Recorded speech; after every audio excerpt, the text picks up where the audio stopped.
Mitty, get out here. We're going on a new adventure!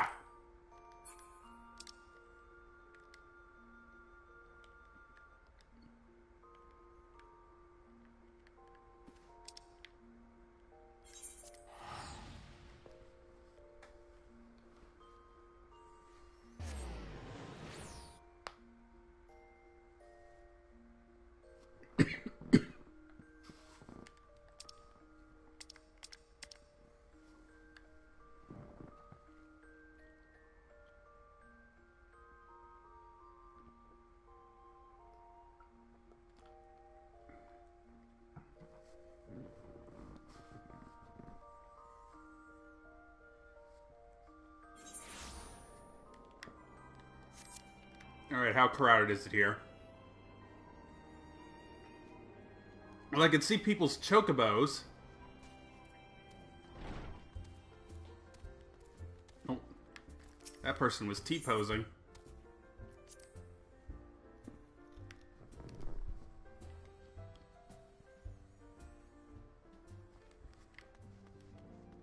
Hello, Tataru. Have you enjoyed the last couple months? Newfound adventure. Tataru is putting on a pot of tea and looks in need of company. Melody, how lovely to see you. If you're not in too much of a rush, I was about to make a pot of tea. Would you like a cup? Take a seat then, and I'll find us something to nibble on as well.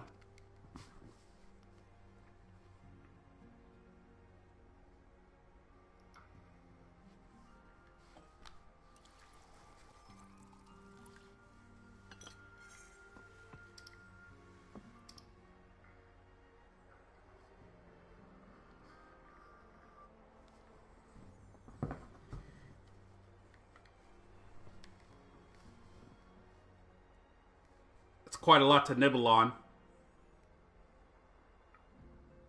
It's so much quieter these days without everyone around. Yeah, you kicked everyone out. Not that I'm pining for your return, you understand. I have my sources, and I know that each and every one of you is doing well and keeping busy with your endeavors. Meanwhile, I'm left with a surplus of free time and the question of how to make the most of it. What about you? Any plans for the immediate future? Nope. A grand new adventure, of course. I'm still mulling it over.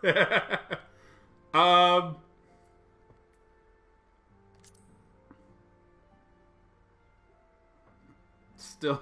I hope you weren't thinking of asking me for advice. Though if you are open to suggestions, I might have one for you. You've fought bravely and selflessly, helping those in need and saving our star from unimaginable threats. For your deeds, you've been hailed as the champion of Eorzea and a host of other incredible things. But why not put those titles aside for a while? That's what I've been trying to do. Acquit yourself as a simple adventurer again and travel the world in search of wonder.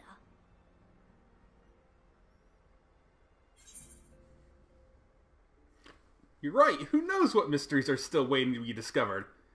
That's a great idea, but where to start? Yeah.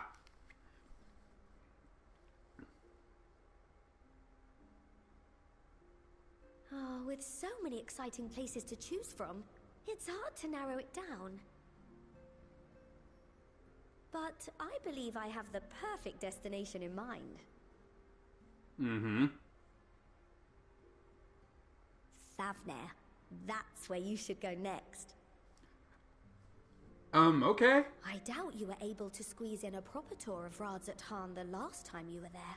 What with the burning skies and rampaging monsters and so forth. And I'm sure Vritra would be pleased to see you. Well, I've been hanging around There's Thavner. the bounty itself.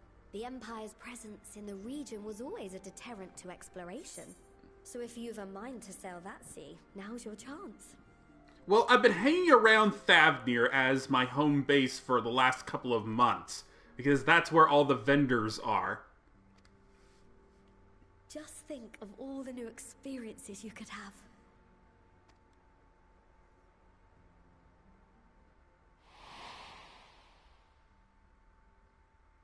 Tell me, have you been to the ruins beneath the waters of the bounty? He did give us a checklist. Azem's crystal.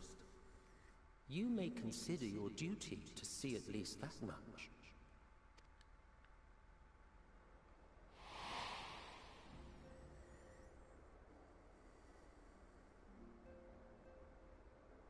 Oh, I know that look. That's an adventurer ready to take on the world.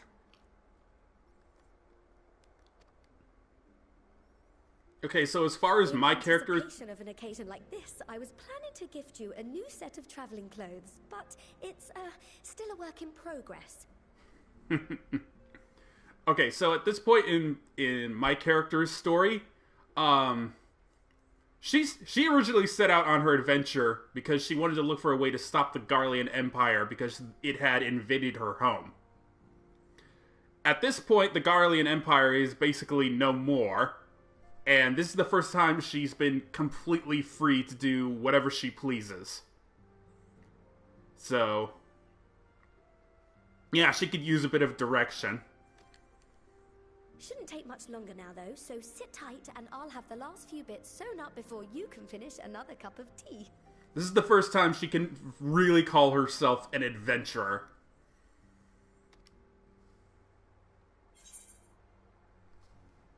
Make sure it has pockets.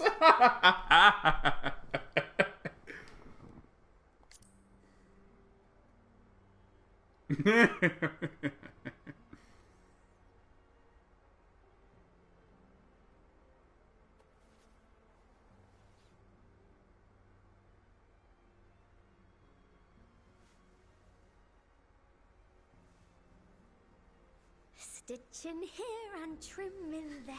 Knot the threads with love and care.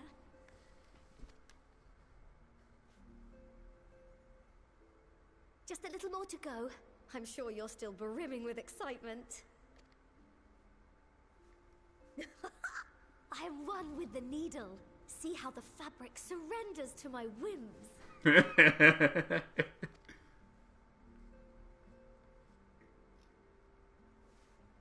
Don't worry. She fell I'll asleep. make sure the lining has plenty of pockets for all your little treasures. I swear adventurers are worse than children when it comes to hoarding every feather and leaf and animal hide they come across.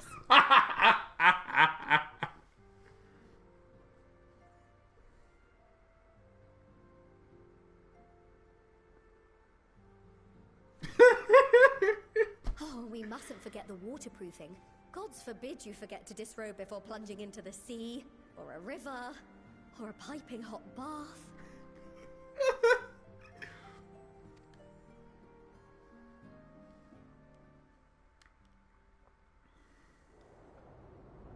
Oh,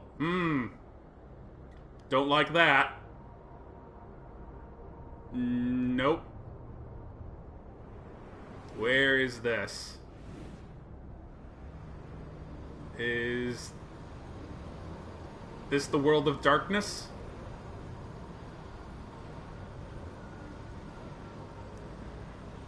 No!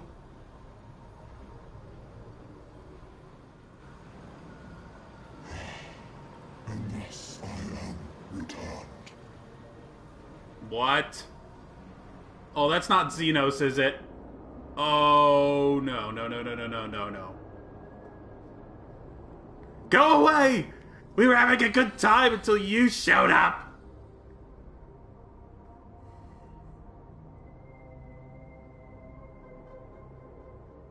Better not be Xenos.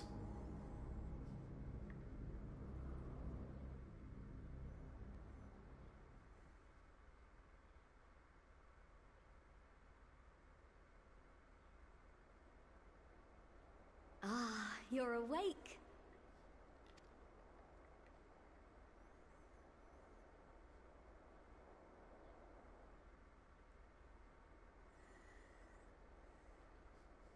My apologies. I do get a little carried away with my sewing.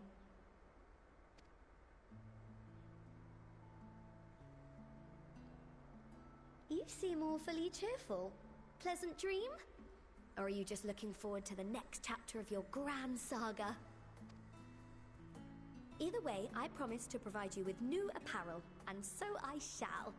If you'll accompany me to the Diamond Forge, we can put the finishing touches on your outfit. Shall we? Yes, we shall.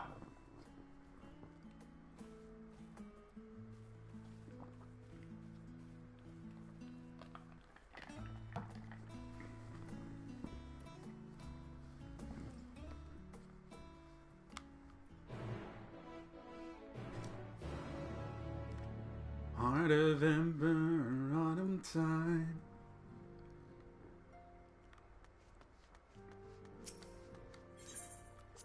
Let's go get my new drip.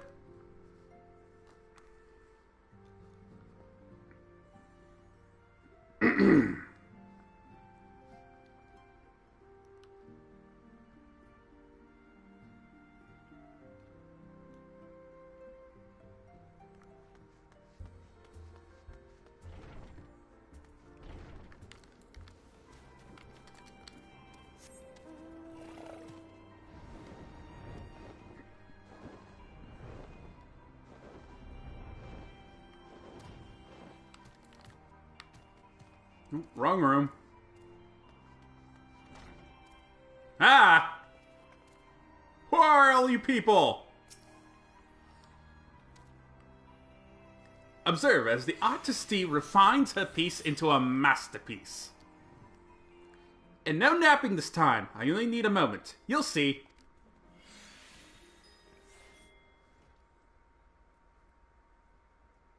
A little more room in the shoulders. Open up the cuffs. A final adjustment to the hem.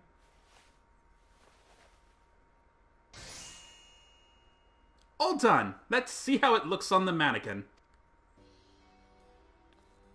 Well, what do you think? Doesn't it just scream ready for a bold new adventure? Well, that's nice. I'm gonna dye it a bunch of different colors.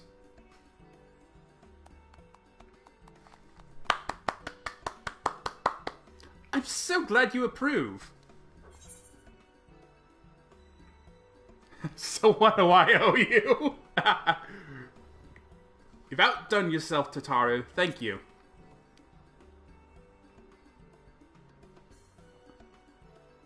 Oh, stop. You'll make me blush. If you really want to thank me, though, all I ask is that you wear this on your travels.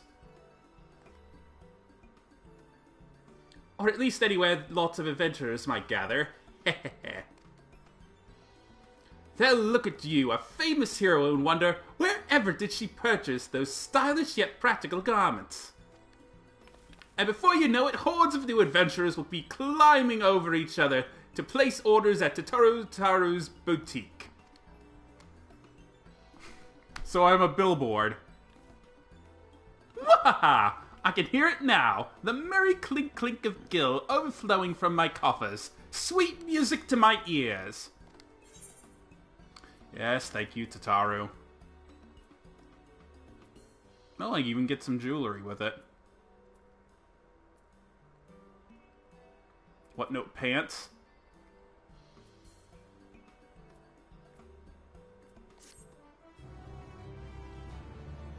Alright, time to find room in my dresser for this stuff. Ahem. Burgeoning merchant empires aside, you must be excited to start a fresh chapter of your life. New places to go, new people to meet. I often wonder how you remember all your experiences and exploits without taking at least a few notes. I don't. I've done so much stuff in this game that I can't possibly remember every single person I've met along the way. Oh, maybe you should start doing just that. You never know when some odd past detail might become relevant. Or if one day you'll take a blow to the head and forget the better part of the past decade. Something to keep in mind in any case.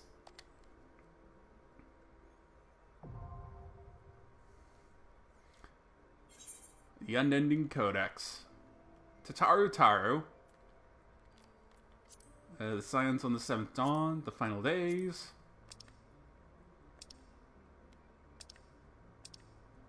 Cool. The Unending Codex is now available under Collection in the Duties section of the main menu. New entries for prominent terms and characters will be added to the Codex as you proceed through the main scenario quests.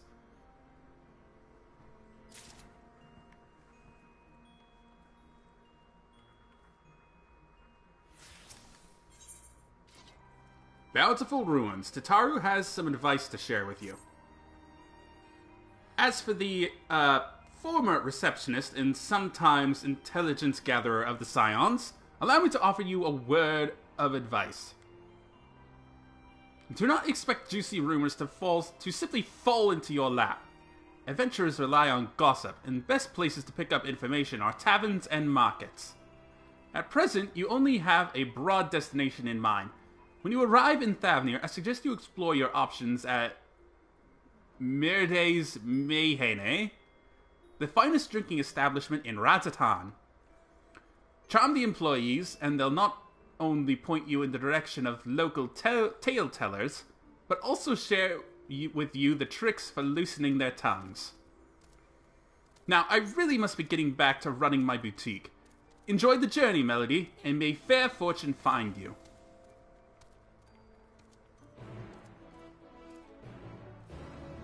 Alright, but first, let's see. Wait! Pretty sure Foundation's closer anyway. Oh, and I gotta go put a deposit down on a new house. Yeah, let's go do that. We'll swap into our new duds, and then we'll go house hunting.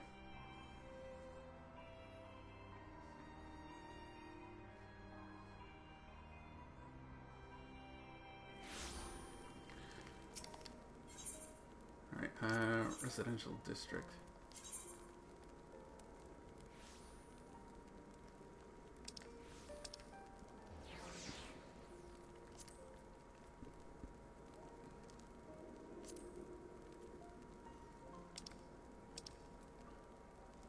Doesn't actually tell me how many people have been bidding on the houses.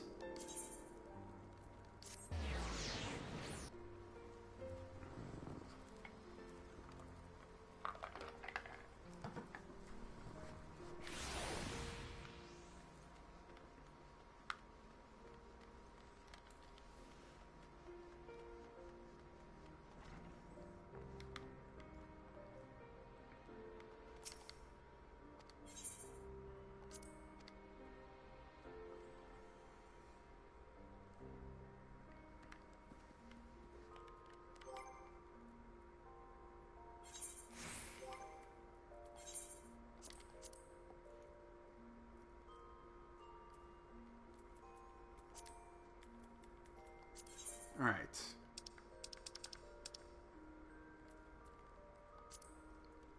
No! I want to dye the cape, not the actual outfit. Ah, dang it.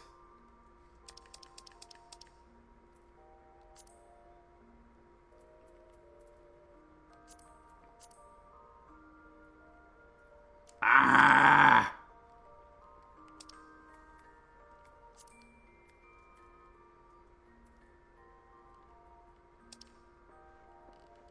Damn it.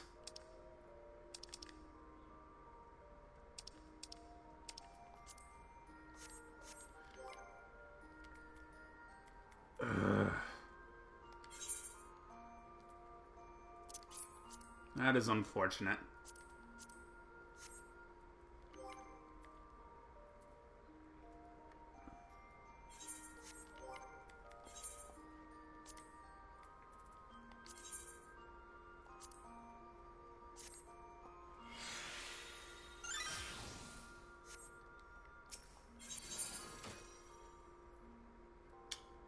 Clear out my armory chest, unfortunately. Usually the first thing to go are the heads.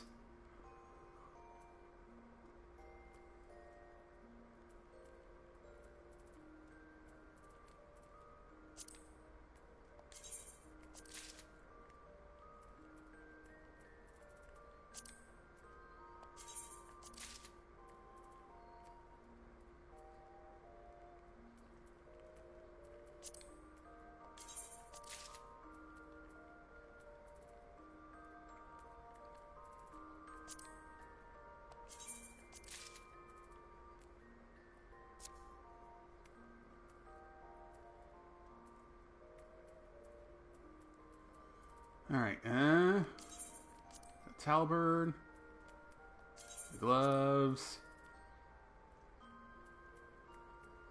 boots,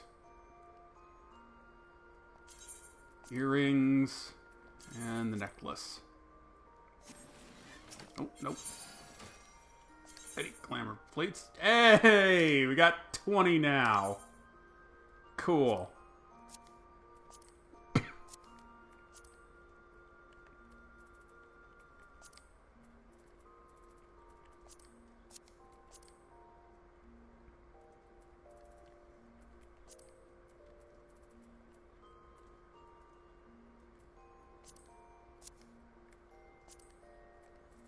And we are gonna... Let's see. Those are only available to the dancer. Armor. Armoire. Whatever. Nope.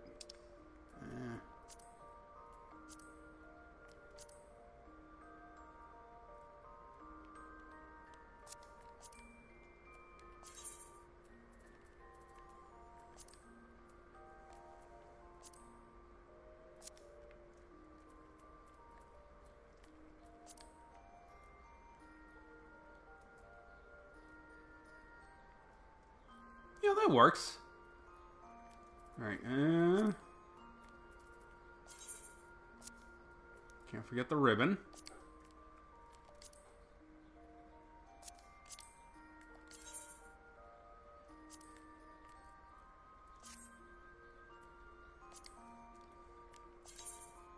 Earrings.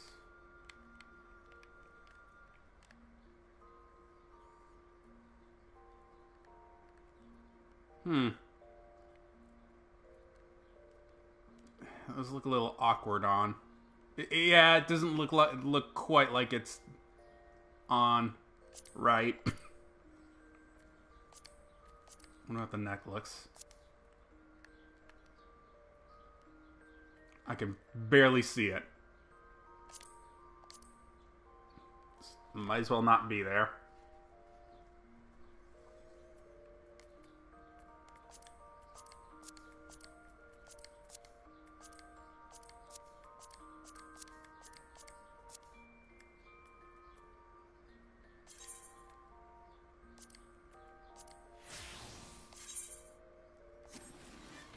Alright, looking spiffy.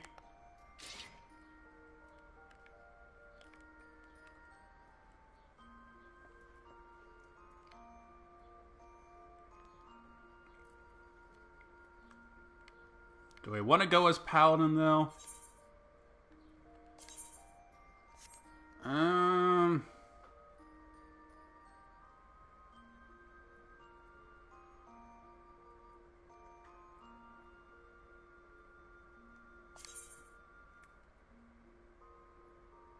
Yeah, we're gonna...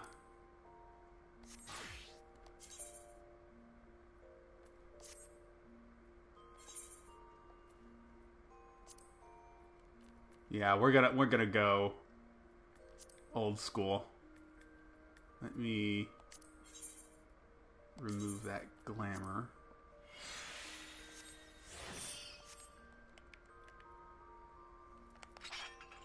There we go.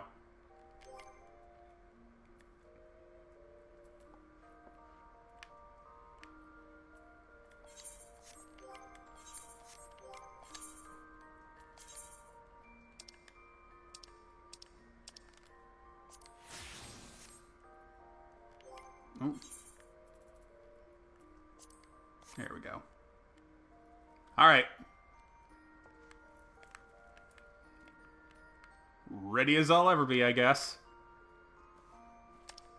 All right.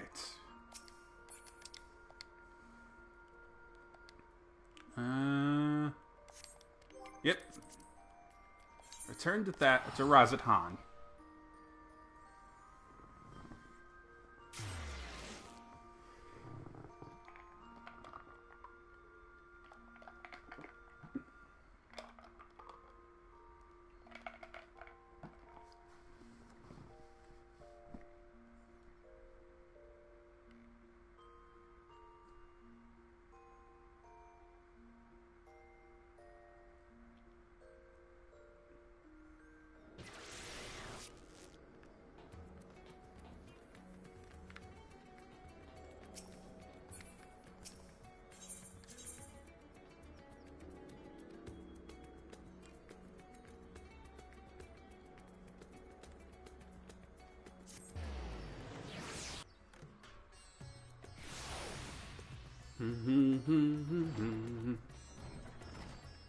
Right.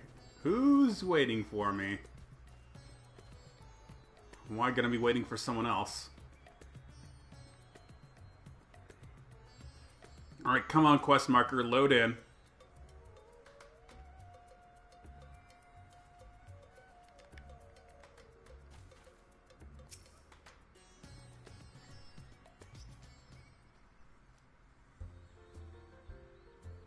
Welcome to Mere's Mayhain. Oh, hello. I did not recognize you at first. Are you here alone? Let me find you a table.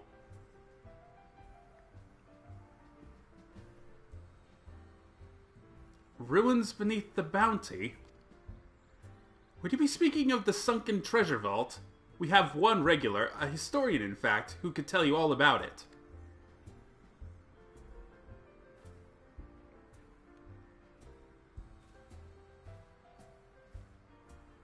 Ah, there he is.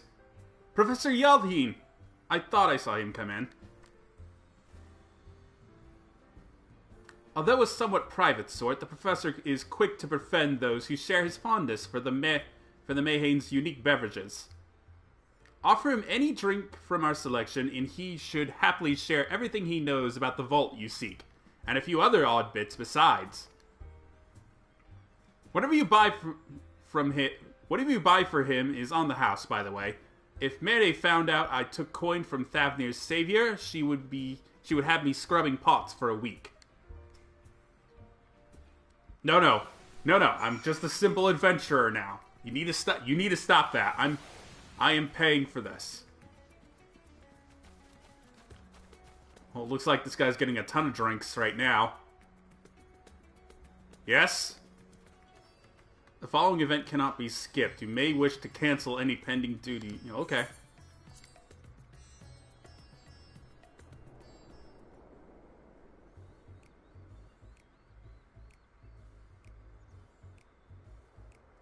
And what may I do for you, my Eorzean friend?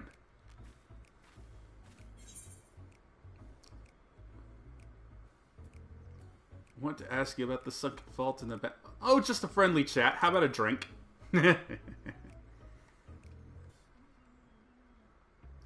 I certainly wouldn't say no to a drink if freely offered. This guy looks like old Dante. Here we are, one of Mehedi's finest. Enjoy. Ah, lovely. Bottoms up.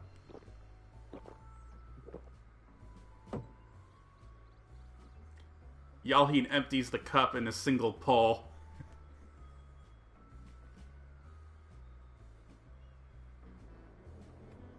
That was very kind of you, miss, but I know when I'm being softened up. What is it that you want from me?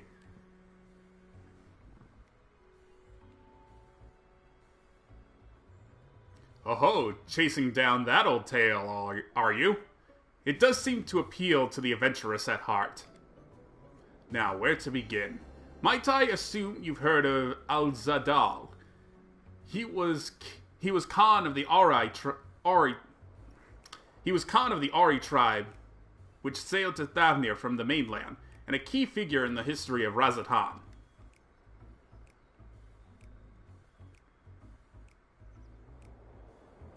His decision to aid the Arkasadara is what ultimately won them the war against the Gajatsura, thus allowing our predecessors to lay the foundation for this thriving city-state. The truly fascinating stories, however, concern his grandson, Al-Zadal III, who is known for his deeds as satrap in Razatan's earlier days. Some attest that this man traveled to another world entirely and returned with glittering riches. Others that he brokered an alliance with a certain worm of the first brood. Then there is the tale of the sunken vault, the one you seem most curious about. According to this legend, Al-Zadal III claimed a small island somewhere in the middle of the bounty. There he built a structure reaching clear to the bottom of the sea, a deep and secret storehouse, and locked all his worldly wealth within. In the centuries since, whenever a natural disaster or hardship befell Razatan, folk would remember the tale of hidden treasure. Hardy souls would set out to claim their fortune, but precious few ever made it home. Would you like to hear more? Apologies. Apologies. I have a slight tickle in. Oh, my cup appears to be empty. That wasn't enough. Heal another round for the professor.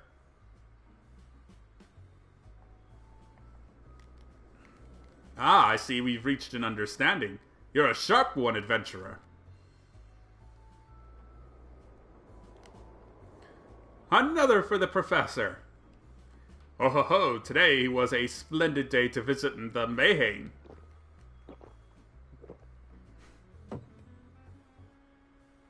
Yelling gulps down his newest drink with gusto. Where were we? Ah! Yes! Those who did return from seeking the treasure vault flatly refused to speak of what they saw. Did this discourage others? Nay, quite the opposite. Such accounts only served to feed the legend, and the golden lure grew stronger than ever before. That reminds me of something Azhama was saying. Azhama's a fellow connoisseur of spirituous potables. Yes, he is. Anyway, he was saying that one of his acquaintances went after the treasure himself. Hasn't been seen since he set sail, I hear. But he did have... No, I can say no more. You seem a generous sort. What kind of man would I be to encourage what is clearly a foolhardy quest? If my words sent you to your death, I could never live with myself. I am no stranger to peril. I think I've heard it up. I am no stranger to peril. Is that so? Perhaps it's your turn to tell a tale, then. What manner of dangers have you faced? Well, I've gone to the edge of the universe and back. Yeah, the very edge of existence. From anyone else, I'd struggle to believe it. But I recognize you now. You're the hero of the final days. A drink. I need another drink to settle my nerves. Michiel, more of the same, if you please. As you wish, but this one is on your coin, Professor.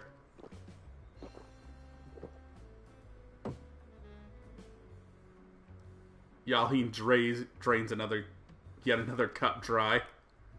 Get a little tipsy there, Professor?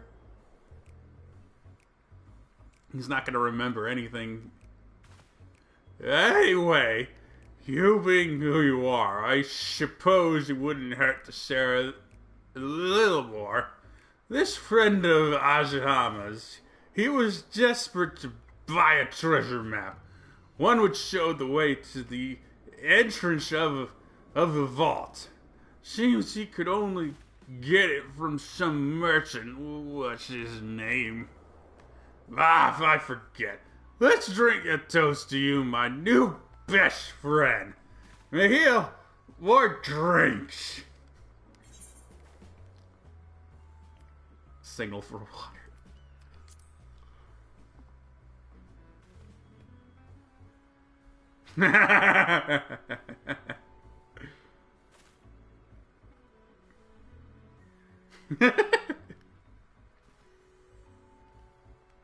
Your drink, sir. Ah, marvelous. I am parched.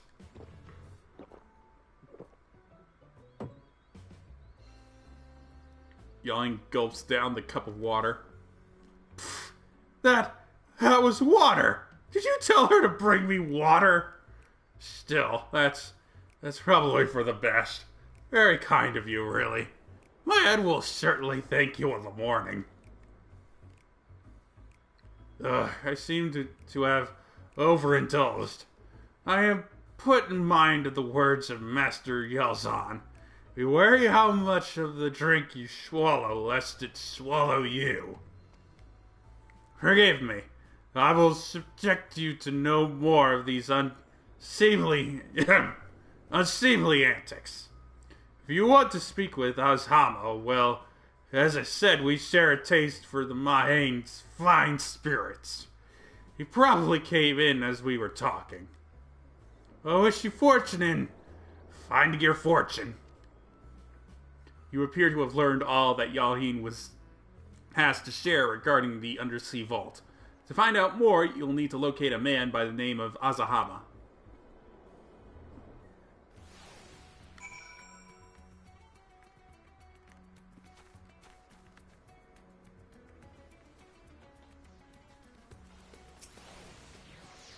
The professor was able to help you, I hope. Yeah? Now I gotta find his Azama. Azama? Yes, I'm Azama. And who might you be? Ulchu, I'm afraid. My friend took a ship out in search of Alzadal's legacy, and I've been watching for his sails ever since. I tried to dissuade him, of course, but he refused to listen. All he could talk about was finding that vault. And that look in his eyes. I knew it wasn't common gold or jewels he lusted after. He was hunting Alzadal III's otherworldly hoard, and his ambition would not be denied.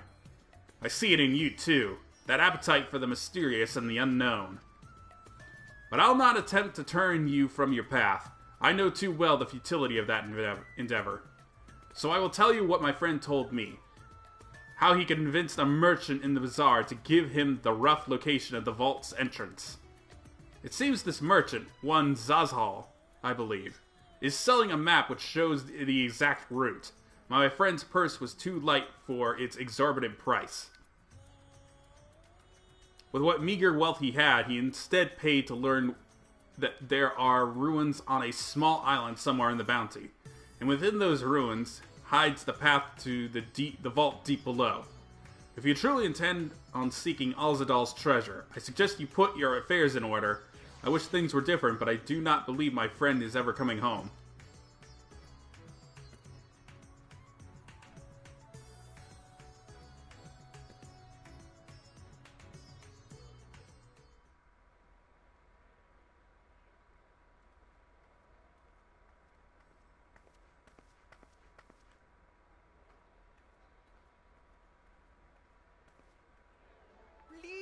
Ashal, please! You must let me have that treasure map!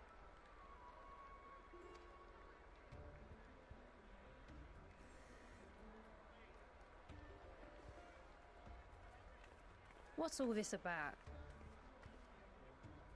My mother and father were slaughtered by monsters.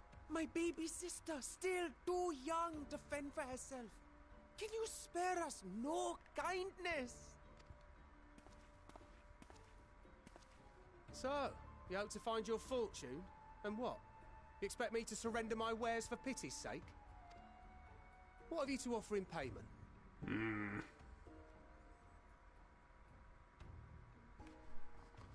As I thought.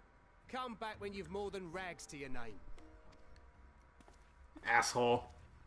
The entire city's probably starving after that. This is no mere treasure map.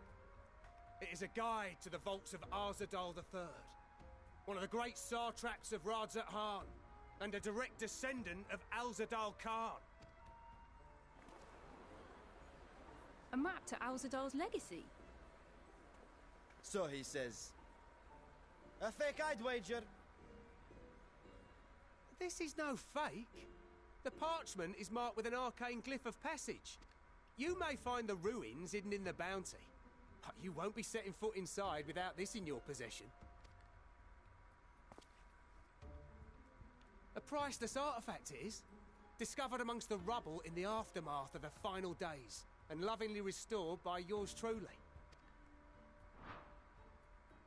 This map is the key to fabulous riches, and I'll be the king of fools to simply give it away. Be glad I am no such king boy. Your scrawny-eyed had never return with that treasure alive.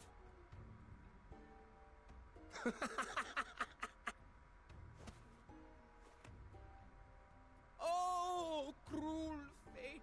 Why must you tempt me with wealth I am powerless to claim? How I shall envy the one who purchases that precious whatever they pay will be but pittance against the golden hoards they stand to uncover.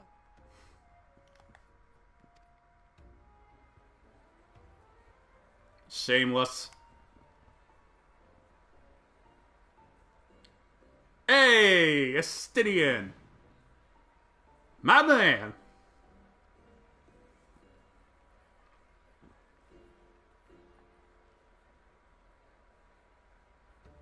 What of you, sir?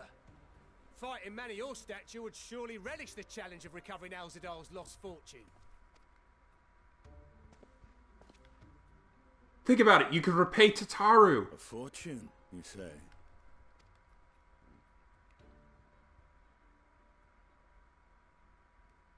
If I had but the strength to seize that treasure, my starving sister would never want for food.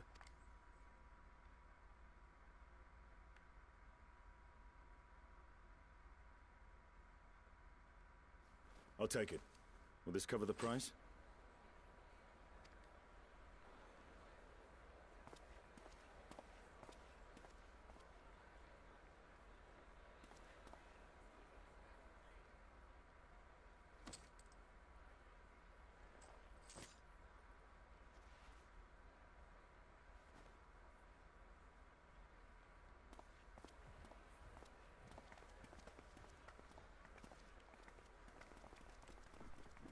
Gonna need a hand there? Well met, my friend. Well met indeed.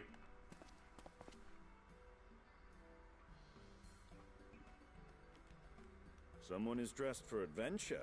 Haha. But why Favner of all places? Knowing you, I suspect there's more to your plans than sightseeing and shopping. Ruins beneath the bounty. Curious. And here I've acquired a map to just such a site.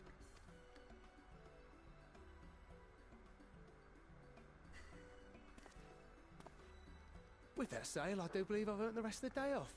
Thank you for your patronage, sir, but if you'll excuse me. You needn't mind us.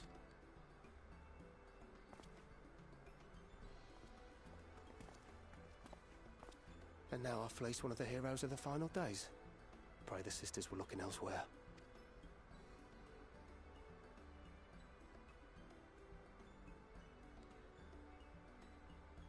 This map may or may not be genuine. Either way, we'll need a ship to find out for sure.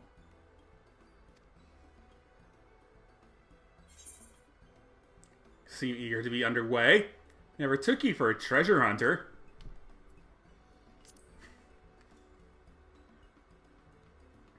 Lest you misunderstand, I seek the treasure not for myself. If such a fortune truly exists, then it could help ease the struggles of those who lost their loved ones in the final days. I hope to do for Thavnir what you and Alphino did for the Alamegans when you recovered the Mad King's trove. I was thinking about that, yeah. Come now. You know Alphino needs little encouragement when it comes to recounting the tales of your shared exploits.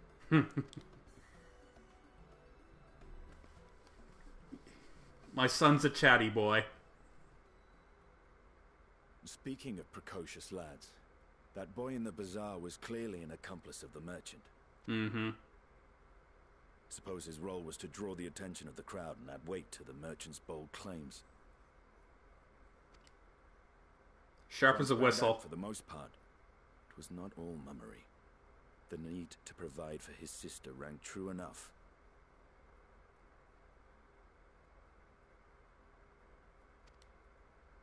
Thus, if some portion of the profits end up in that waif's pockets, then I will consider it money well spent, whether the map leads us to the vault or not.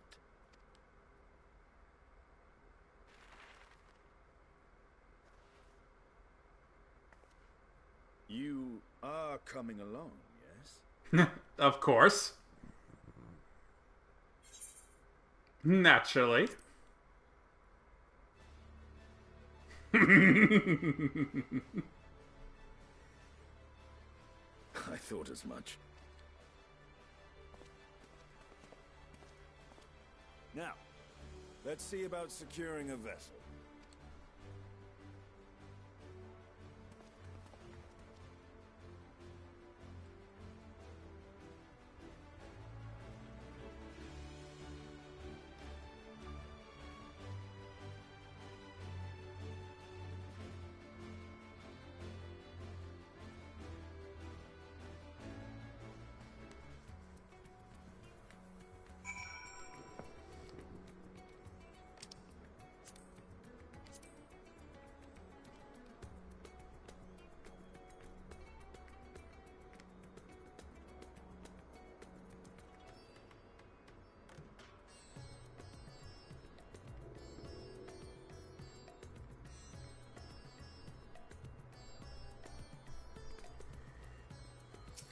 Alright, Estinian, where are we heading? You will recall I spoke of visiting Thavnir at Vreecher's request. Well, he finally invited me to a feast, and made his proposal once I was too full of Hannish delight to refuse. He wishes me to train the Radiant Host in lance work. But that is a tale for another time. What we need now is a merchant or a trawler with a ship fit for the open seas. Matsia is a fisherman by trade, yes? We should head to Akali and see if he can help us.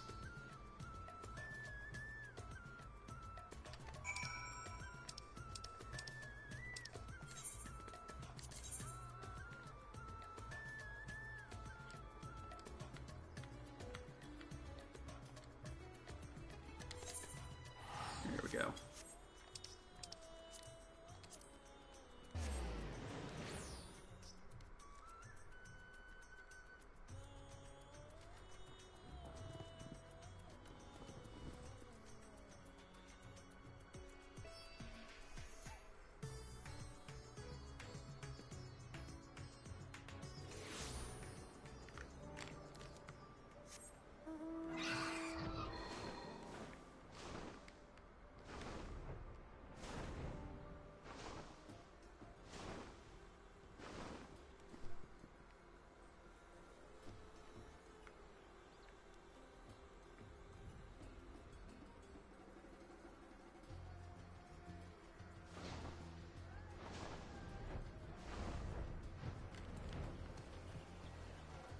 Matsia.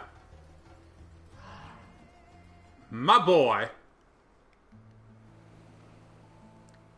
My friends, what brings you to our humble village?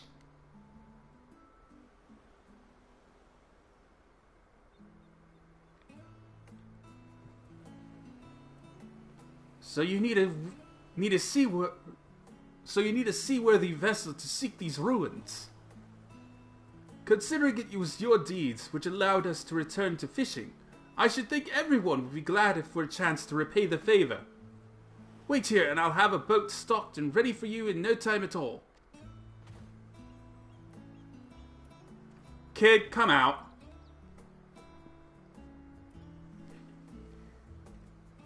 Have you noticed our little shadow? He's been following us since we left the city. We see you there, boy. Show yourself.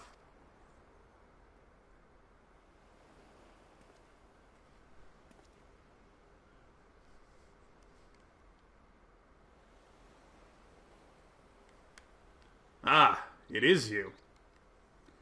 Do you know how far out of our way we walked so that you not cross paths with some wild beast?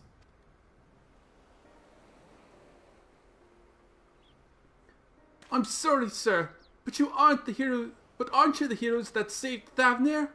You are. I know you are. And I've gone and cheated you. I work with Zazal, you see, the map merchant. It's my job to play the pleading orphan and convince the crowd his wares are worth the price he asks. I'm ashamed of what I've done and beg your forgiveness.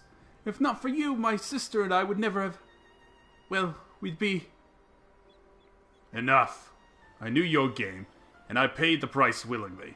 A fortunate purchase, as it turns out, for my friend here was seeking those very ruins.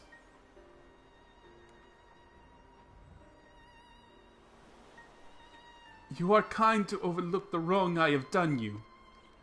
But there is more you need to know.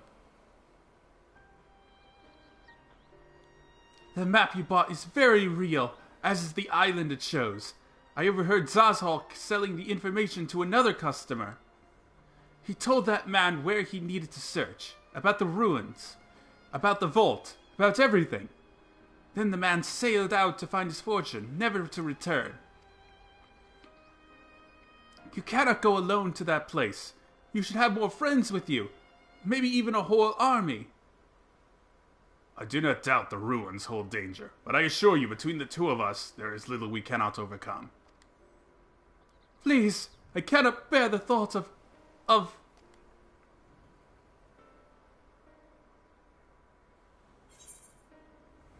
We could invite our comrades. We might need a hand moving the treasure. Now you've gone and made him cry.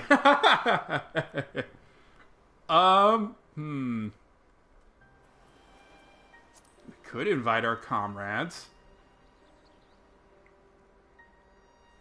We could. And assuming we do find this treasure hoard, it may prove wise to have more hands along for the carrying. Any ideas on whom to approach? The Scions have scattered far and wide since our last gathering. Damn it. And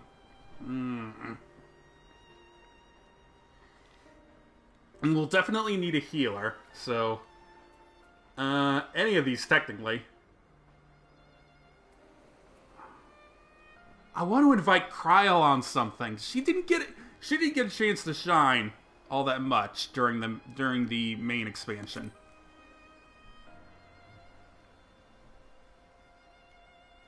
Aye, Kryl may have her hands full rebuilding the students. But if you reach out to Graha, he would surely leap at the invitation. Yeah. Will that set your mind at ease?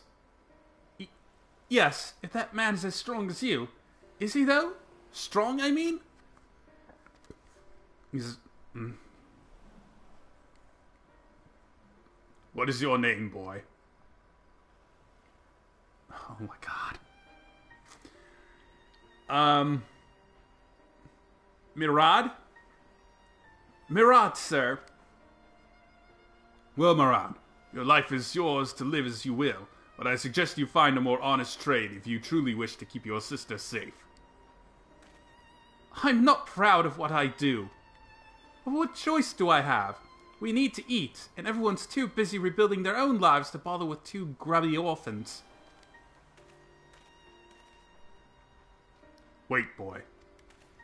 I didn't take this roundabout road just to see you end up in some creature's belly. Let me walk you back to the city gates. Thank you, sir. Call me Estinian.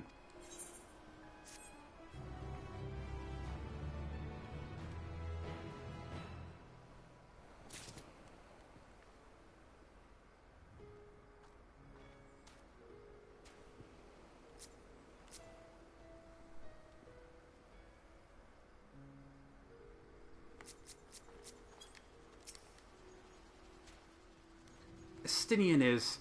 I think he is not as gruff as he makes out to be. Nah, he's a sweetheart. Friends for the road. Estinian is ready to escort Merad to safety. I shall leave you to recruit Graha. He'll appreciate the invitation that much more, I'm sure. As I recall, he was based at the Annex. Someone there ought to be able to point you in the right direction. Let's be off too, Merad. Do me a favor and don't stray from the path.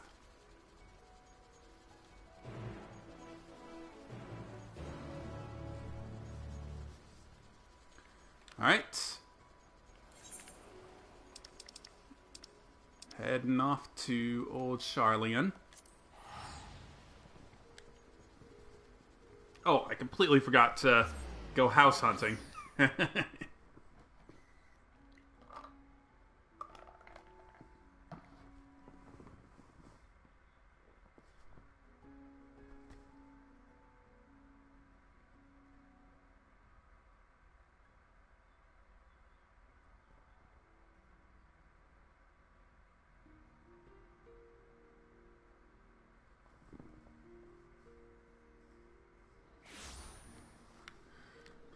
Oh, Graha!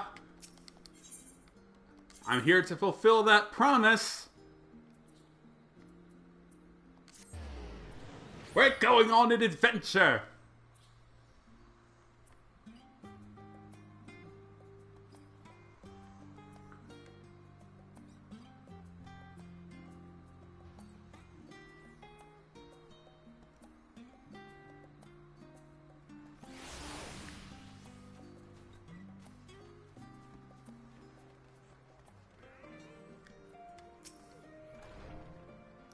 Oh, look who it is! Welcome back, Melody.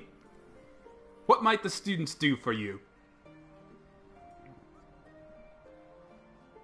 Graha? Yes, he's in the main hall with Mistress Cryle. They've been holed up in there for days. By all means, go and give them an excuse to take a break.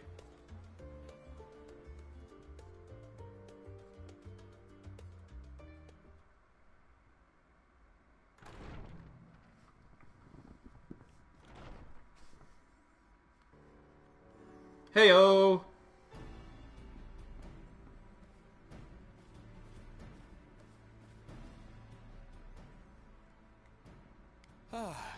Urgica, my good man. Would you be so kind as to... Heyo! Oh, isn't this a pleasant surprise? I wish you had sent word ahead. I thought I was having visions for a moment there.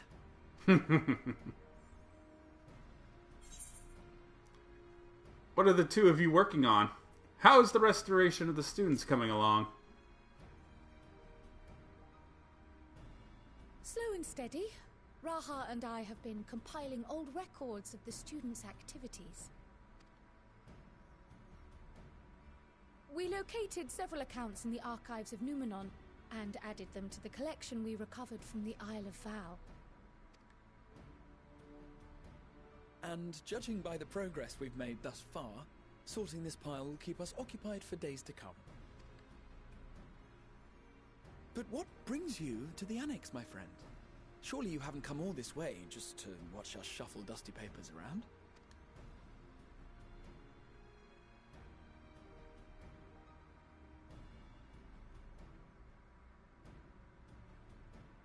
The treasure vault of Alzadal III. Come on. Looking for companions to join you on this expedition. Come on. You two know you want to. You two know you want to go. I would dearly love to accompany you. Do it. Course, Come on. but I'm afraid I'm committed to another task. On the subject of which I had hoped to ask for your assistance.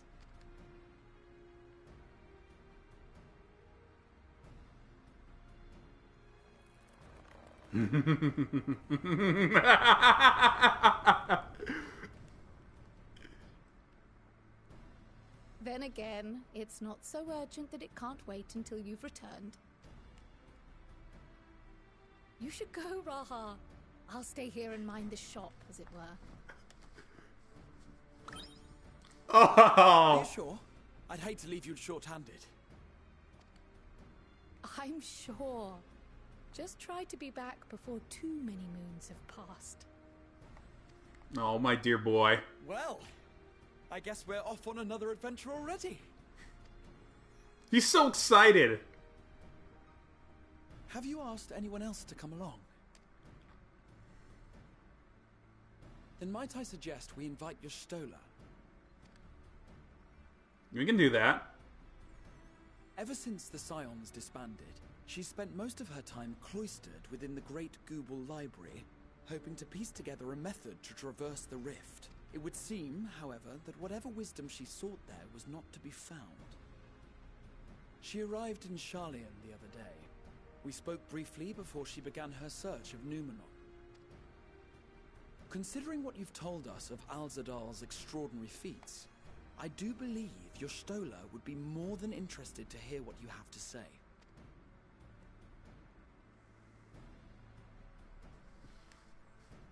Splendid! Then let us head to the archives at once. Let's. Wait, before you go. I have another potential member to volunteer, if you've room to spare. Urianger. Let's not get ahead of ourselves. Look, I love Urianger. I do. I love him. We've got a tank, we've got DPS, and we got a healer. He sent the students a request for materials, you see. Treatises on the architecture of treasure vaults and the like.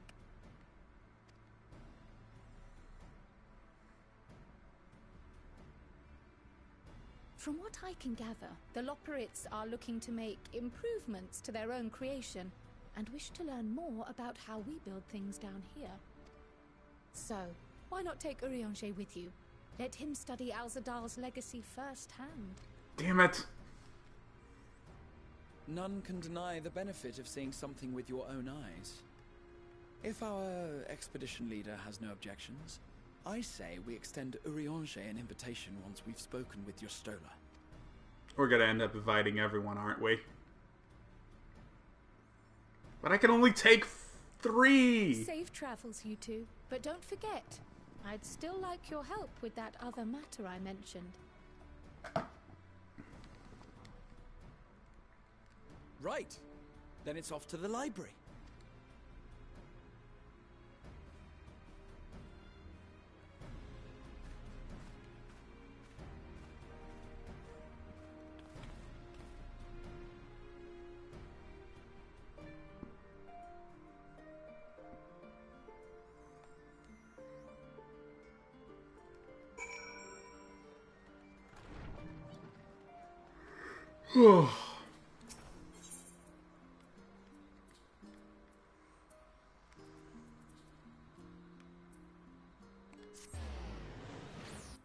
Ooh, I should have put on some coffee.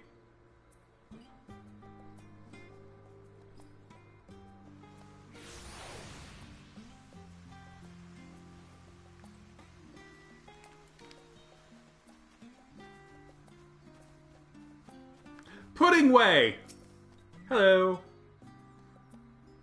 I guess my pudding wasn't needed to stop the final days after all. But I persevere. Once people taste it, they'll be even happier than they were before the apocalypse started. I just know it. Keep at it, Pudding Way.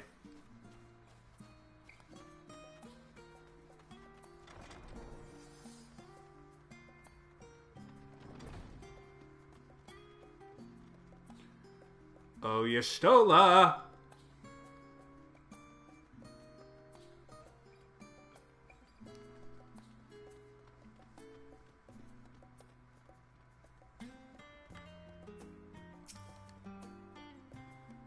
Well, she wasn't hard to find, at least.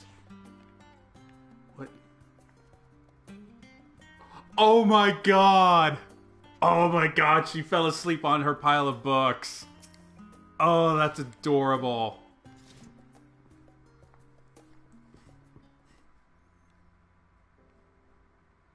Oh, you poor woman.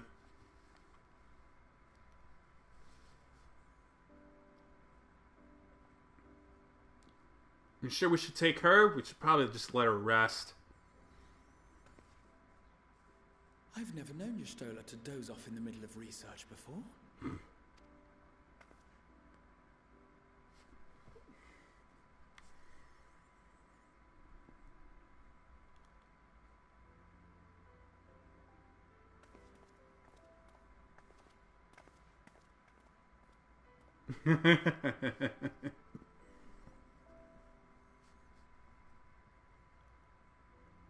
Gonna just sit with my friend while she rests.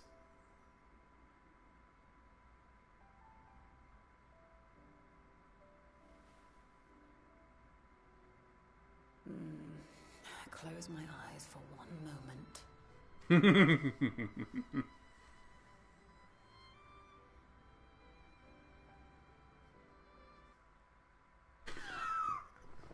The music immediately cut off.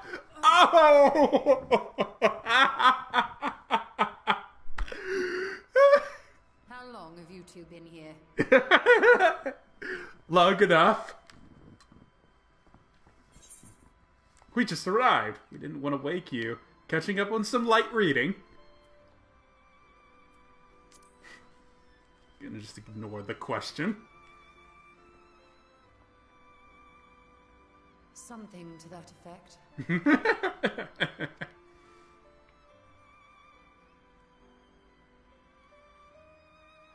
I must have been studying for 2-3 days straight before exhaustion finally claimed me. Oh.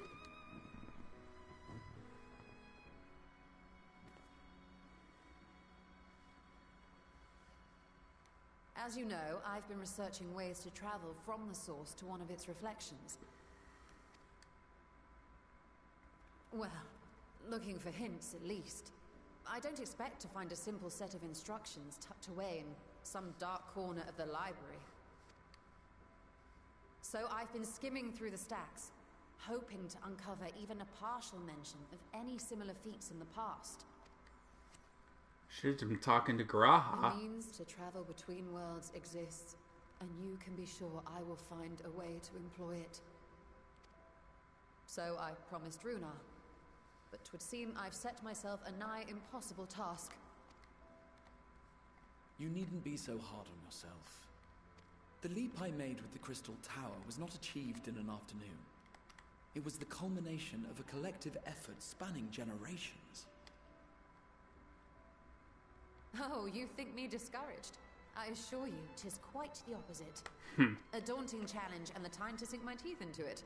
I feel like a fresh-faced student again. A scholar in her element.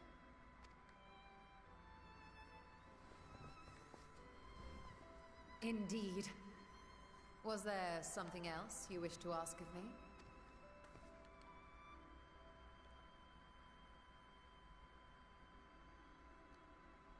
Al-Zadal is no minor figure in Harnish history, and much is known about his family. But this is the first I've heard of a descendant surviving a trip to another world. If it's If true. those tales are true, then he may have left behind some clue as to how it was accomplished.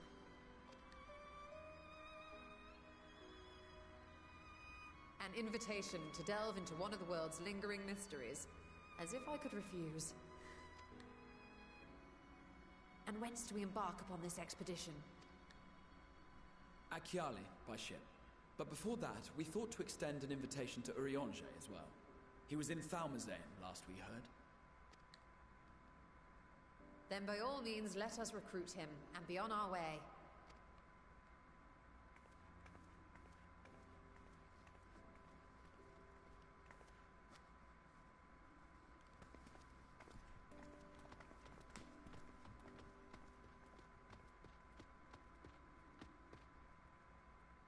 Oh, that poor mammoth.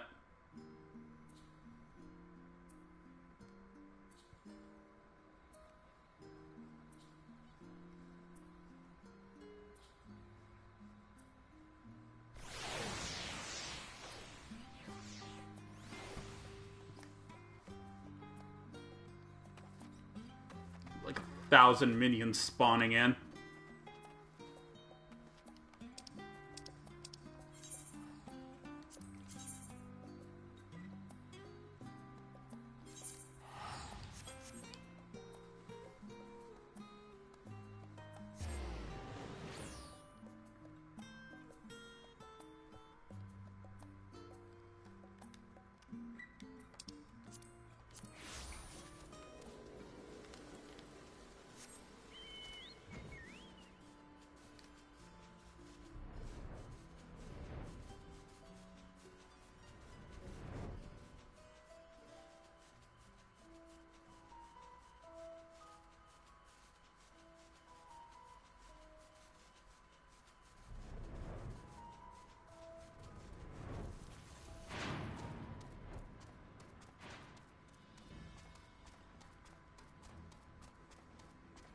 How's our ship doing, boys? Figured Thancred would be... Oh. Figured Thancred would be here, too.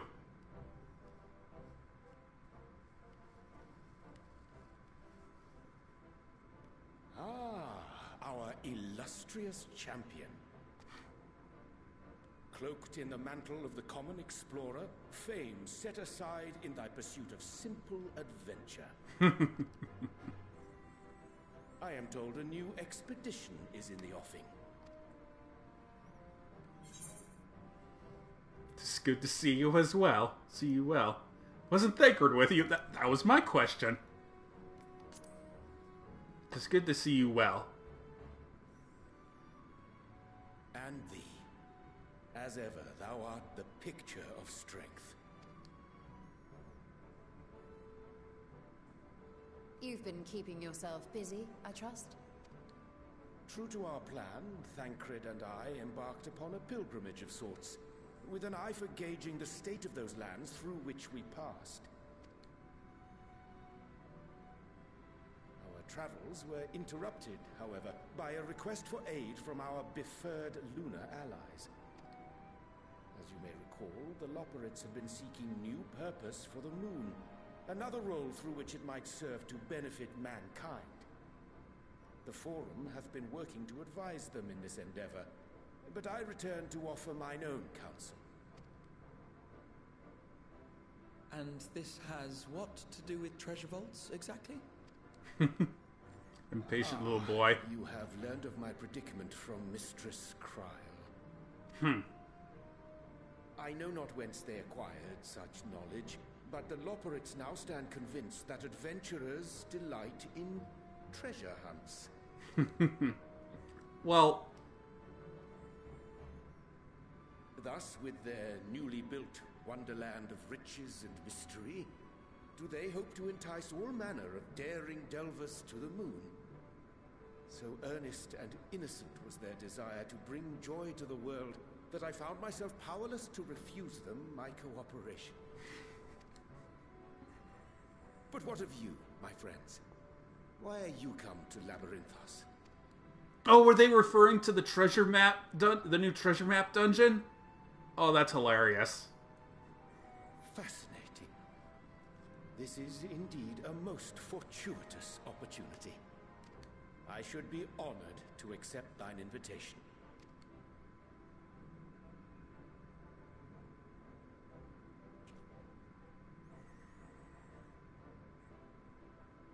How long hath it been, I wonder, when last our actions were not impelled by fate or desperation?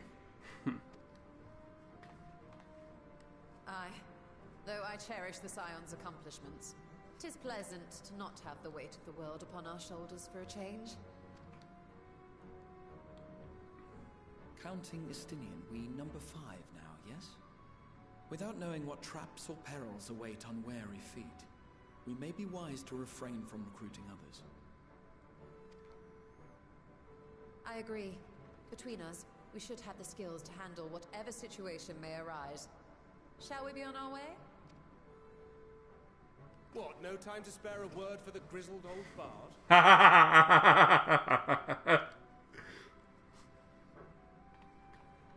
All is well, I trust? A wasted trip, I'm afraid. I'd hoped to catch up with a former mentor while you parleyed with the rabbits, but it seems our paths were not to cross.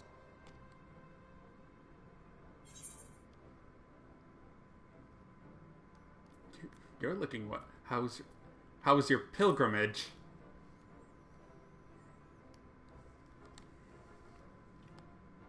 Having an astrologian beside you on the road is surprisingly convenient.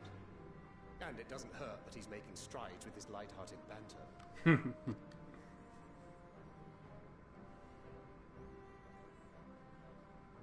In any case, as we made our way around Ilzabard, we saw that much of the continent was in various stages of chaos. A certain amount of disorder is to be expected. The final days are over, and the people no longer have a common threat binding them together. That's the thing with these fledgling troubles, eh? You need to keep an eye out, lest they mature into full-grown headaches. So, for what reason have so many esteemed personages seemed fit to gather?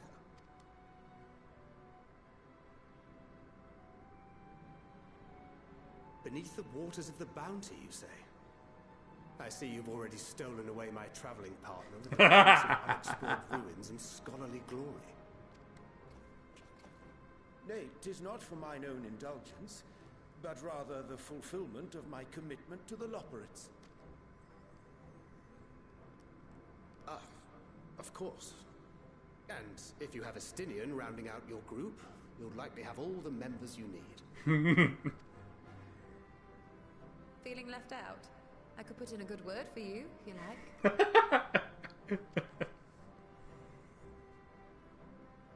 We may have been released from our obligations, but I'll never be free of that merciless wit of yours, will I? In all seriousness, it's best I sit this one out.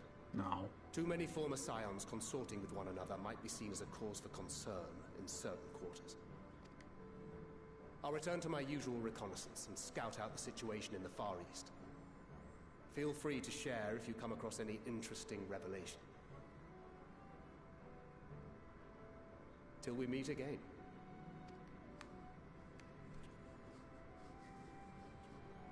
Shall we also hasten our departure? Sir Estinian will wonder what hath become of us.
Matsya, I will pray to Sanduruva for your safe return.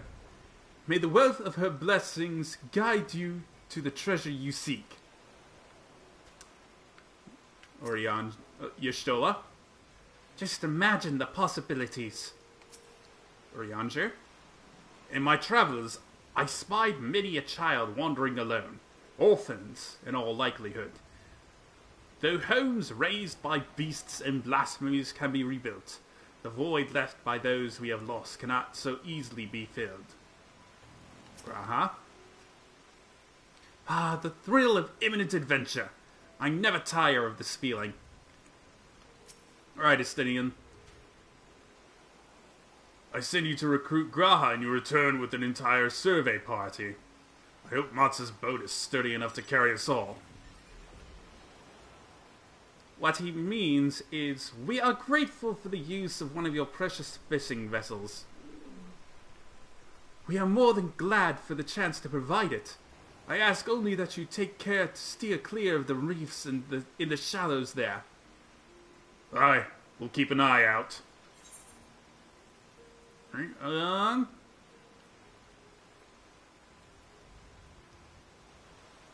giant popoto. I'll take the pancakes, thank you very much. Alzadal's legacy. Y'shtola is intrigued by the legend of Alzadal III.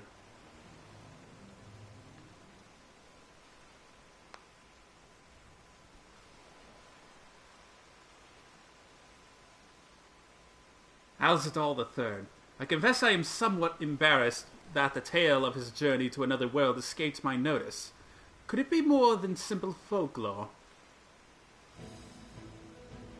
And what of the treasure he supposedly brought back? This undersea vault may hold relics from another reflection. My friends, we should temper our expectations. The map doth promise ruins, but beyond that we know not what we'll find. Not until we find it, aye. So let us dispense with the conjecture and set sail for the vault.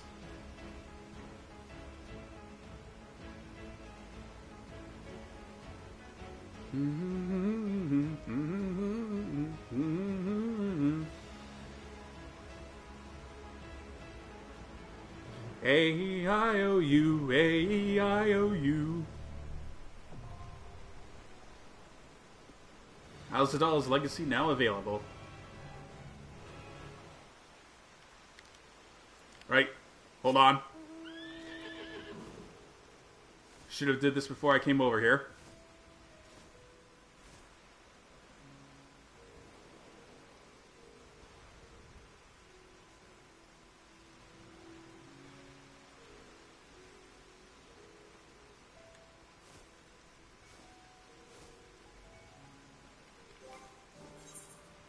Can we do it? Can we do it?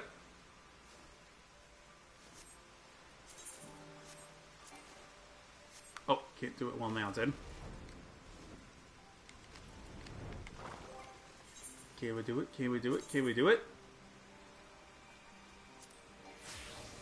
Yay!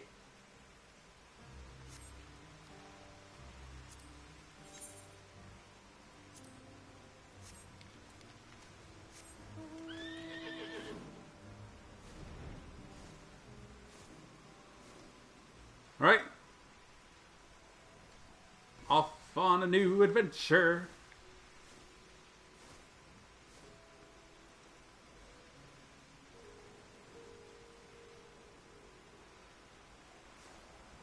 Alright, I definitely want to take Estinian and Graha.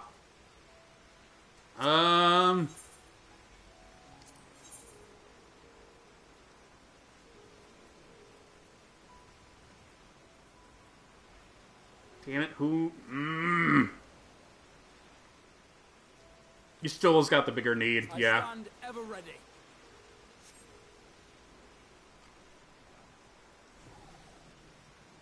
Alright. And we're off!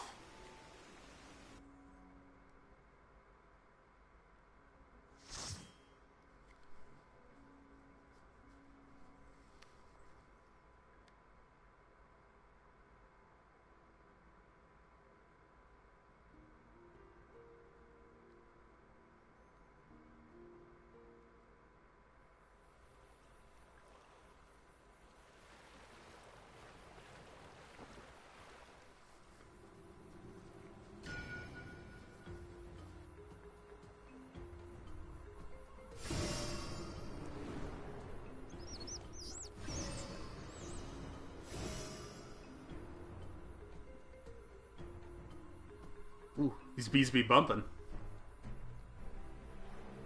I love the marimba.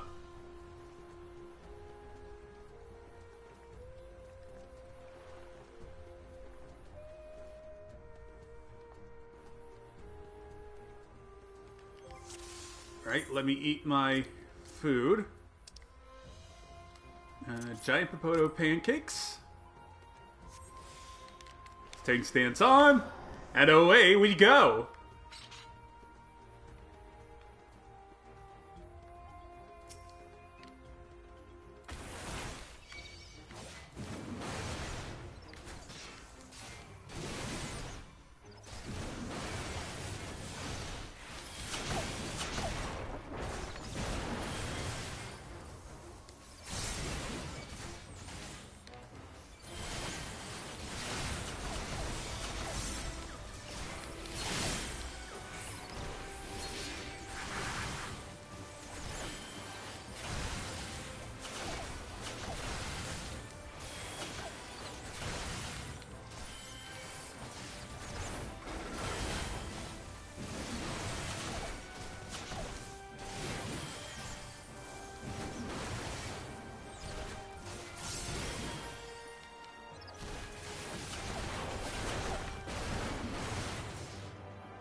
I'm loving the new overpower.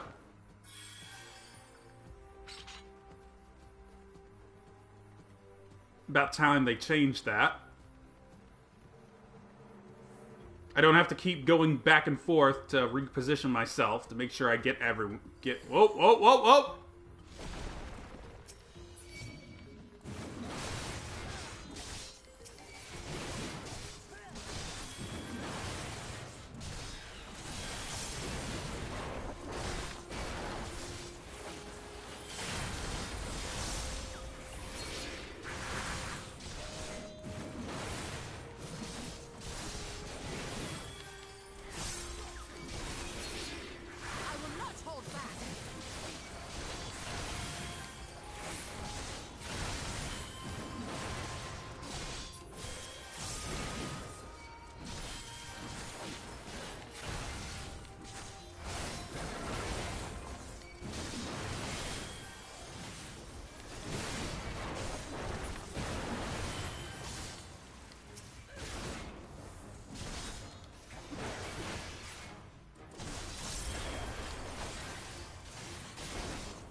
Alright, doing good. The map's glyph opens a passage.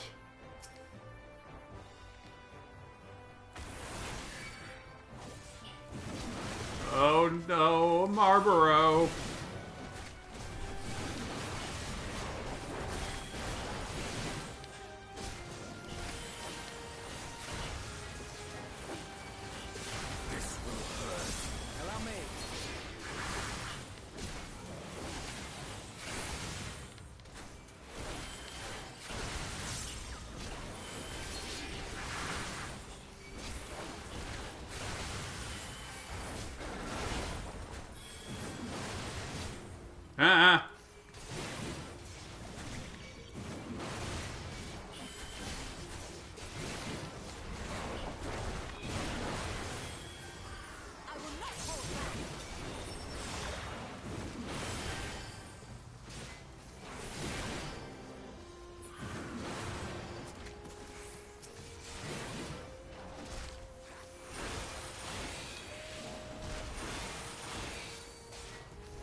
Allow me.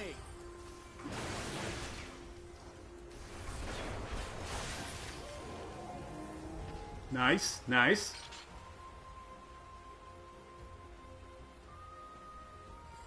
Ah. Hello.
Ooh, big old jellyfish.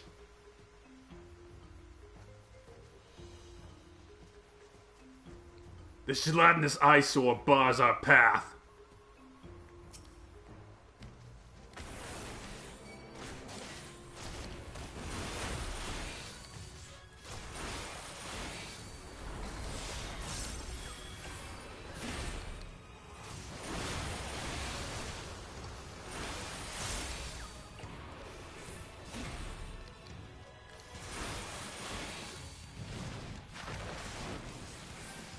Alright, what's he doing? What's he doing?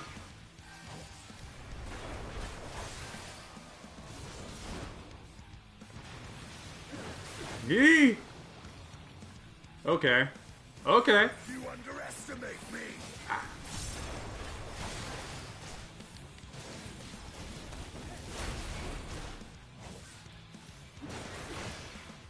Alright, well, moving over here. Alright,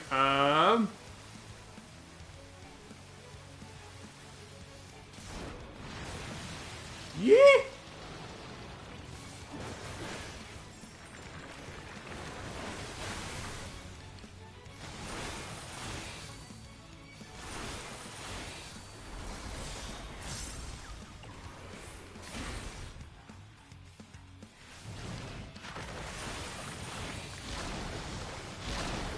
Nope, nope. Should've just stuck with the party. Away with you! You underestimate me.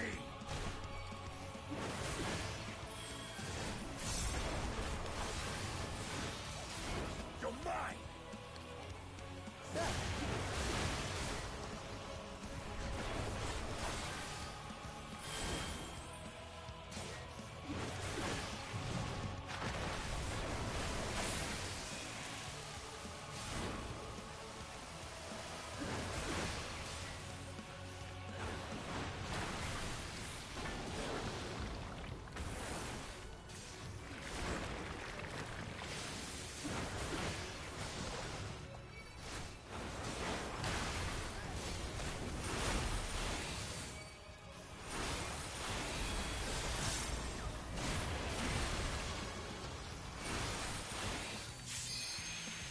You underestimate me.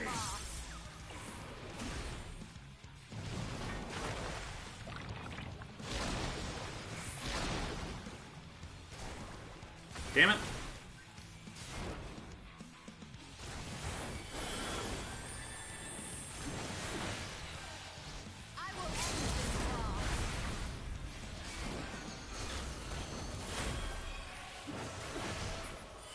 Nice.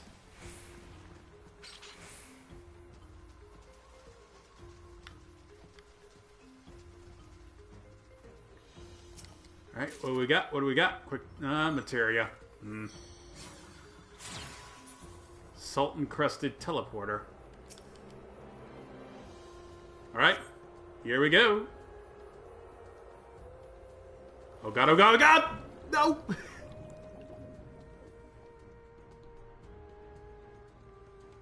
Eesh. Clip of passage detected, confirming Bear's identity.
Nice, nice.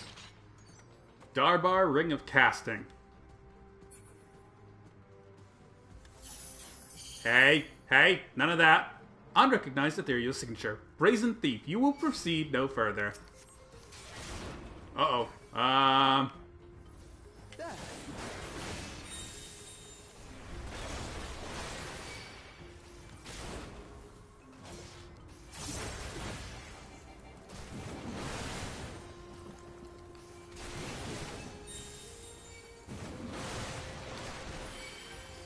Oh god. Yeah, kill that thing. Kill that thing quick.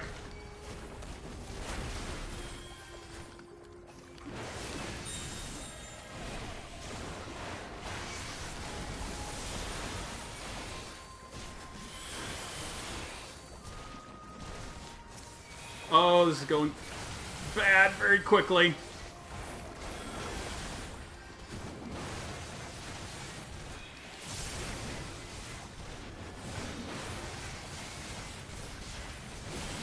Gaha, I hope you got this.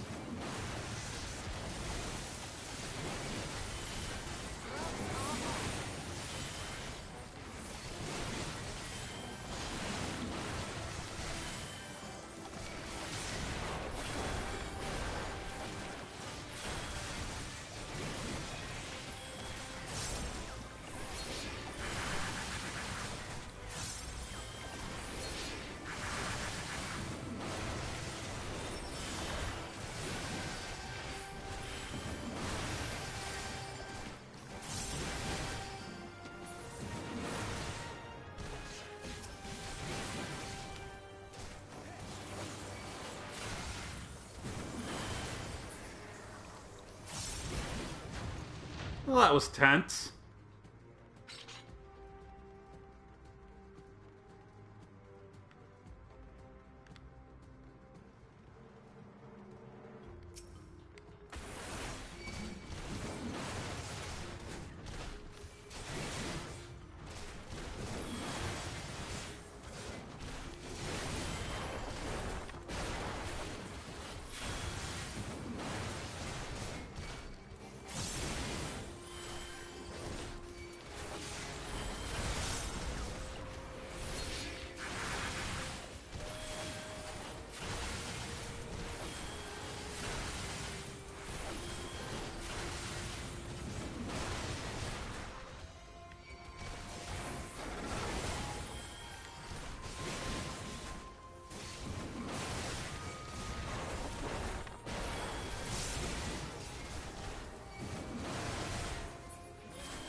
Underestimate me!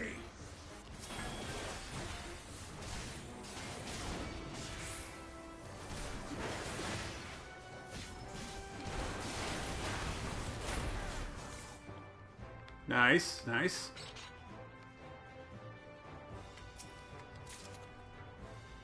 Darbar Earrings of Healing. Alright. Locating denizens. Opening portal. No, you don't!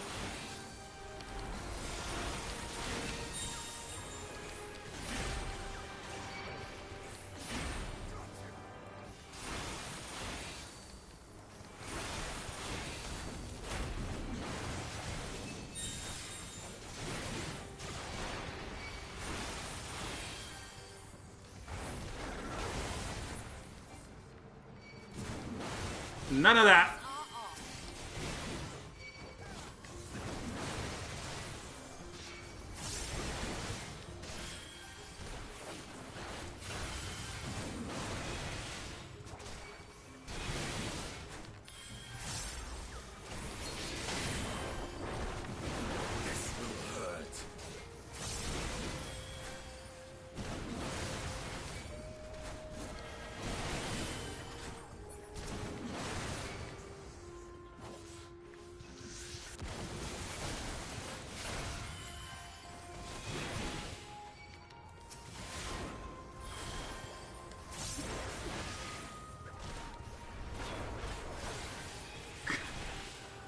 Clawtrap Alzadal the 14th. That's funny. Die! That's funny. Now die! Ooh. Ah! Armored chariot. A formidable looking foe. Be on your guard. It's just scrap metal.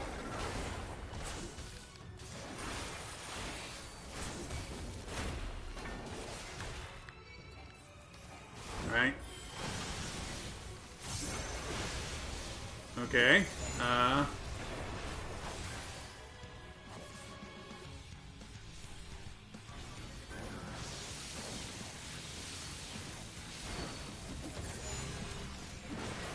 I get it.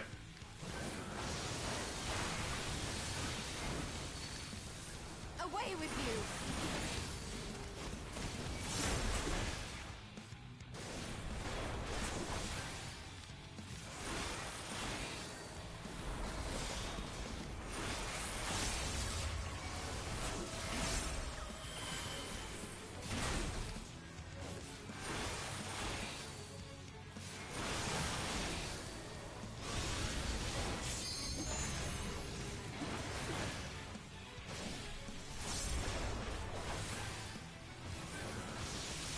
Oh, okay, there we go.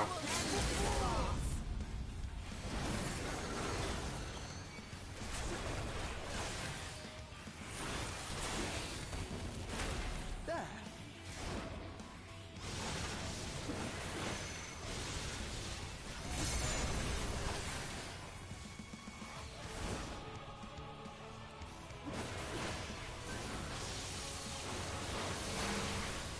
Oh no.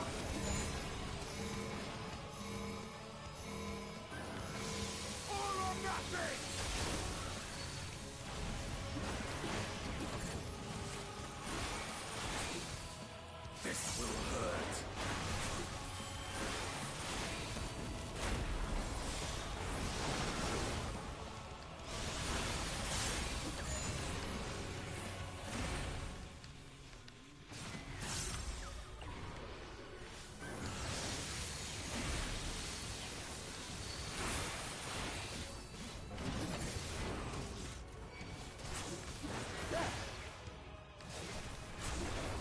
I will not hold back!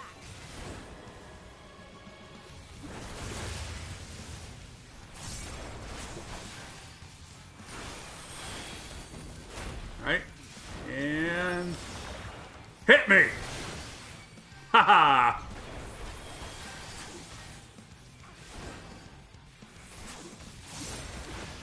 This will hurt.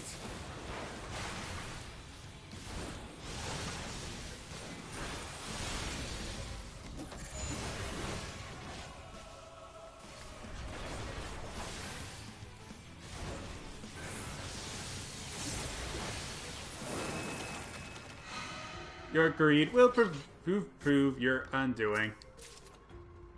Darbar thigh boots of scouting.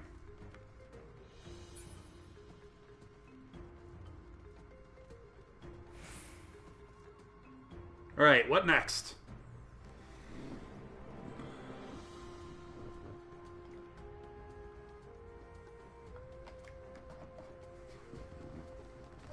Gold!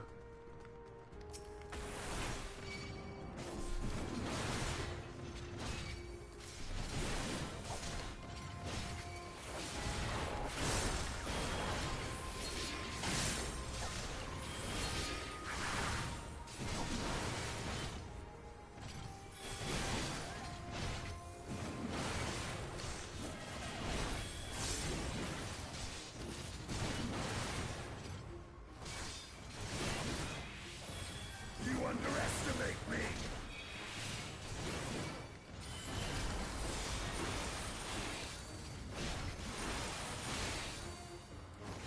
You're mine.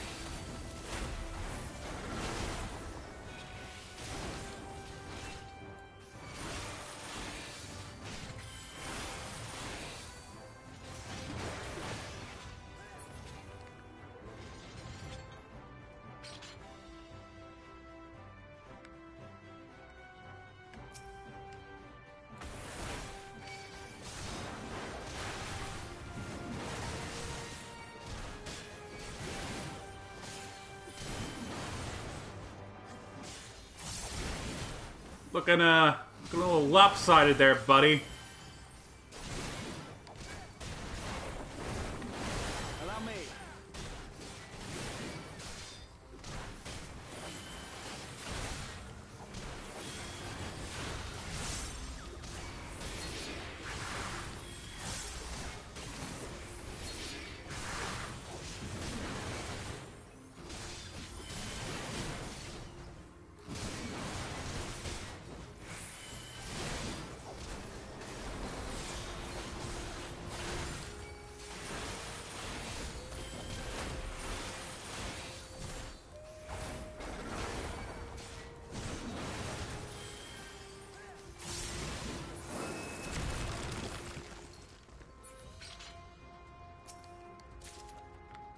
More materia.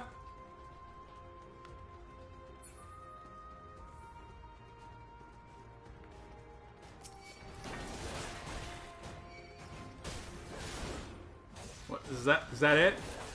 No. There we go. Yeah, get the mimics in here.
Next. Oh, more weapon.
All right, what do we got?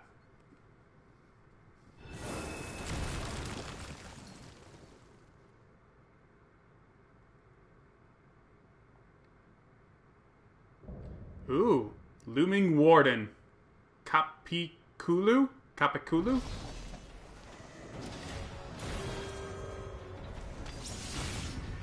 Some sort of robot.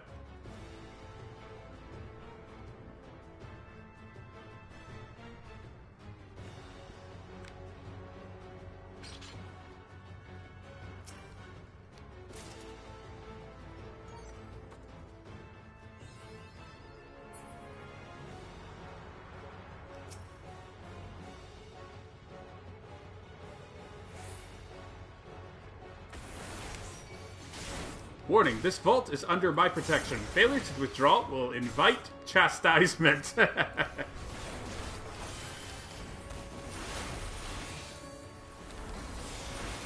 Chastise away. I am unchastisable.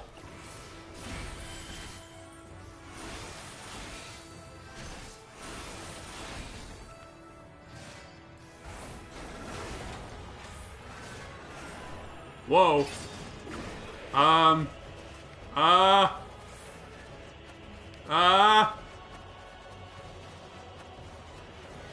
Yee! Get me out of here. Oh, God. What foolishness is this? Allow me.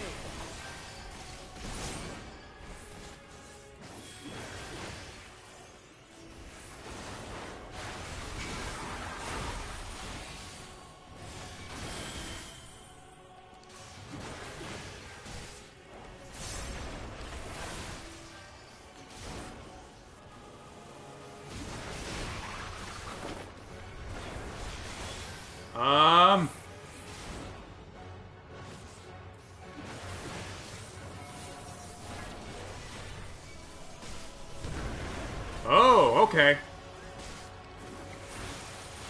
So he targets a ribbon, and then all the ribbons of the same color will drop an attack.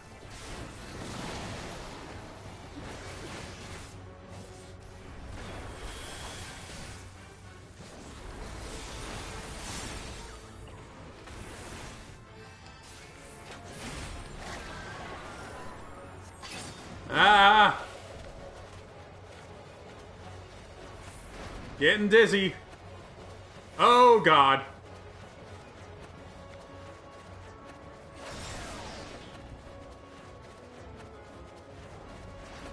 All intruders will be... Oh, God.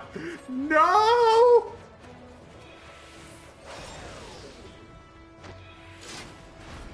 Oh, you burn now, Weaver.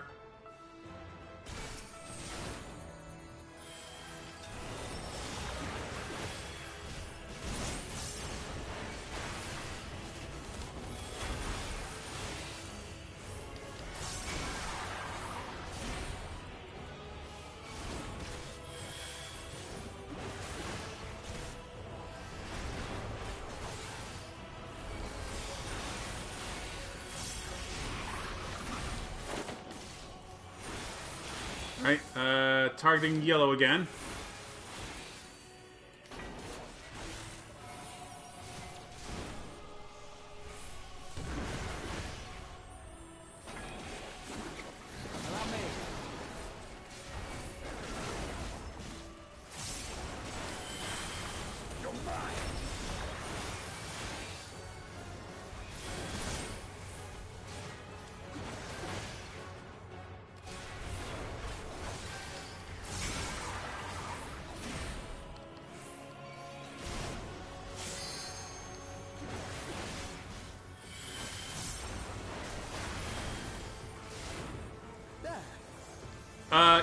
Y'shtola, if you would.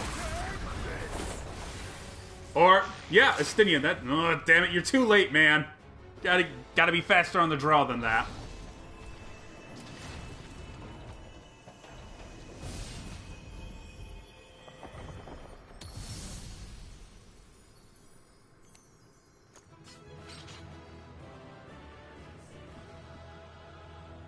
Very nice. Oh, hey, Urianger.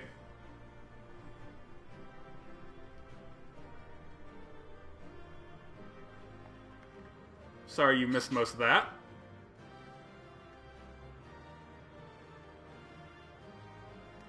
We found all the treasure, then.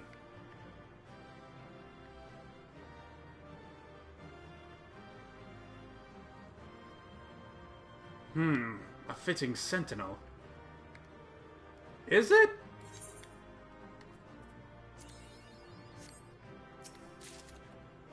Darbar Bottoms of Casting. Alright, let's see what we got. Reveal your secrets.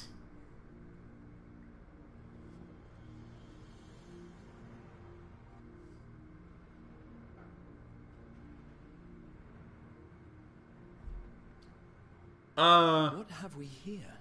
It's like some sort of dumpster. 'Tis not unlike a Hunnish alchemical furnace in design. Don't open it. That's one way we might find out. Don't open it. Y'shtola, no. That thing is... You mustn't touch it. Oh, thank you, Varshan. Thank you for arriving. And before we did something monumentally stupid. Vritra! Oh, my apologies. Should I continue calling you Varshan? Not now, You may man. address me as you wish. My nature is no longer a secret. Still, this is not a setting I imagined for our union. Surely you've not entered these ruins as common looters. Would that we could deny your accusations, but I fear you're not far from the truth. Great Vritra, might we beseech thee to explain the nature of this strange contrivance?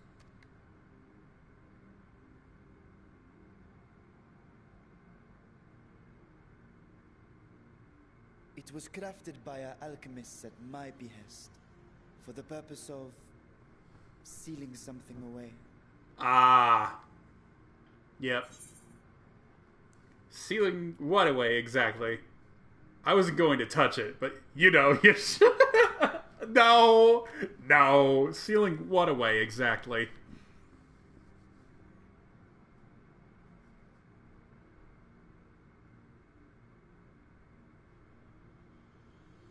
Perhaps I should simply show you. What's the bottle?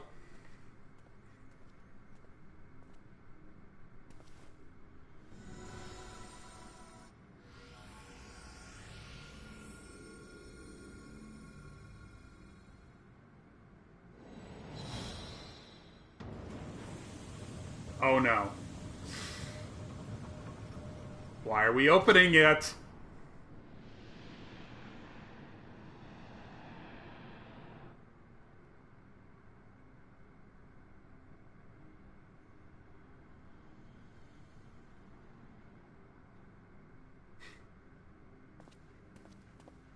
I have lifted the seal, if only for the moment, by an authority only I possess. A planar fissure? Oh. Oh, that leads to the dark world, No, doesn't my it? friend. Small though it may be, this is a functioning gate into the void. Whoa! The void!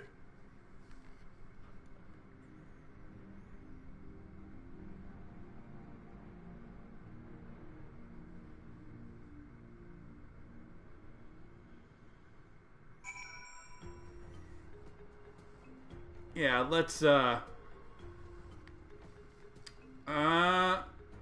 touch that.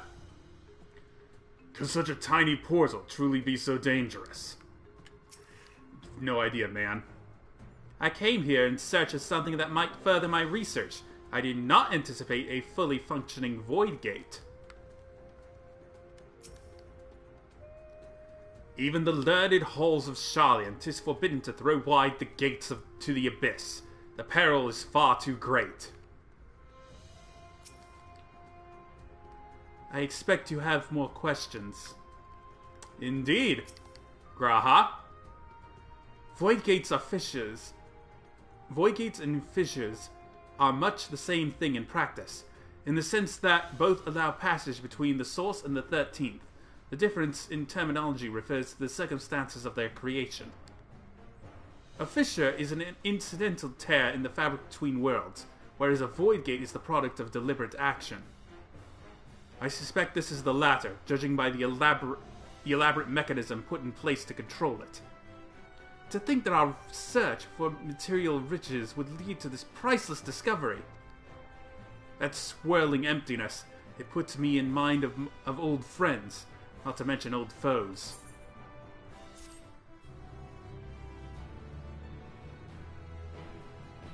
We now enter Alzadar's legacy with a party of NPC avatars. Y'shtola is appraising the Void Gate with a scholarly eye. Not too scholarly, I hope.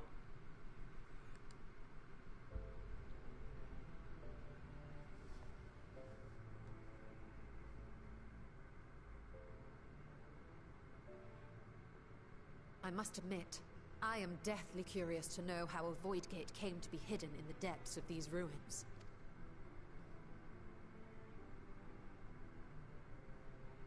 To tell that tale, we must first peer far to the south, and even further into memory.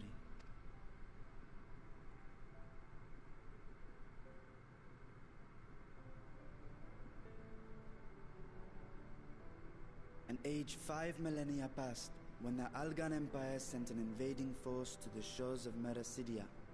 The southern people rallied around the commanding figures of Bahamut and Tiamat and fought fiercely to repel the would-be conquerors. With Bahamut's defeat, however, the tide turned against them. Desperate to seize any advantage, the Mercidians resorted to summoning primal entities. The Warring Triad.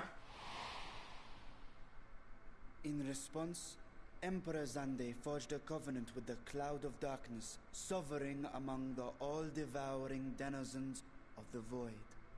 Thus bolstered by icons on one side and Void Scent on the other, the two armies clashed in a battle of unspeakable carnage. So much death, so much loss.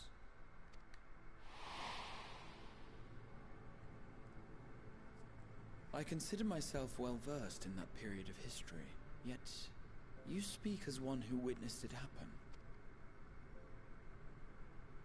Indeed, I did. I heard Tiamat's roar of defiance and sped toward that war-torn land.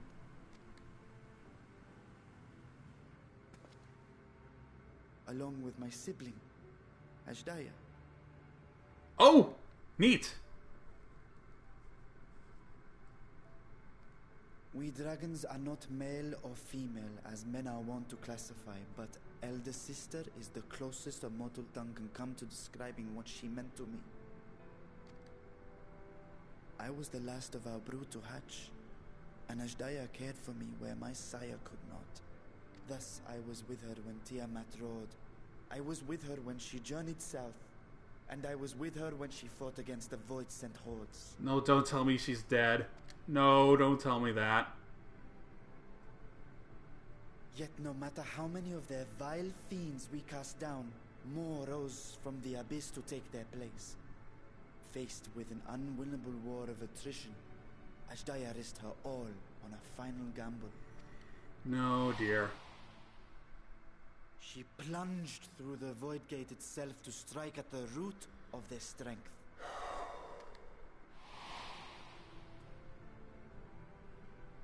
I tried to follow in her wake, determined to lend what aid I could. But even as I came upon Alag's glittering tower, I saw the rift close behind her. Damn. And Ashdaya has been lost to us ever since. Well, she's probably a void monster by now, unfortunately. I find I must retract my earlier claim of historical knowledge. Nowhere in the Crystal Tower's archives did I see mention of such noble sacrifice. That does not surprise me. To Allagan eyes, it must have seemed as if a lone dragon, driven to madness, simply dove through the gate and did not return. For my part, I spent long years searching for the means to reunite with Ashdaya. Until I could search no more. Until Alag was dust, and the arts to open a void gate large enough to accommodate a dragon forever lost. Yet you have the beginnings of a gate right here, under the control of a harnessed device. My discovery came before Radzat Han was founded. Though I scoured the lands for a method to cross the rift, it was beneath the sea that I chanced to find a natural planar fissure. It was, however, far too narrow to admit a worm's bulk. Only after our city rose upon the rock, and I could enlist the aid of our talented alchemists, did matters take a favorable turn. Their dedication was beyond reproach. Tirelessly they worked to expand the fissure, and after decades of toil, it finally grew to a size that a child might pass through. No. Don't. Not long ago, you told us that you called out to your kin, but Ashdaya's answer was silence. I suspect the conclusion to your tale is not a joyful one.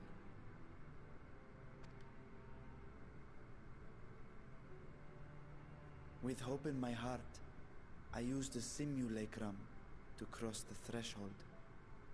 But no, I did not find her. What I found was a host of Voidsent, clamoring around the opening they had sensed. 'Twas but a moment, but enough. I had no choice but to retreat and allow the portal to contract once more. The gate was a threat to your people. You had to decide between endangering Razathan and abandoning your sister. You chose the latter. 'Twas not that thy siblings scorned thy call. 'Twas that she was trapped beyond a barrier through which neither roar nor dragon may pass. Even now, in the desolate world of the 13th. I can scarce imagine your pain, yet it was wise not to linger in that place. Too long a sojourn, and even a being of your power risks being warped into a creature of the void. You've seen this phenomenon before, when we stepped into the darkness. What hope does his sister have, then? I remember when Nero turned purple.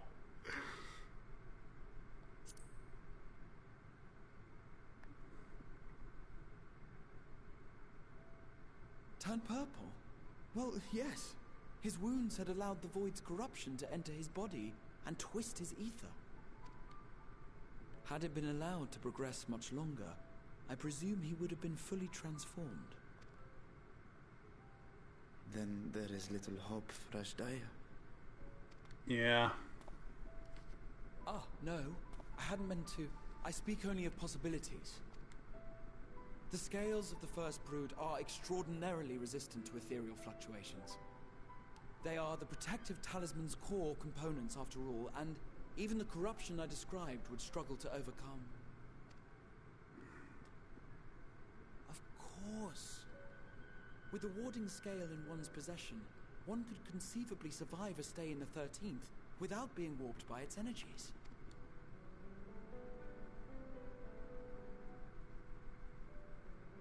Be that as it may, it is too late to rescue my sister. 5,000 years too late.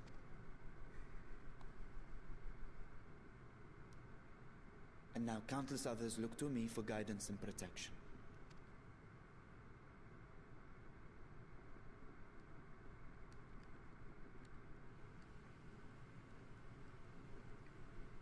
Yeah, you gotta let it go, man. So when I sensed intruders in the ruins, I came only to ensure that the gate remained closed. That, and to secure the treasure, of course.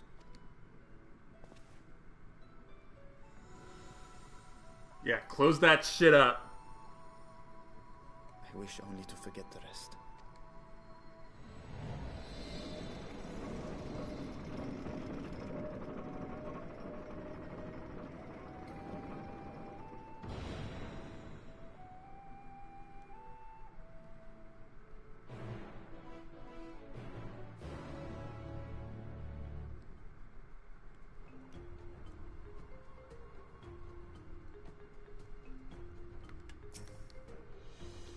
Millennia have passed since last I saw her, but I see Ashdaya in memory still, clear and vivid.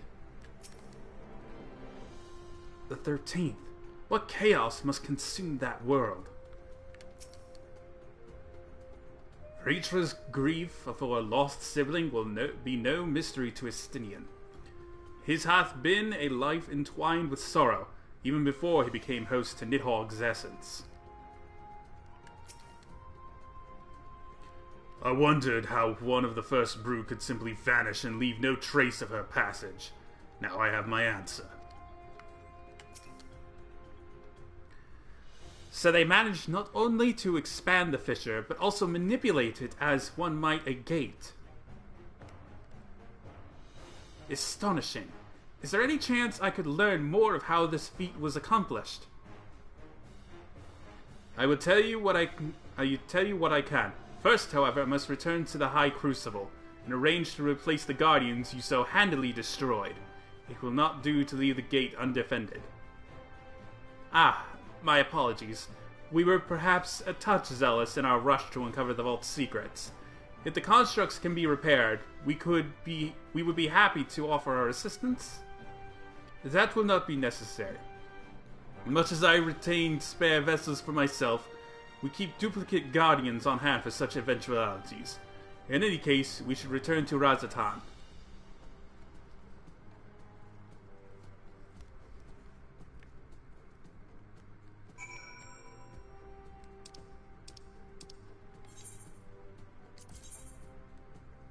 Right.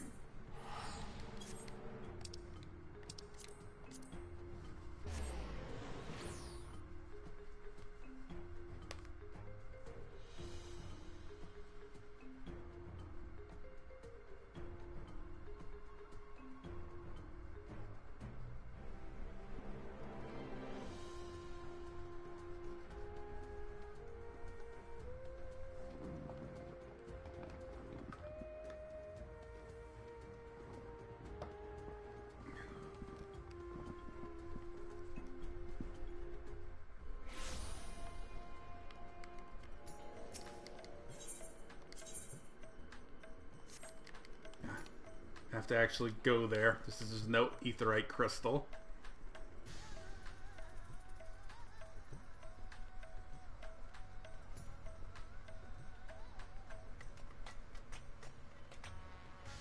The High Crucible of Alchemia.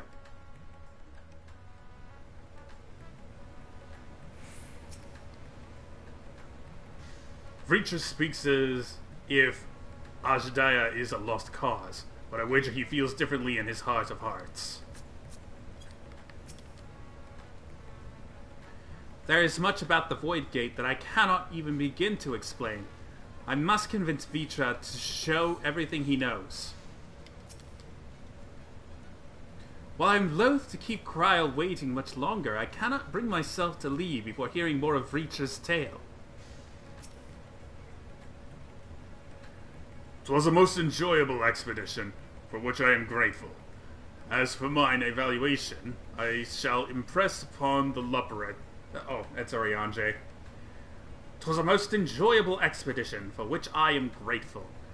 As for mine evaluation, I shall impress upon the Loperates that a treasure vault is incomplete without daunting sentinels to test the mettle of any would-be intruders.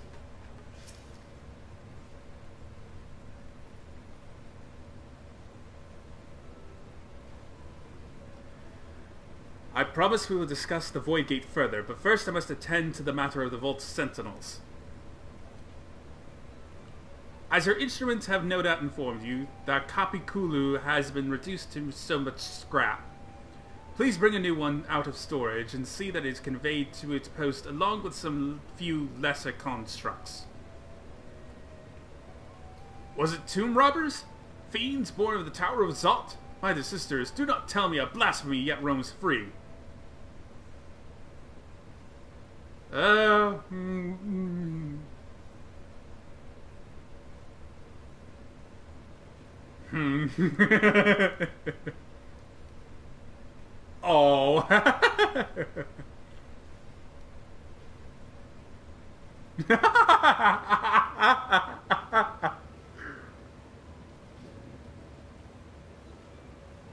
Why such guilty faces? Surely it wasn't you who are responsible for this. Oh. Well, details aren't important. I shall see it done immediately.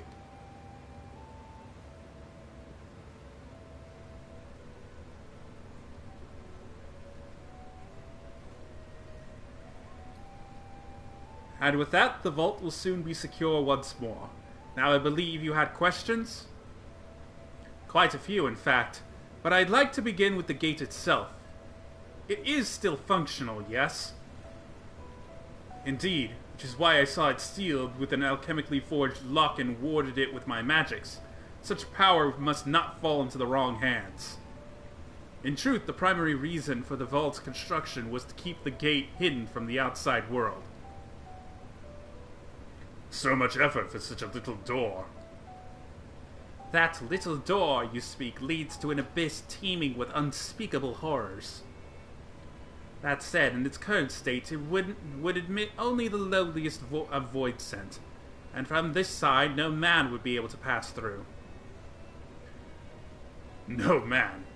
I should think Alphanode would fit, given a firm enough push. Physical size is only one consideration.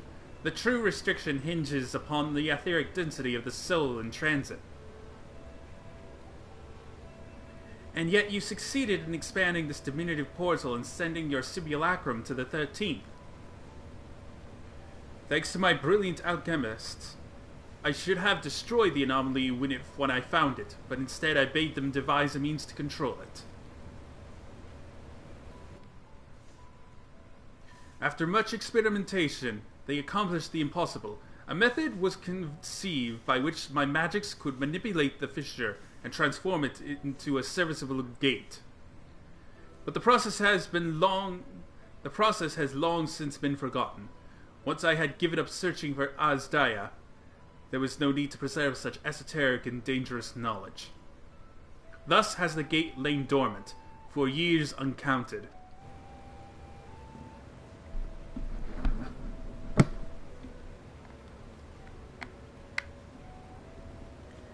Our own passage to the 13th was made relatively simple thanks to the Crystal Tower. An ancient mechanism channeled the tower's vast stores of energy to open a void gate, one bound to a covenant made with the Cloud of Darkness. Once that sovereign entity was beaten back, however, the covenant was broken, and the doorway was severed from its connection to the void. Theoretically, it could be possible to reconnect the gate by forging a new pact with another void scent, but such deals usually end in betrayal and death. In any case, we should attempt to gain an understanding of the Bounty Gate. Mayhap you could resume the search for your sister. As I have already explained, I put those futile hopes to rest centuries ago. My place and my duty is here now. Ah, I had meant to ask, what prompted you to search for the vault in the first place?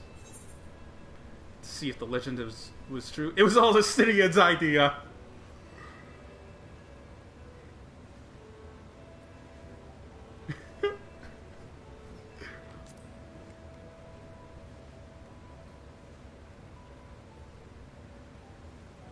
As you have seen, the fabulous wealth from the stories is quite real, if not its rumored origin, but I'm afraid I must assert a prior claim. I've been adding to that trove for years, little by little, but the time has come to spend it, that I might alleviate my people's suffering. Hey, it's a dragon horde! Then we are of one mind. I had no intention of taking it for ourselves. Isn't that right, my friend?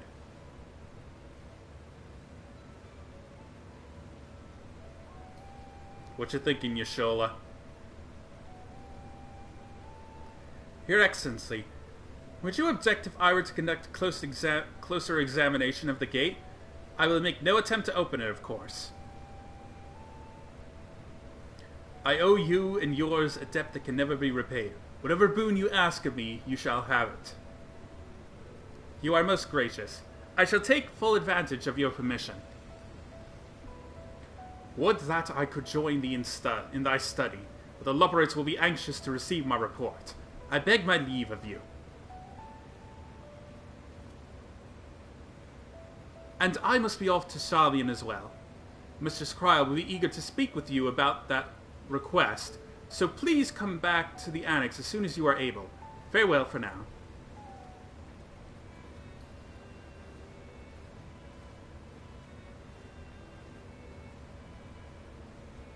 We can discuss my findings once I return. You'll not be rid of me so easily.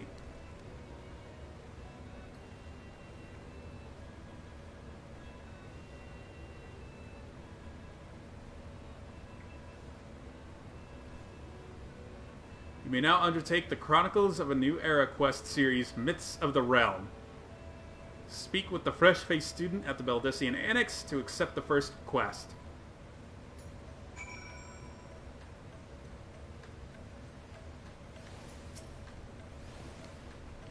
I hope you enjoyed the expedition, at least. Otherwise, it was a heavy purse to pay for a treasure map leading to a treasure we couldn't keep.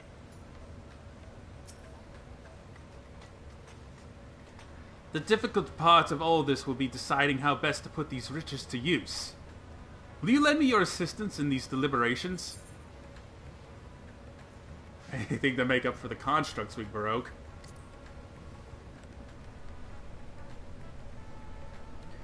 Then think of your employment as recompense. Serve me as guest advisors, and I will consider the broken constructs paid for in full.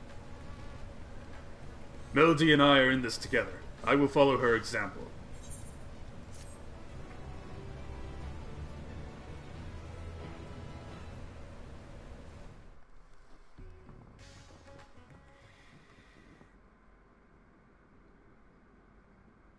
Meanwhile, elsewhere...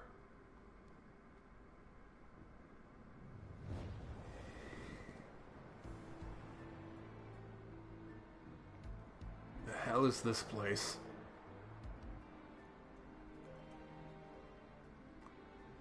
Throne.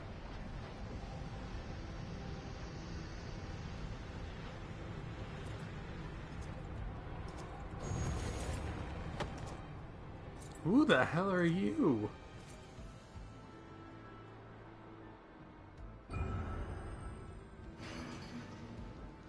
What is this? The element, the 4 elements.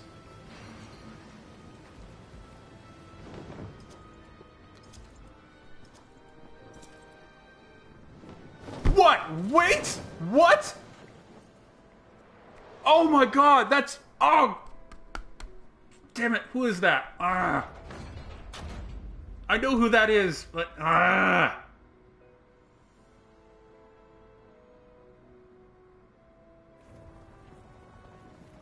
I sensed the breaching of a gate, but it was not instigated from this side.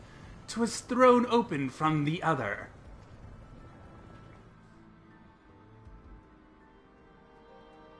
I too felt it. A rare occurrence, yes, but such a tiny portal is beneath our notice.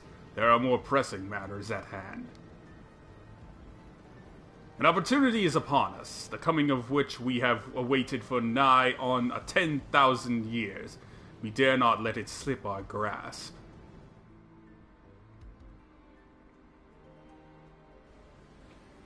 Yet we must not underestimate she who bested the cloud of darkness. Even restrained by a covenant, the cloud was no feeble wisp to be dispersed by some flesh and blood mortal. Bah! Let her come!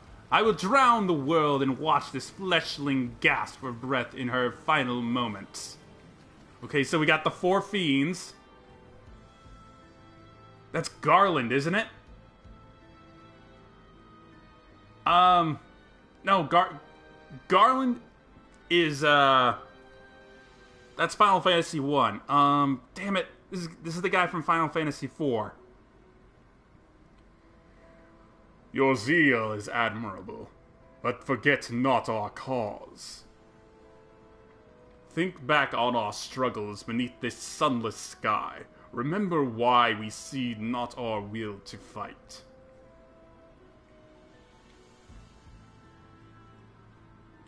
'Tis time we set the war in motion, and win redemption for our star.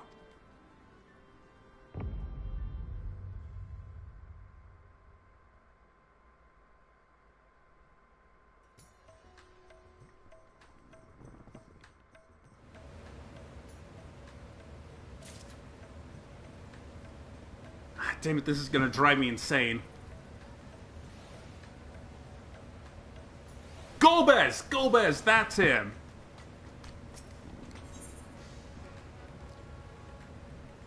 Sharing the wealth. Barshan wishes to discuss the distribution of the treasure. Shall we begin? We ought to spend the treasure wisely. we must first determine which groups would benefit most from monetary assistance. Some of my citizens may find it intimidating to speak with the satrap directly, so I would ask that you act in my stead. Melody, you are to visit Akali and Yeriman. Speak with Matsya and his people, and listen to their grievances. Estinian, I bid you do the same at Palikistan. I will be conducting my own queries at Giant Skull Grounds. Once you believe you have ascertained the needs of the populace, we can reconvene at Magaduta.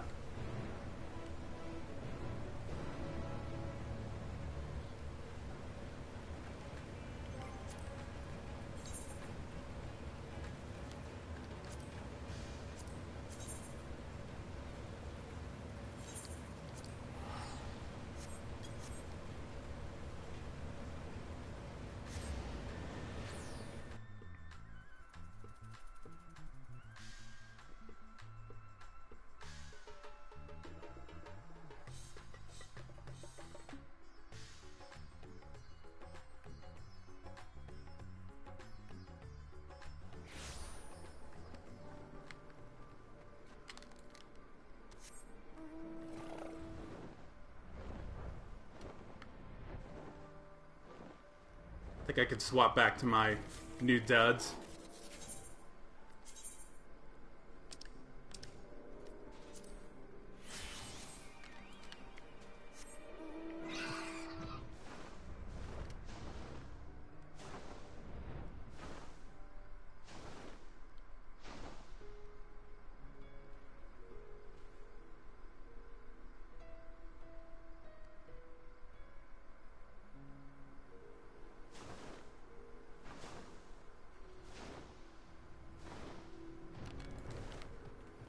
Hello, Matsya? Oh, Melody, I was so glad to see you had returned unharmed. You finished with the boat, then?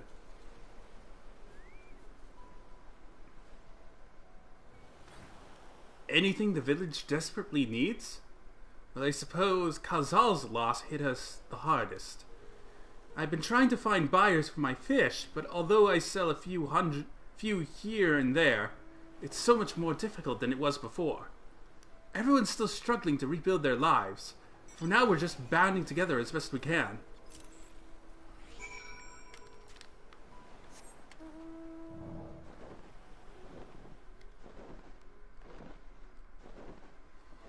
Yeah, I need to rebuild the infrastructure to sell goods and services.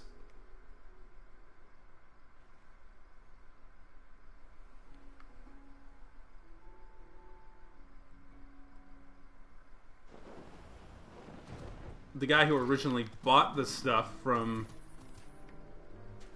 people is kind of got turned into a blasphemy. Greetings and welcome, traveler. Is this your first visit to Thavnir? Then you must try my special Amra Lassi. Its refreshing zest cannot be beat. What could such a wonder cost you wonder? Normally, I part with 3 bottles for the generous price of 19,800 gil. But for you, I am willing to go as low as 10,000. You'd be practically stealing from me. Stealing at that price? You're the only thief around here. Still not turning a profit these days? I am not a Stydian.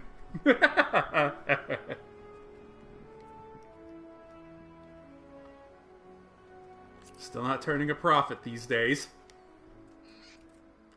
Times are harsh, my friend. The world may no longer be on fire, but we are still sifting through the ashes, so to speak. Sister, spare me. We might as well have that ugly tower back for the scant few travelers we see these days.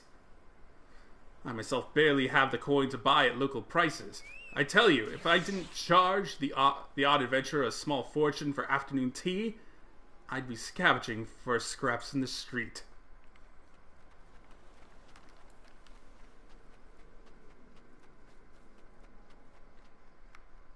People aren't coming and going. People aren't buying anything.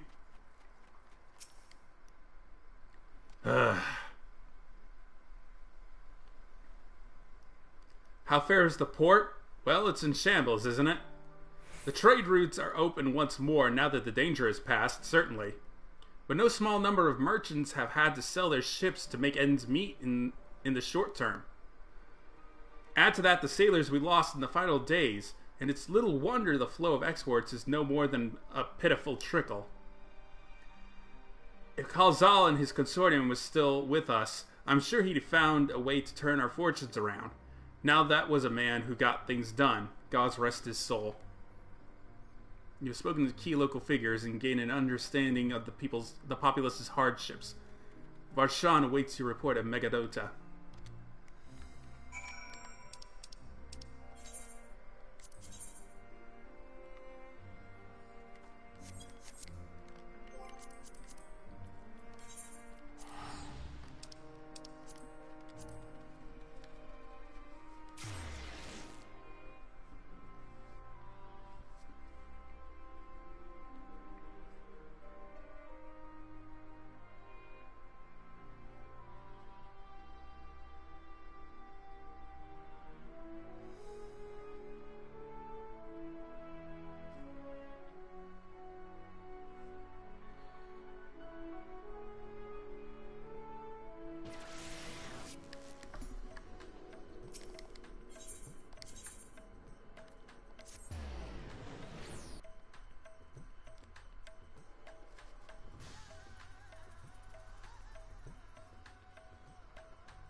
What'd you get, Estinian? To see my stint on Vitra's back did not go unnoticed. I couldn't take 2 steps before another Thavneri was thanking me profusely for saving their home.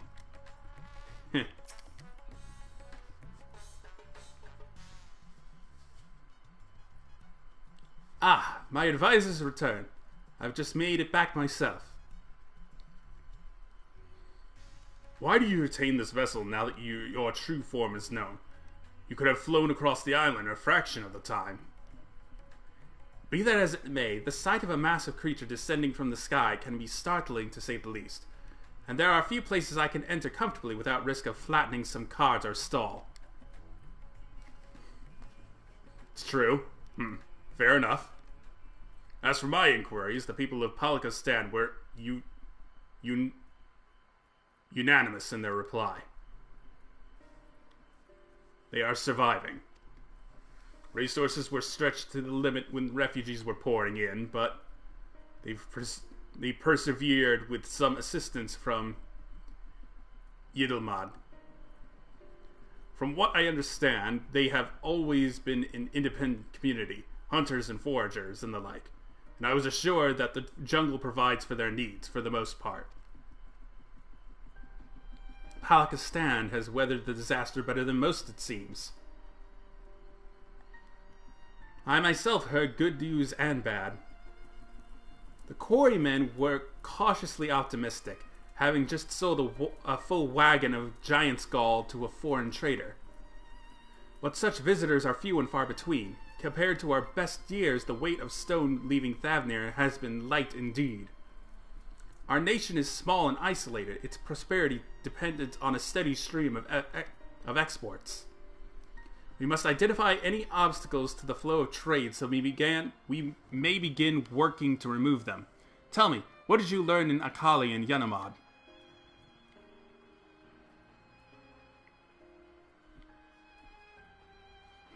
I see.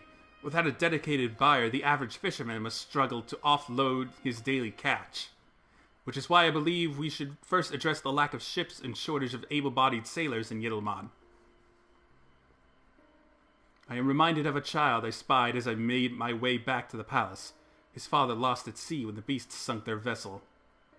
So many variations of the same tragic tale, repeated over and over. So many lives lost.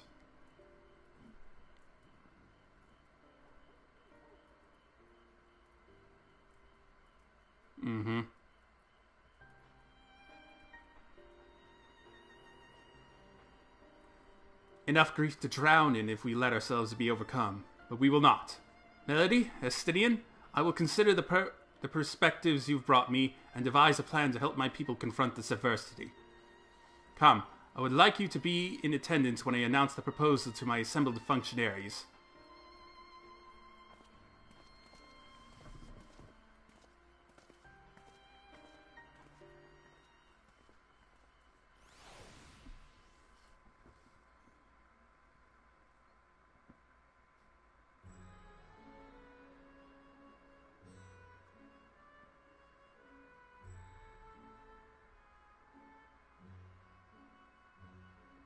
I thank you for your attendance. The riches the Radiant Host have retrieved were hoarded in Al-Zadal's name. A fortune I set aside for a future day of need. And lo, that day hath come. May it aid our wounded city in reclaiming its vibrancy and vigor. In better times, I would leave such a task to our capable Ahawan. God's rest his soul. Finding myself bereft of his counsel in the here and now, I will assume the responsibilities of mine office directly. Firstly, the treasure shall be sold for more convenient currency. Thence, invested into the trading port of Yedlamad. Our merchants must have their operations restored, their ships rebuilt. Commerce must flow once more. None were spared the tragedy of the final days. Of this, I am well aware. But an absence was created by the loss of Karazal's consortium. And by filling it, we provide new means for our fishermen, our artisans, and others to bring their wares to distant markets.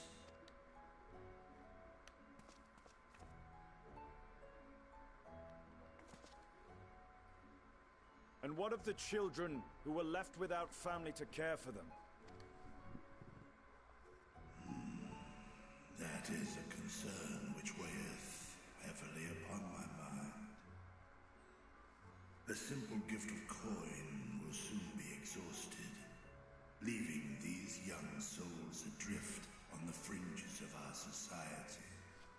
Nay, a proper solution is needed, one which doth guarantee their welfare for years to come.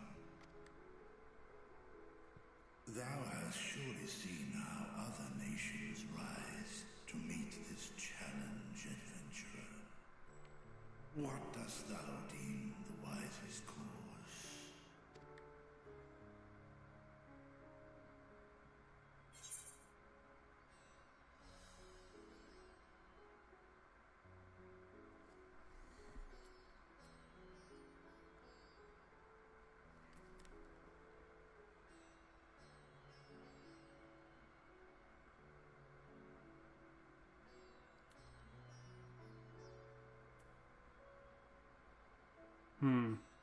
Edelsire's orphanage was funded through trade in highly coveted goods.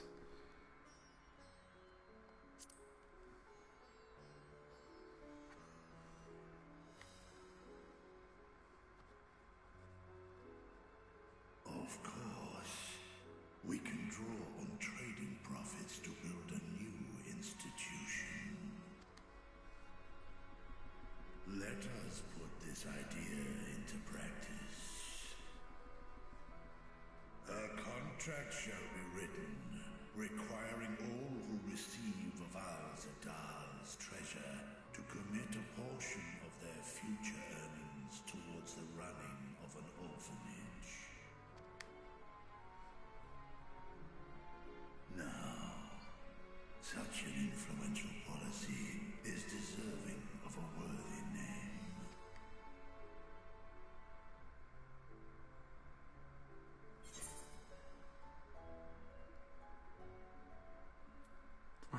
one of your most successful merchants.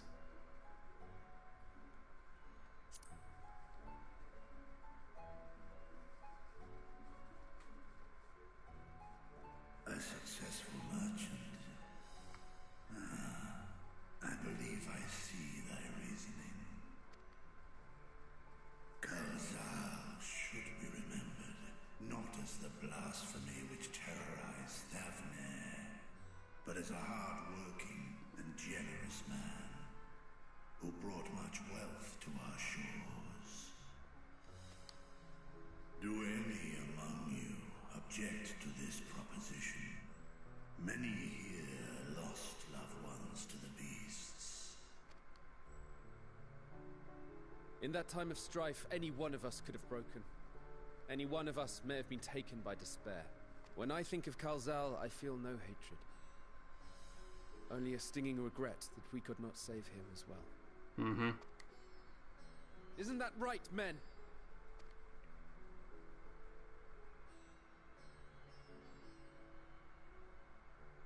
This bodes well for that boy. Mirad, was it? Perhaps he can cut ties with that shady peddler. Then let it be done. Henceforth, this initiative shall be known as the Kalzal Foundation. Nabdeen, thou art to assemble a patrol and ensure that no child in this city liveth in squalor. Good.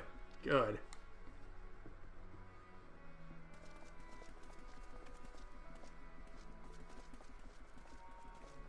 I'm glad they addressed that. Clerks, see to the management of our funds and make haste. Our citizens must not suffer a day more than is necessary.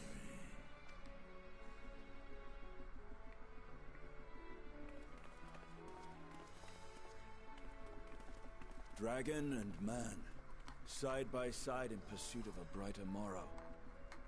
Reminded of Ishgard.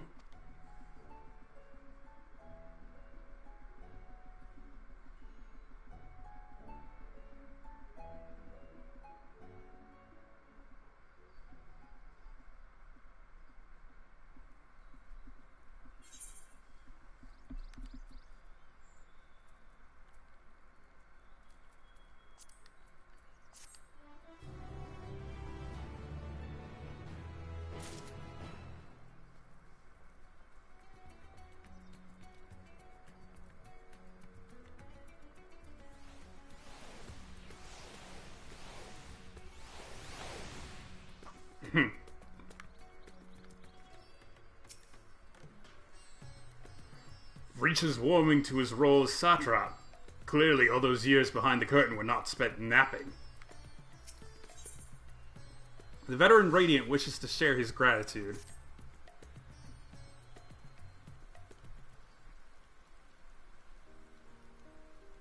Thank you for putting forth Kazal's name. Those whose lives he enriched will take comfort in seeing his legacy honored. You will forgive me for not speaking sooner, but I bear a message from Archon Y'shtola. She asks that you meet her at the High Crucible at your earliest convenience. Understood, thank you. Y'shtola must have finished her study at the Void Gate. Shall we hear what she has to say then? I shall go with you.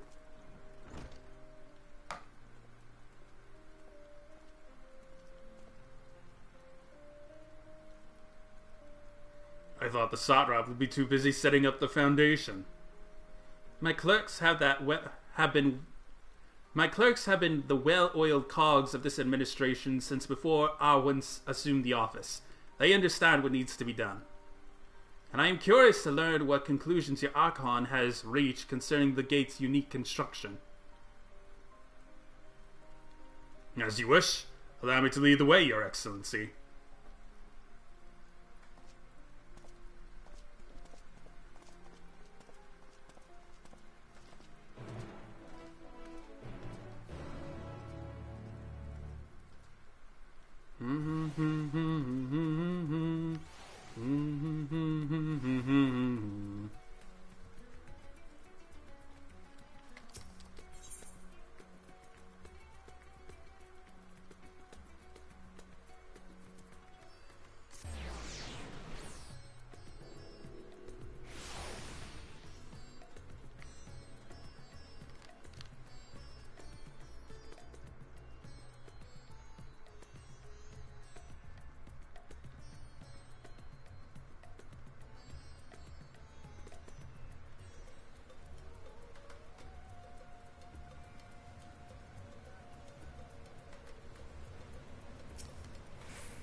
For one who claims it is too late to save his sister, Vicha seems awfully interested in whatever revelations Y'shtola might have to share. Shall we hear what your scholarly comrade has to say? What you got, Y'shtola?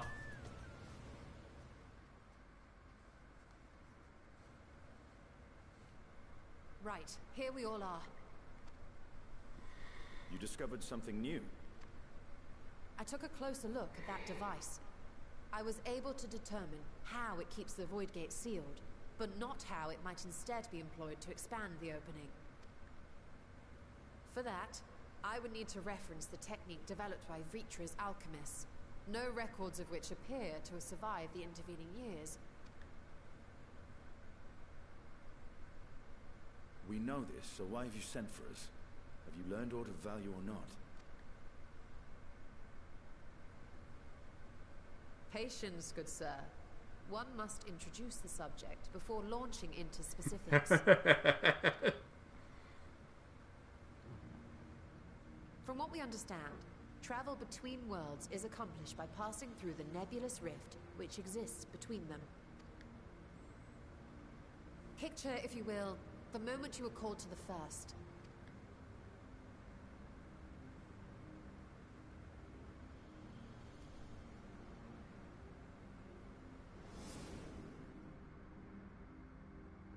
You touched a focus of some kind to help the Exarch pinpoint your location. His summoning spell then channeled the energies of the Crystal Tower to begin your journey to his world.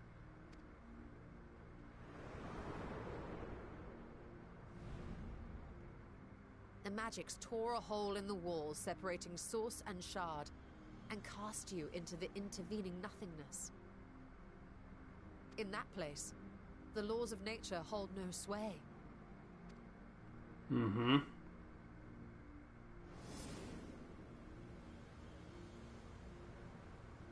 Yet even through this realm of temporal and spatial instability, you were borne safely to your destination in the first. The feat that guided you across such an unimaginable distance, both physical and metaphorical, was nothing short of a miracle.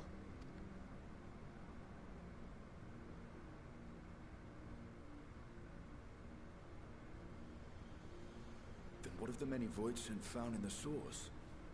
Who guides them here, and how? An excellent question. Though there are several methods by which the Void's denizens might intrude upon our world, the rituals of summoning are the most typical. For example, let us consider the Gargoyle, a creature of middling power. Okay.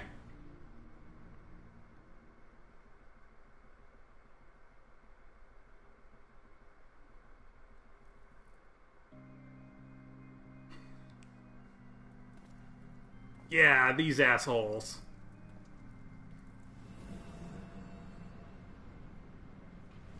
To call upon such an entity, the prospective summoner must force open a void gate. The portal lasts but a moment and is relatively small, allowing only an imp or other lesser being to squeeze through with their physical body intact.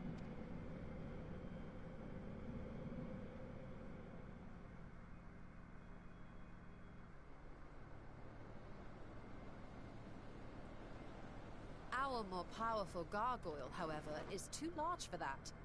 Creating a gate big enough for him would require vast amounts of energy, far beyond the reserves of any one mortal practitioner.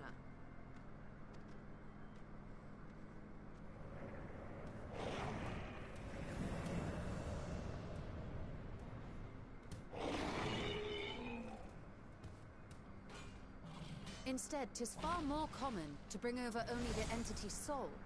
We had a taste of that ourselves when a certain Exarch dragged us to the first.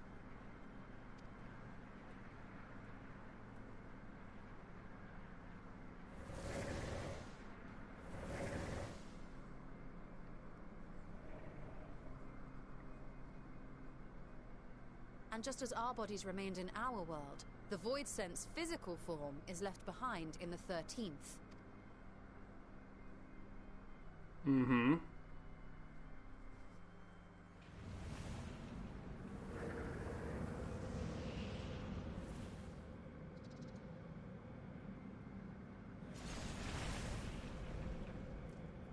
Once at its destination, the summoned soul is granted a temporary shell to inhabit. In the gargoyle's case, a stone effigy has proven a suitable vessel.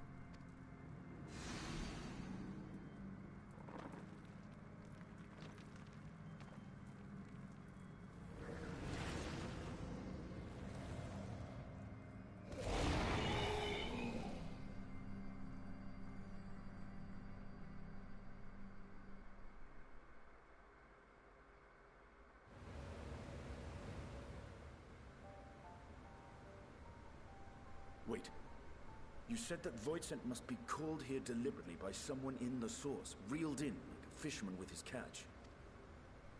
Exactly. For a being to navigate the chaos of the rift, with or without form, there must needs be a guiding agent on the other side. When the hordes poured forth from Alak's Great Gate, it was the technologists who drew them through. Though to my knowledge, planar fissures are in essence natural passages between our world and the void, which require no such guidance to traverse. Why is only the boundary between the source and the 13th so fragile? So much so that it often tears open of its own accord. I believe solving that mystery is key to understanding travel between the source and its reflections.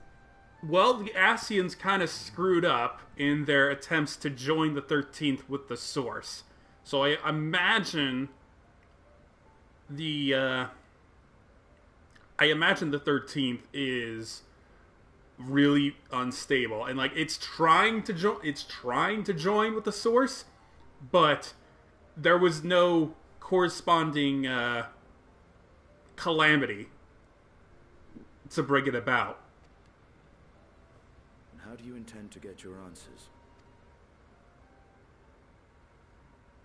No. The danger is too great.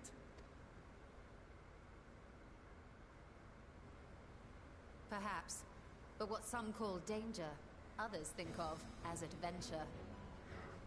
Okay, Y'shtola, I'm all for it, but this is the void we're talking about. You really want to... No, don't smile! Listening to my tale. Never mind that the means to expand the gate has been lost to the ages. Even could you force the portal wide enough, you would be greeted by an army of murderous horrors the very instant you step through. I assure you I was most attentive, and I agree that to go alone would be certain death. But if I were to bring along one who has already braved the 13th and humbled the cloud of darkness, well, I imagine my chances would be much improved. This is so dumb. This is the dumbest idea. You can't do this. We should not do this. So much for taking it easy. So much for taking it easy.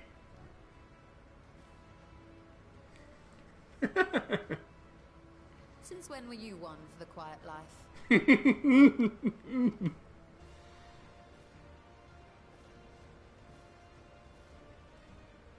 Once again, I put my life in your ever-reliable hands.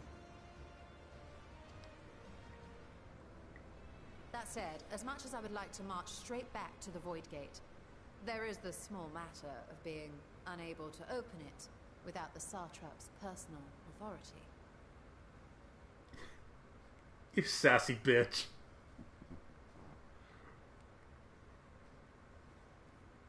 As I've said before, I will grant you and yours any boon you choose to name, provided it does not endanger my people. You have my word that we will take every precaution. Not a single Voidsent will be allowed to threaten Radzatan, assuming we manage to expand the portal in the first place. You have a plan. Actually, I had hoped you might help us with that. I presume the alchemists you retained supplied you with some explanation of their methodology. That they did. House Daemir was overseeing the project. Daemir. Ah, yes. The family associated with the great work.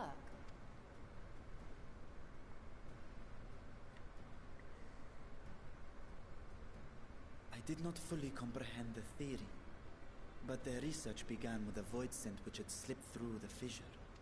After a thorough examination, they created an arcane simulacrum possessed of similar qualities.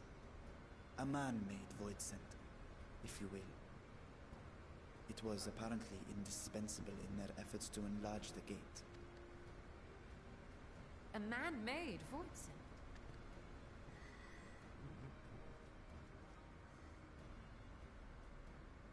Yes. Being great admirers of the Archons, House Daemir submitted detailed notes to Charlene's official committee. They expected praise and accolades for their simulacrum, and were thus devastated to be informed that their work had been classified as prohibited material. Well, duh! Oh my god, this is gonna drive me insane. Like, we know for a fact that the Void is a hellscape of unimaginable horrors at this point. It is pure, undiluted darkness. And we want to go there? And we want to open a gate to this place? If that's true, then those notes might still be stored in a forbidden archive somewhere. Not Google, of course, since that library had yet to be built. Which leaves us with...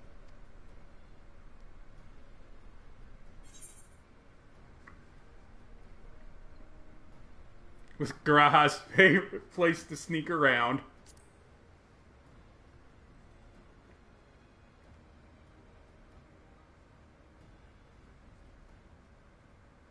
Indeed. Numenon's restricted stacks may very well hold a copy. In which case, I say we head directly to Charleon.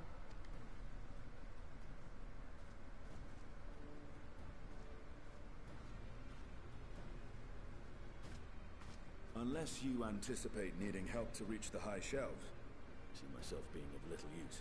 Go on ahead. I still need to find Merad and tell him about the Kalzal Foundation.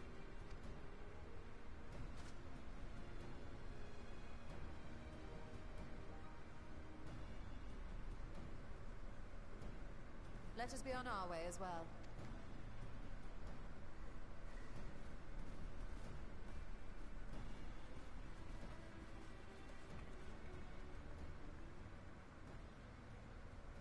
They are resolved to venture into the void.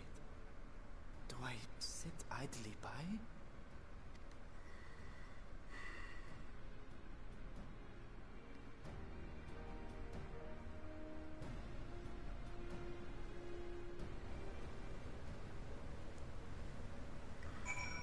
I don't know about this.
If we are to enter Numenon's restricted archives with a minimum of fuss, then we must secure the permission of the Forum.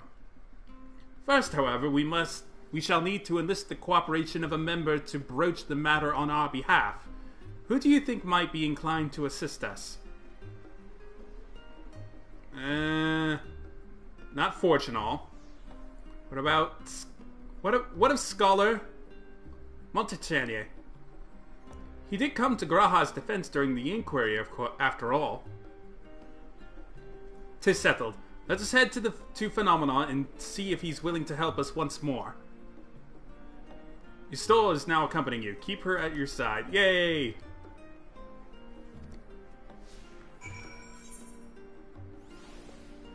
Right. Yes, they added that to the map. They added that to the map. Very happy about that.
I apprenticed to Master Matoya at the age of 7 and labored under her tutelage for a full decade. I never had the chance to attend the studium. Neither did Thancred, as I recall. Soon as Master Louis Soir took him in off the streets, he was put in the care of another Archon. His was a rigorous and practical education in the arts of espionage and survival. Sometimes I wonder what my life might have been like had I pursued studies here instead. Tea at the last stand after a day of lectures? Should I wonder as well?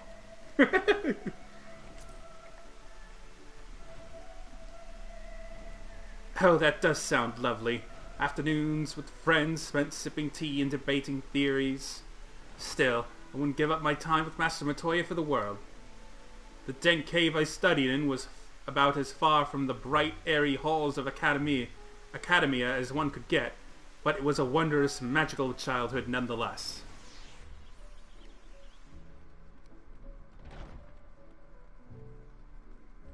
She really kept you in a cave all that time.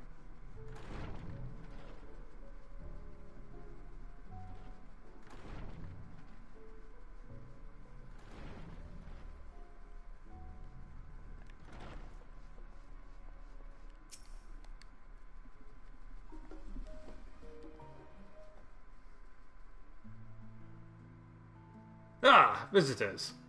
And quite esteemed ones at that. What may I do for you? Pray forgive the intrusion, Skolak. But we were hoping you might help us secure permission to enter Numenon's restricted archives. Oh ho, no furtive forays into the stacks this time, eh?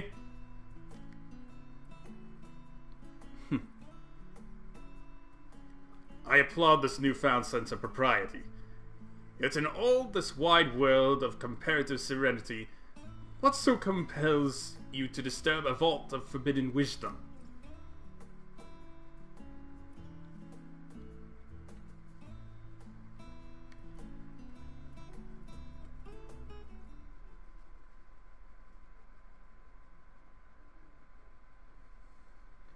Fascinating. I had no idea such a technique existed.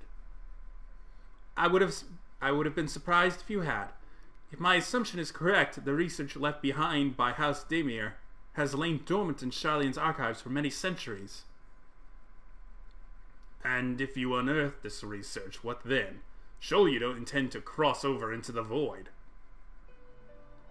That is, in fact, precisely what we intend. To what end, pray tell? To develop a method of traversing the rift. For one, that I might keep my word to a distant friend. Sentiment aside, I have journeyed to the end of existence. I have heard, felt, and thought endlessly about the truth of our world and the echo of its future. And yet I want to understand everything, to unravel it all down to its very last secret. What scholar with my name, worthy of the name, wouldn't force open a void gate or two if a grand revelation was the promised reward? Ha ha ha ha! Marvelous! An audacious proposal worthy of Master Matoya herself. And after hearing the whys and the wherefores, I for one do not believe you would use the knowledge for ill. I see no reason not to present your request for the forum's consideration.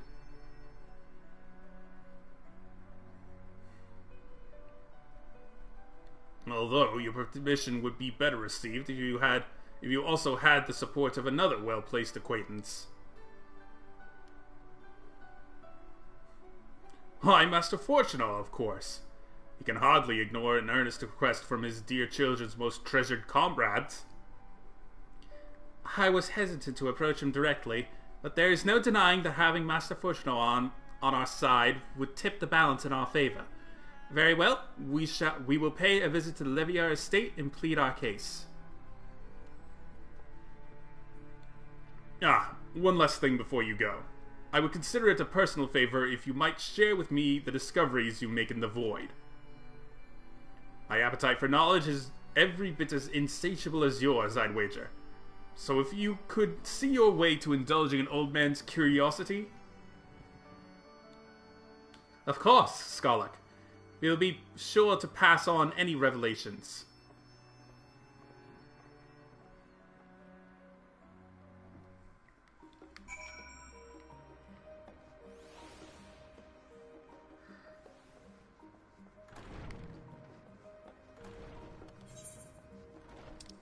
Where am I going?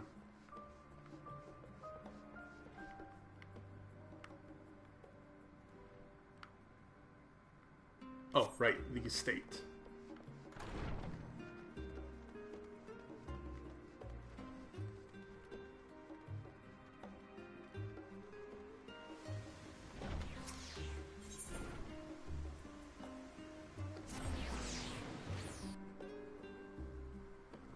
While I'm here,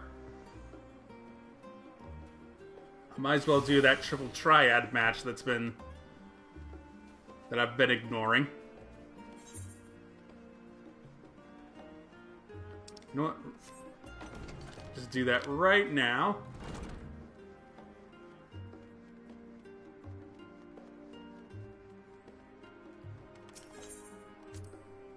Ha! You wish to play a match, my lady? It would be this humble servant's pleasure to oblige you until you are satisfied. I just want one match. 3 open? Oh no. I already don't like the look. Look at all. I don't like this many rules in one place.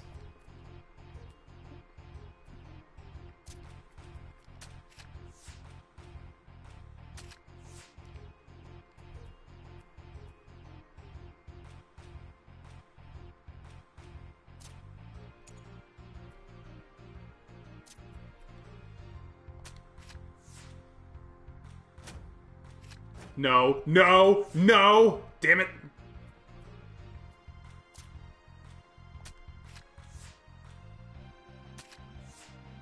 Damn it.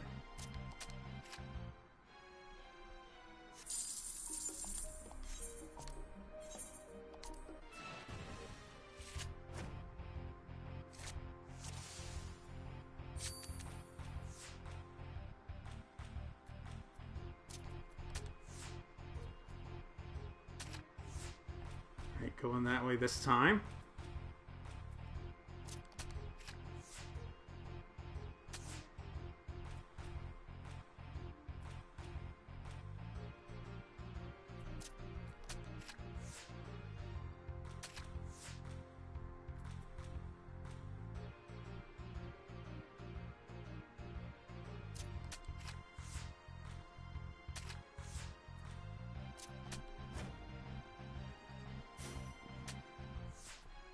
Oh dear.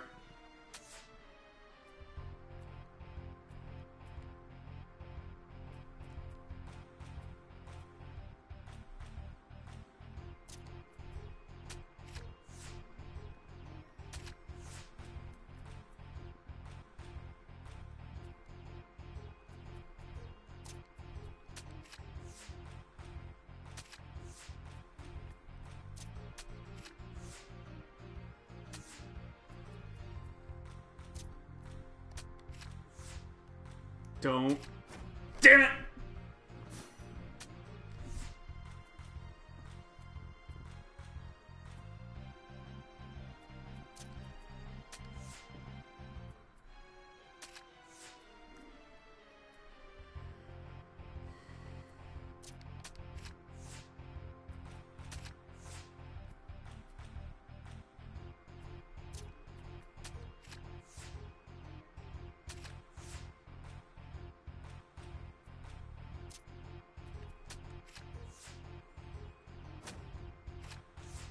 Damn it.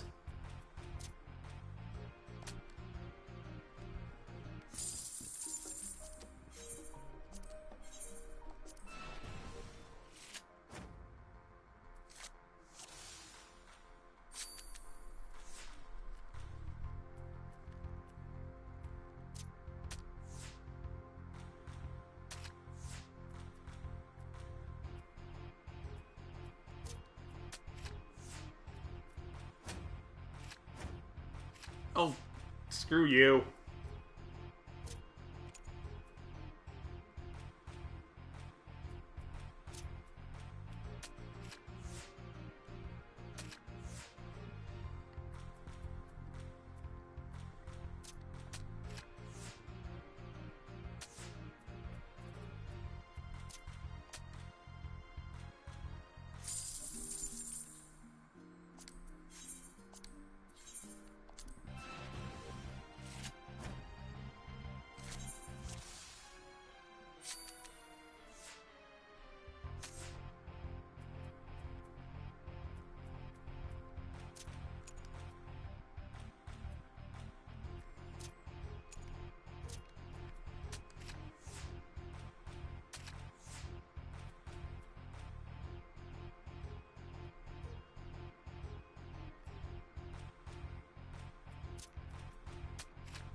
Yeah! Nice. I must admit defeat, it seems. As expected of Lord Alphino's companion. That look you have, how it reminds me of the young lord's triumphant expression.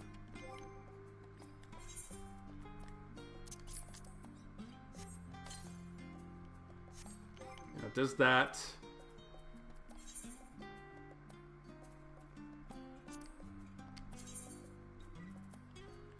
Does that change any of my recommended?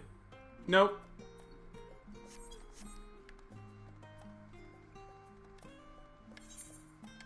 I didn't miss any talking points along the way, did I? I did not.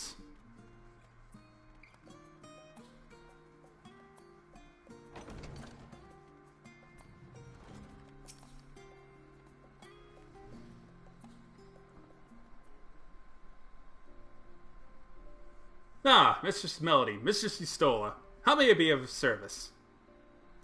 We've come to speak with Master Fortuno. Is he home, perchance? Yes, the master is in residence. I shall inform him that he has guests.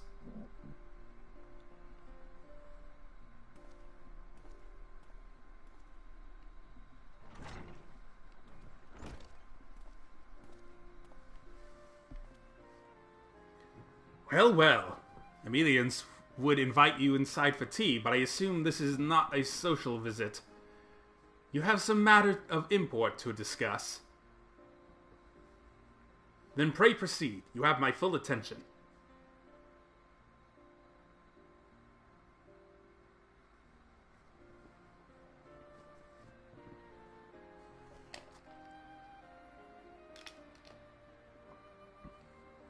Well, I suppose I should praise you for following the proper protocols this time around. Skolek Monteshane expressed much the same sentiment. I assure you, we'll not attempt to circumvent the Forum's authority again.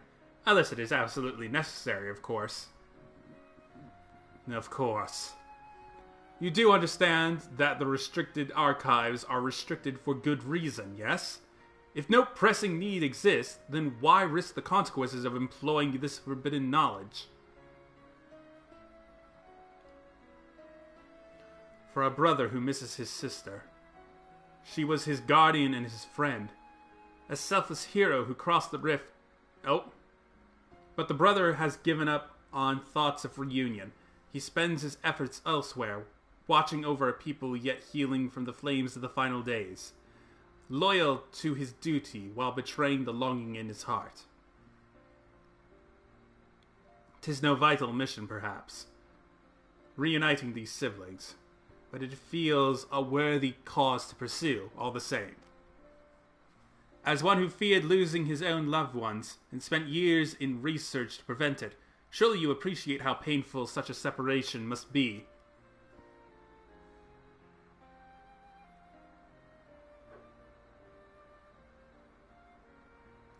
Reflections are still very much a mystery to us. Offering to share your experiences in the first should constitute a fair exchange for our cooperation.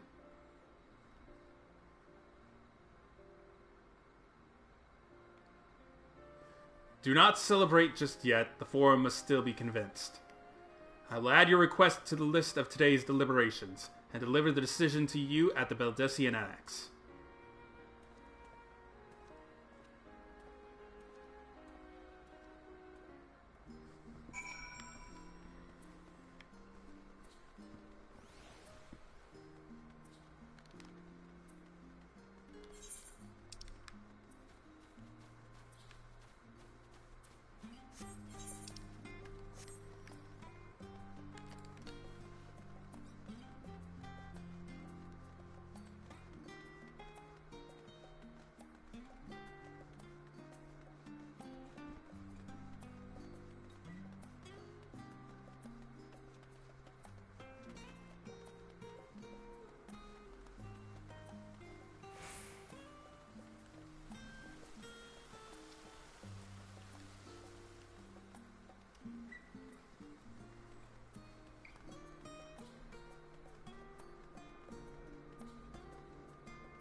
Where's the talking point here?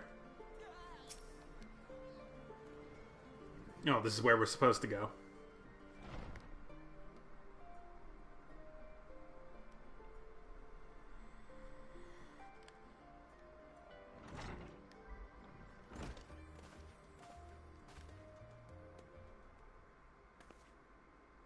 So, what did the Forum decide?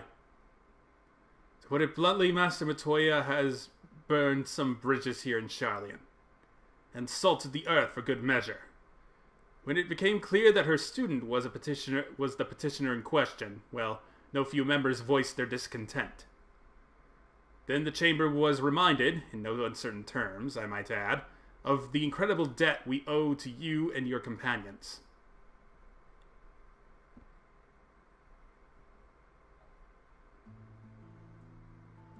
That served to silence the grumbles and stiffen a few spines, and it was agreed that allowing you entry to the archives was the least we could do in return. That is wonderful news! Thank you both for speaking on our behalf. Yes, well, as I am sure you are aware, this permission was not extended lightly. Forbidden knowledge is to be treated with the utmost caution, and there will be repercussions if it is not. I wish you well in your endeavor, and bid you good day. Still gotta stick up your ass, don't you, Fortuno? Ever the same, that one. Uncompromising? Aye, but that very stoicism is exactly what Shalian needed to guide it through not one, but 2 exoduses.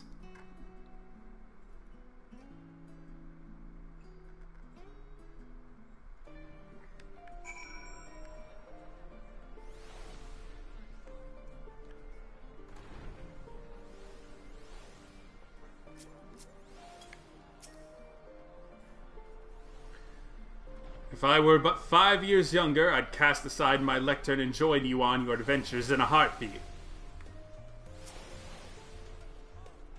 That went rather well, I think. As a child, I dreamed up any number of schemes for getting my hands on those forbidden tomes, and now I can simply walk in through the door. Our focus will be on finding House Damo's research notes, of course, but the thought of so much knowledge at my disposal has me feeling a little giddy. Don't get too excited, Y'shtola. Montaigne is waiting to offer you further instructions. You'll be headed directly to the archives from here, I presume. You presume correctly. Then you'll want to speak with the index page when you arrive. It's been instructed to grant you access to the restricted section. Excellent. Once again, we thank you for all your help. Oh, it was my pleasure, believe me. May you find the knowledge you seek. Shall we?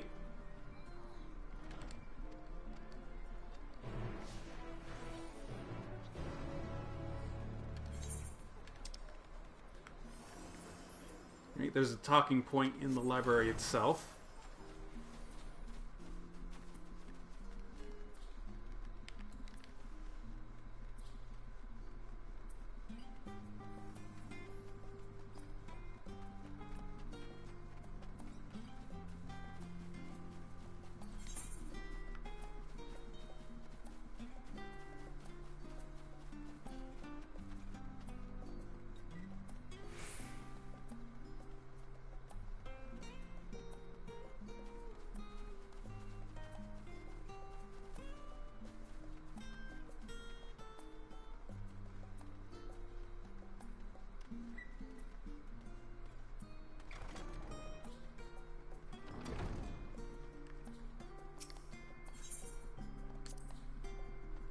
To think the set of instructions I laughably imagined may actually exist, but yalms away from where you found me napping. If I had known of Al-Zadal III's exploits sooner, I could well have saved myself days of research. Even a children's book might have pointed me in the right direction. To achieve the impossible, one must needs be flexible of mind and look beyond conventional wisdom. A lesson I had already learned, yet but clearly not taken to heart.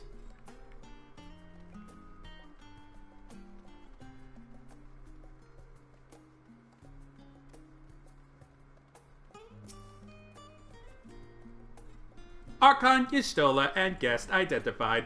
Do you wish to proceed into the restricted archives? Follow me if you would. Watch your step, and please note that the use of naked flames is discouraged.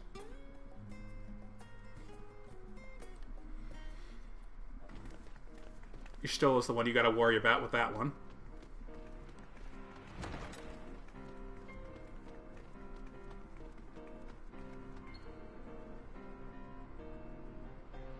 Well, I feel like I'm entering into another dungeon now.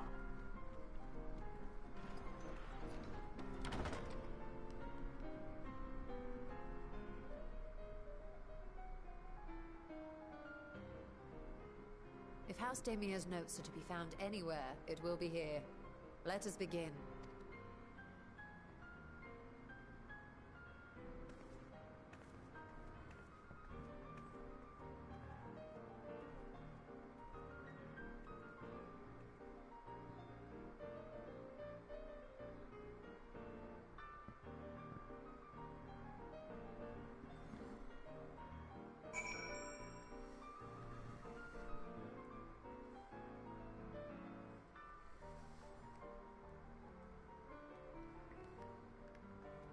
Let's see. You gonna be any help? No smoking, no throwing books, and no yelling out Eureka in an obnoxiously loud voice. So many books I've yet to read. Yes, yes, we are here for one specific volume. You need to remind me. Untitled Journal.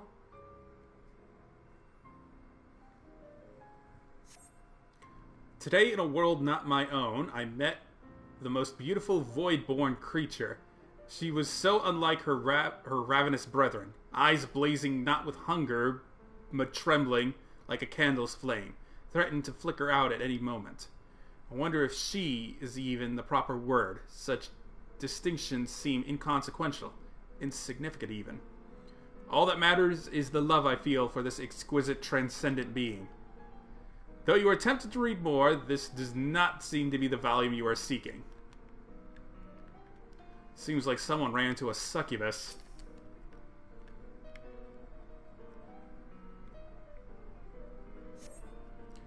In the year 1564 of the 6th Astral Era, the Amalja summoned Ifrit, their patron god. Accounts describe the being as a gigantic lizard-like being with a potent command of fire-aspected magics. If we consider that primal summoning is an act fueled by faith and prayer, it is unsurprising, if not expected, that the resulting deiform entity should manifest the appearance and powers with which it is attributed by its worshippers. What then might emerge from the ether should one who believes in an almighty omniscience attempt the same ritual? Would the scholar himself grace us with his presence? Some other embodiment of divine sagacity? Could this man-made god truly be all-knowing? And if it were, whence would such knowledge arise? I myself have many questions concerning the nature of the ancient world. With no spell to transport me back to the days of old, could I instead summon a being possessed of encyclopedic wisdom of every age? Yet with no means to verify its pronouncements, how could one be certain they were true? Though your mind spins with the possibilities discussed therein, this does not seem to be the volume you are seeking.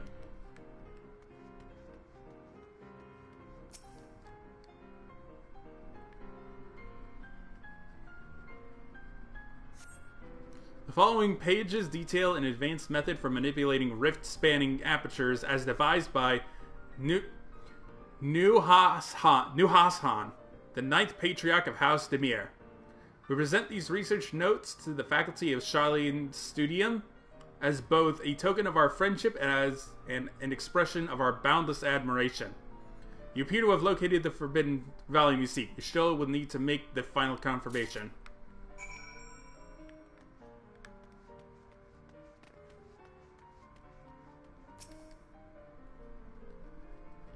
Have something you'd like to show me, do you? My apologies, I flipped open but a single book and was completely absorbed by the contents.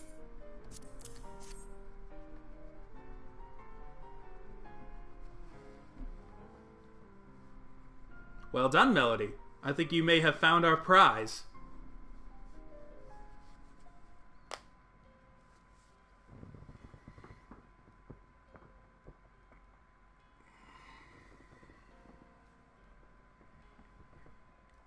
Yes, the ether signature is unmistakable.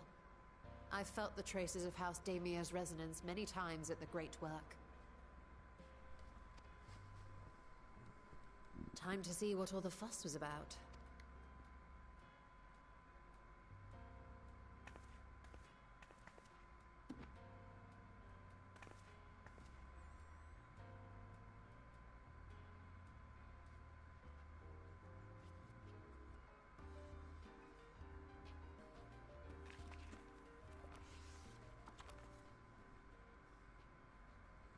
Oh. Among the ranks of the Void Sent, there exist entities with the power to call forth their brethren from beyond. The species known as Atomos, however, is uniquely prodigious in this regard. From its distended maw, it can expel an endless procession of void-born creatures, a talent which sorely tested the Radiant Host in its battles against these abominations. Fucking Atomos. Surmising that the entity itself was acting as a void gate, we endeavored to capture a small specimen and subsequently examine its physiological structure. Our findings revealed that the Atomos had absorbed a planar fissure into its own flesh, which it could expand at will into a functioning gate.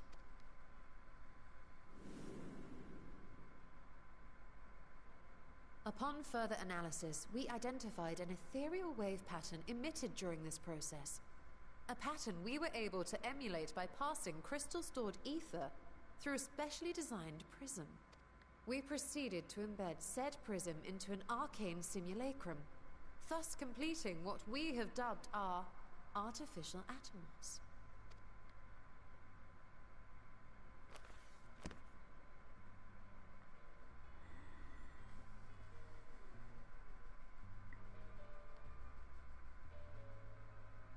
How could I have been so blind to the possibilities?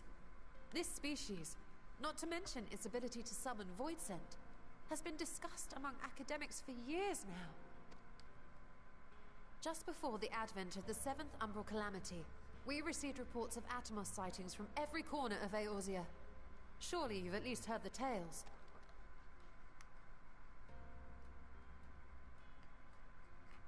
And still, House Daemir went and built a mock Atomos of their very own. I'm not surprised the Archons consigned their work to a restricted archive. It was no easy task, but at last we've unearthed the volume we've been searching for.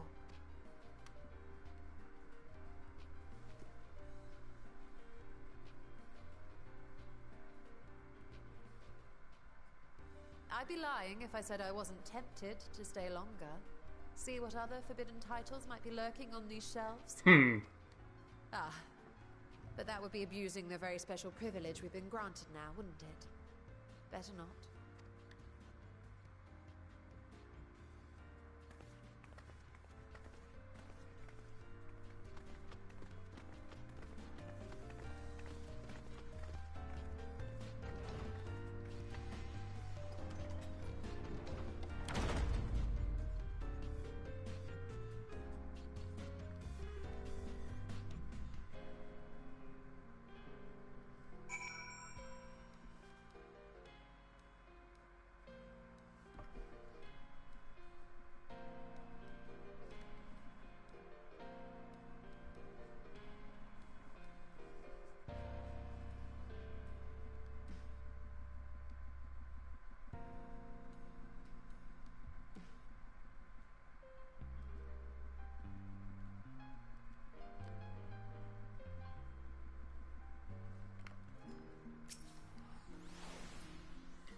As much as I would love to start crafting the Atomos, I'm afraid this is far outside my field of expertise. Furthermore, we know a Hanish alchemist who would be delighted to involve herself in our House Daemir project. Our business here is concluded for the moment. Please pass on our regards to the forum. Your message will be conveyed. Should you wish to indulge in more forbidden literature, I will be here. Patron mode disabled. Security mode engaged. If anyone can help us, Nadhana can. I say we return to Thavnir and look for her at the Great Work. I'm gonna take the teleporter this time.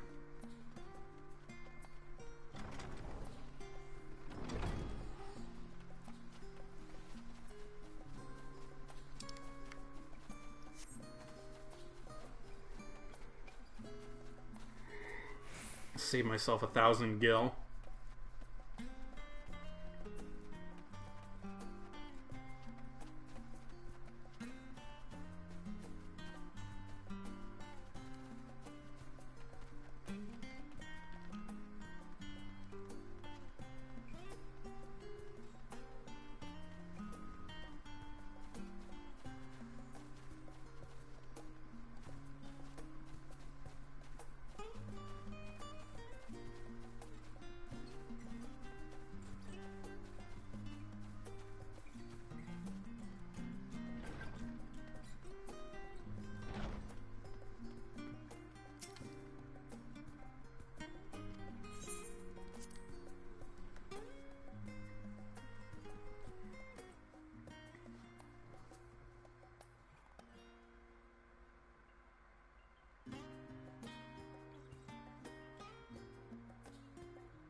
Hello, Nidhana.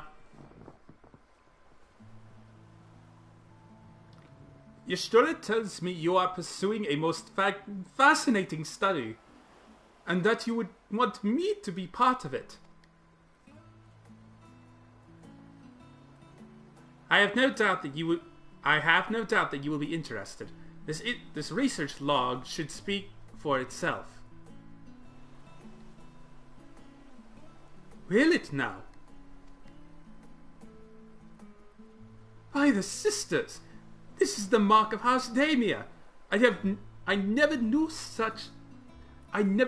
knew such a work existed. Few should. It was sequestered in Numenon's restricted archives, after all. It was. But that means every word within is forbidden knowledge. A forbidden tome filled with forbidden research, and you put it right into my unsuspecting hand. I could hardly wait to read it.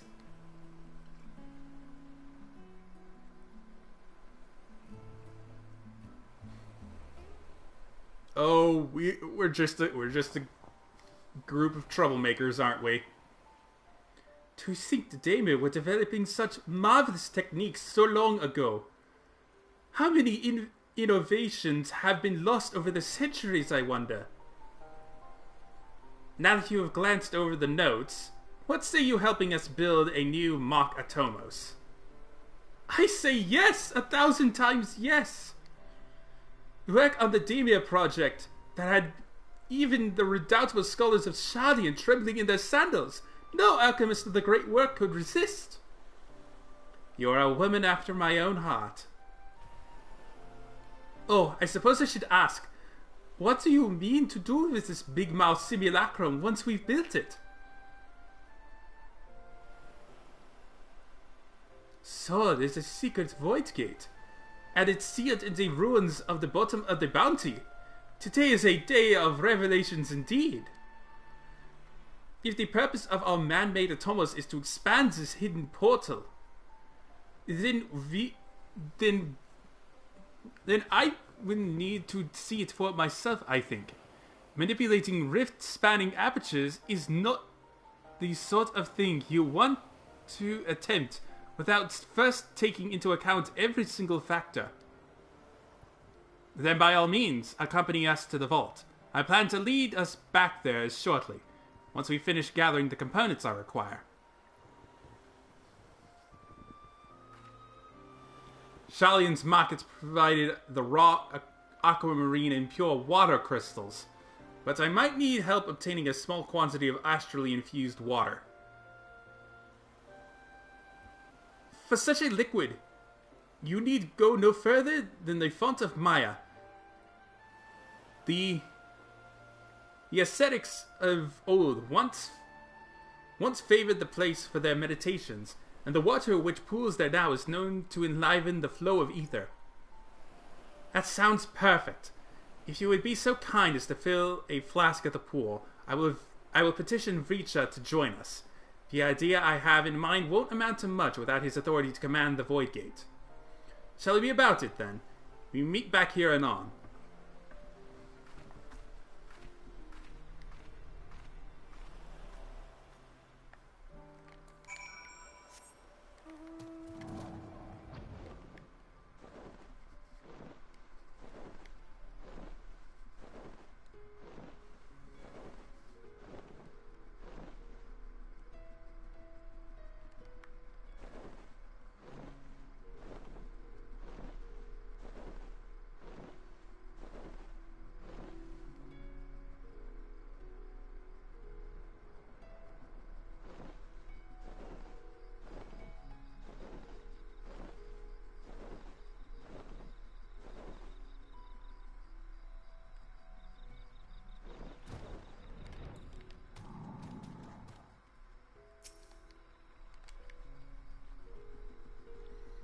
Astrally dense pocket, conveniently located at the steps, at the bottom of the steps.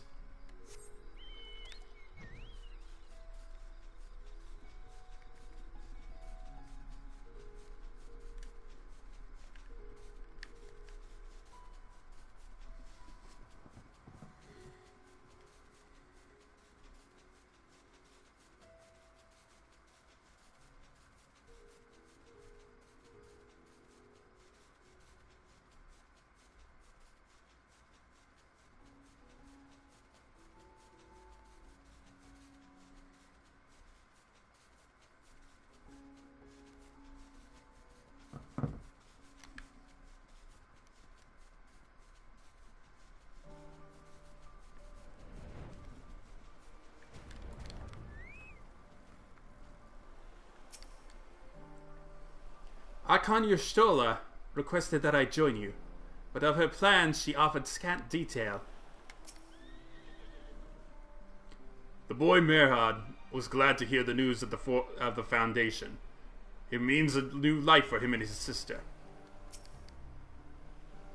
Oh, I forgot to mention, the Fount of Maya attracts aggressive wildlife, and you should watch out for them when, you go there next time. My apologies. Do you have the flask for me? Here we go. Yes, this should suffice. Thank you, Melody.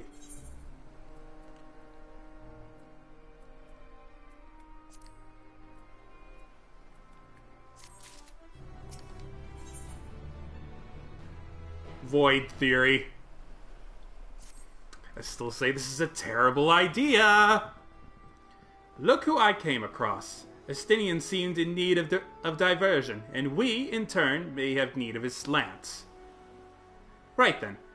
Now that our little party is assembled, let us make our way to the ruins.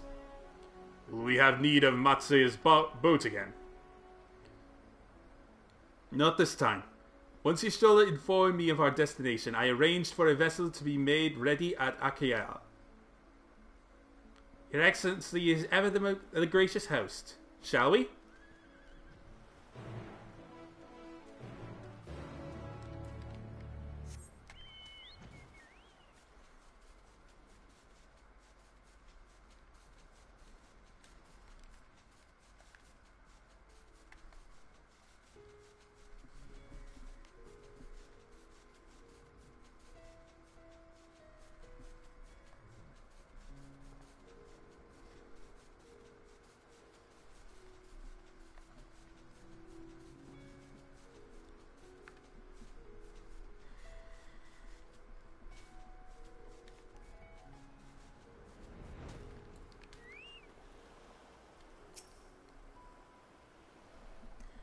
You need not keep your weapons close at hand.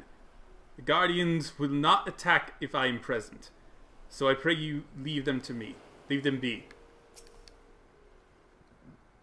And all this time I thought the tales of Al-Zadal's horde were no more than drunken sailors' fancies. 'Tis likely not needed with Varshan along, but I held on to the map against the chance we might return to the ruins. On to the boat, if you please. We can chat on the way there.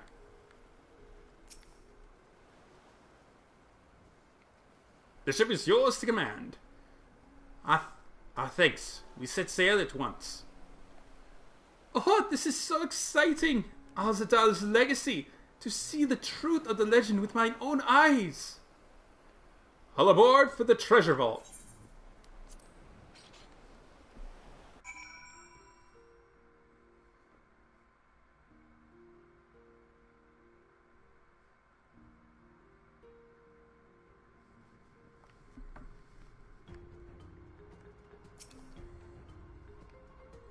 I thought we cleared this place of constructs the last time we came through. It would seem a few stragglers remained.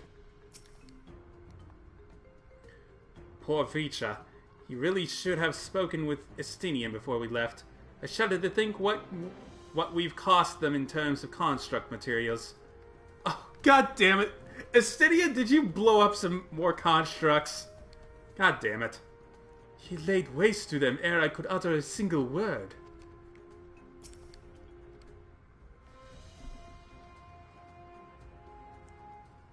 Stidian. Alright, let's make a bad decision. The ruins alone were impressive enough, but I never dreamed such a treasure lay hidden in the depths of the bounty. It may have been helpful to know this device existed, Your Excellency. My apologies. The gate was a secret I shared with none but my closest advisors. I feared for what might happen should those with ill intentions learn of its existence.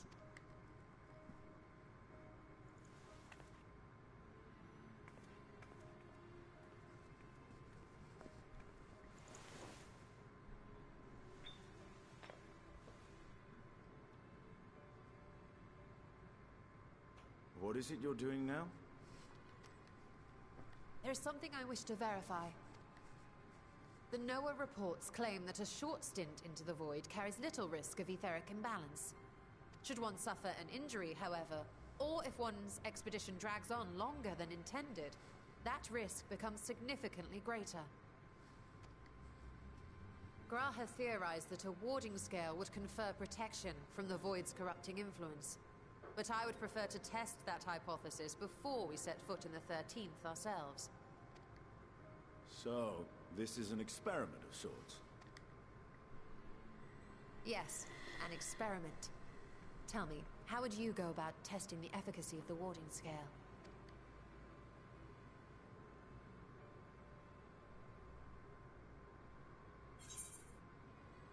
Might as well go myself. Say nothing and look meaningfully at Estidian. Maybe send a familiar?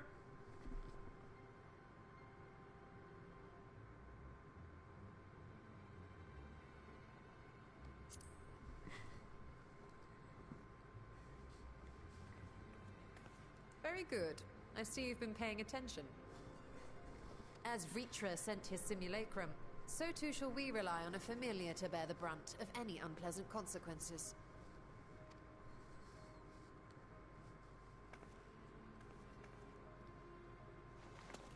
Now, a lowly imp can navigate a fissure, no matter how narrow. Which means an arcane entity of similar stature should be able to manage the same. I hadn't wanted it to come to this, but no other familiars will do, I'm afraid.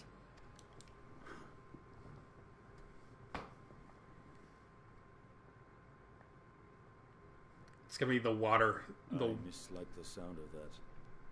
What manner of fiend does she mean to summon? It's gonna be the cutesy little water drop familiar.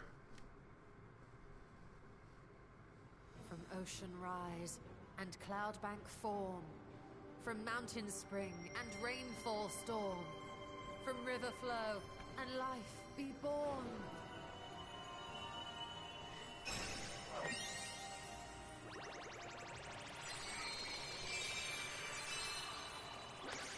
Water, water, froth and foam!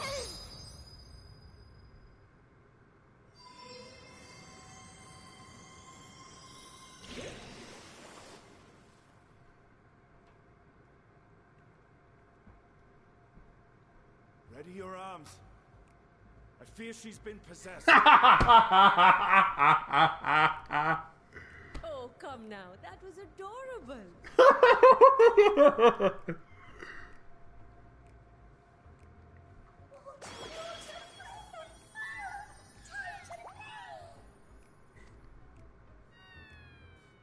Oh.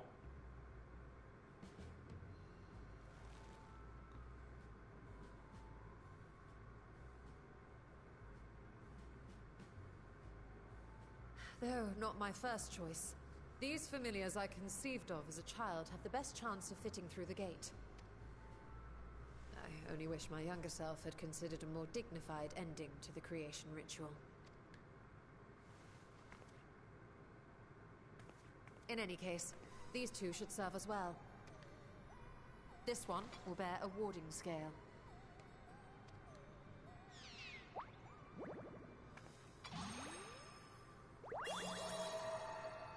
And when they return from the 13th, we can observe how the talisman, or absence thereof, has affected the progress of the Void's corruption. If I could impose upon you to open the gate. Your Excellency?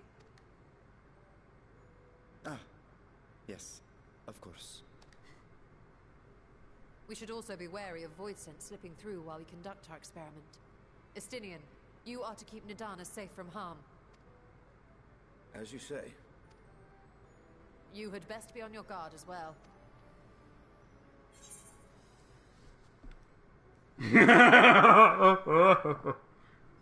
I always am. I'm not gonna. And we are glad for it. I'm not gonna tease her about that. Let us begin, shall we?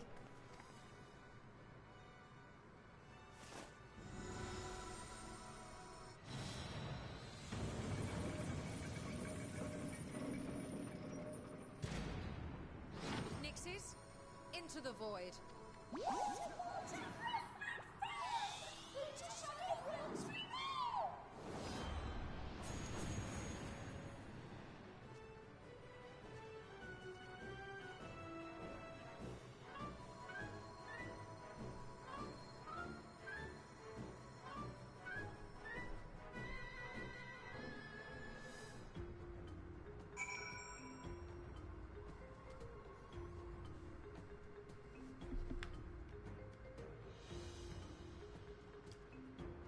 Stay on guard at the designated location. I struggle to picture Y'shtola as a little girl. Easier to believe she sprang fully formed from one of Master Matoya's cauldrons. Sister Sabi, I will never see Y'shtola the same way again. Froth and foam indeed. Every time I come here, it reminds me of that dark portal above the Crystal Tower, and the final lash of Ajda's tail as she plunged into the void. We need wait for a time to ensure a meaningful result. Be patient and keep watch for any intruders.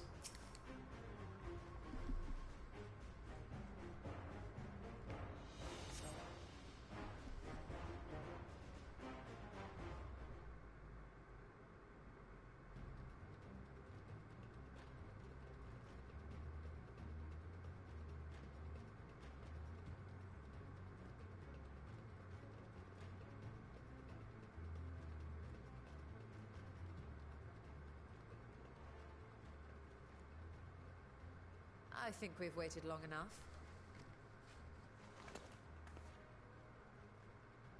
Nixies, return to my side.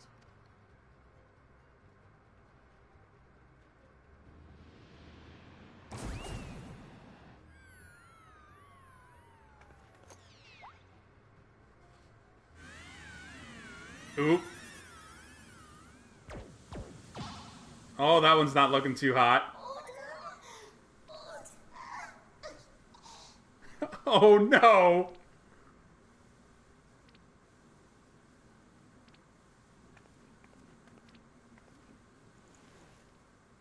Thank you, little one.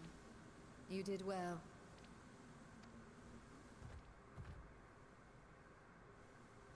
The poor thing. Its essence has been irrevocably warped.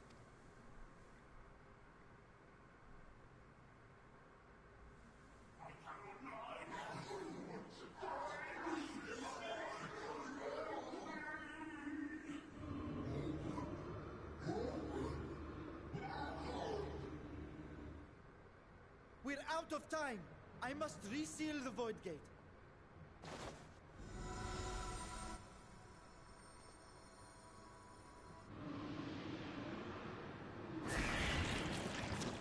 They're coming through.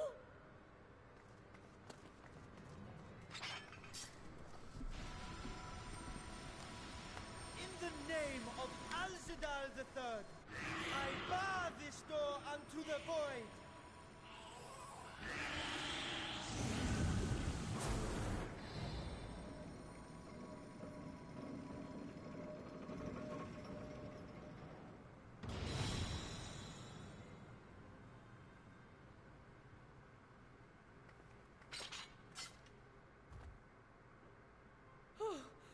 Well, that was a sharp lesson in the dangers of void gates.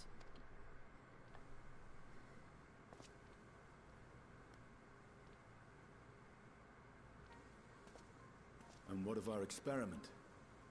I'd say the results speak for themselves.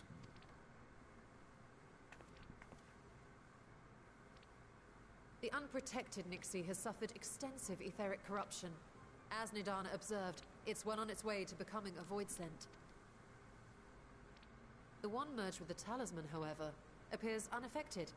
I sense no changes to its equilibrium. Rest now, little ones.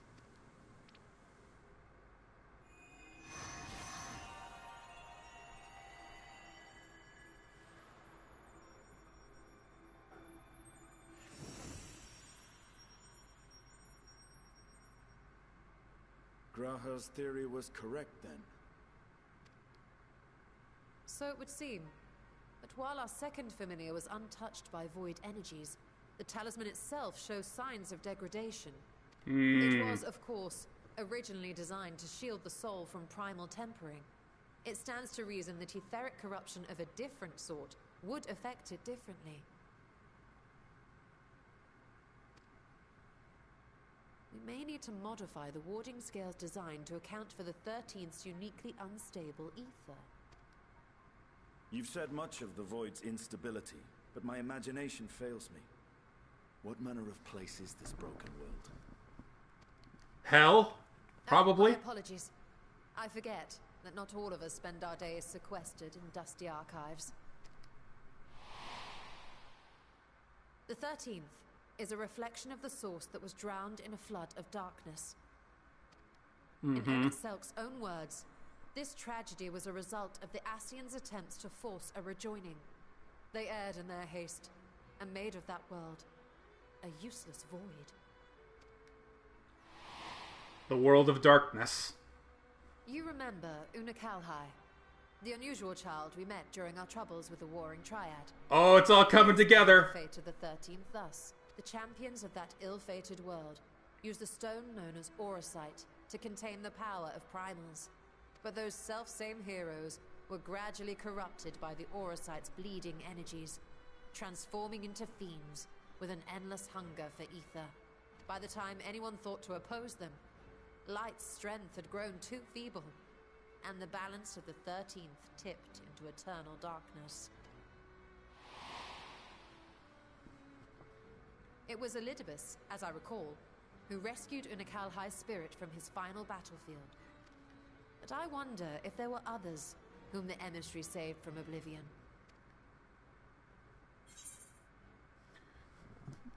Yeah, there's the barmaid at the Wandering Stairs. Yep.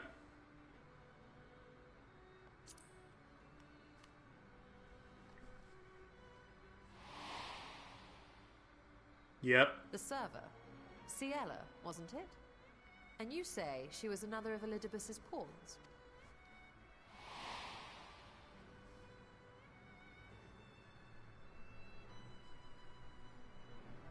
I see. So Ciela, or rather Silver, was beguiled by the same dreams of heroism as Unakalhai. And what of your own experience? Will you tell us of what you observed during Noah's expedition?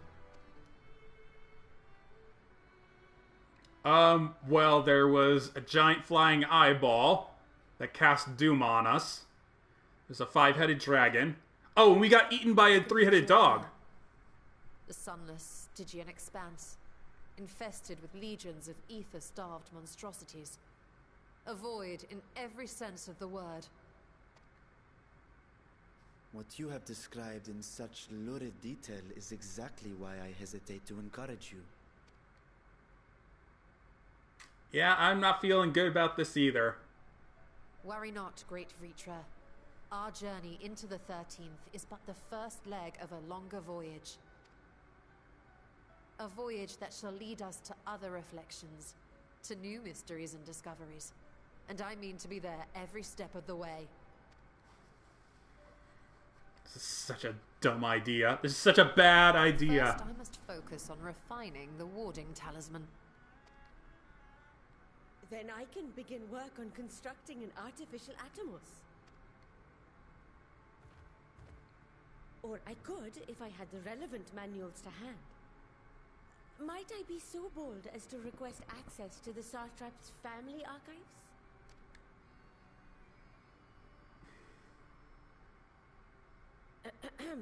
Your Excellency?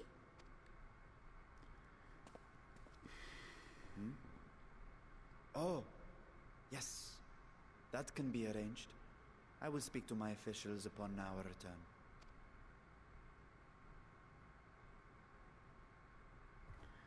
Vritra and I are of the same mind. Vritra and I are of the same mind. Like, the void is not something to mess around with. Nothing good has ever come of it.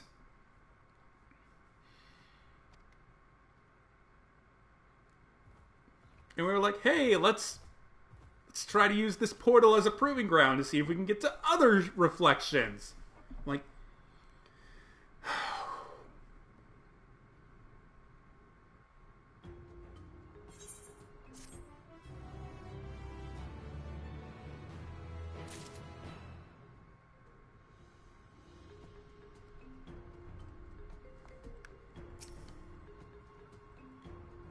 seeing the Void's terrors firsthand was an experience, but I doubt fear of such creatures is at the root of Reacher's hesitation. Y'shtola ponders the next stage of your preparations to enter the Void.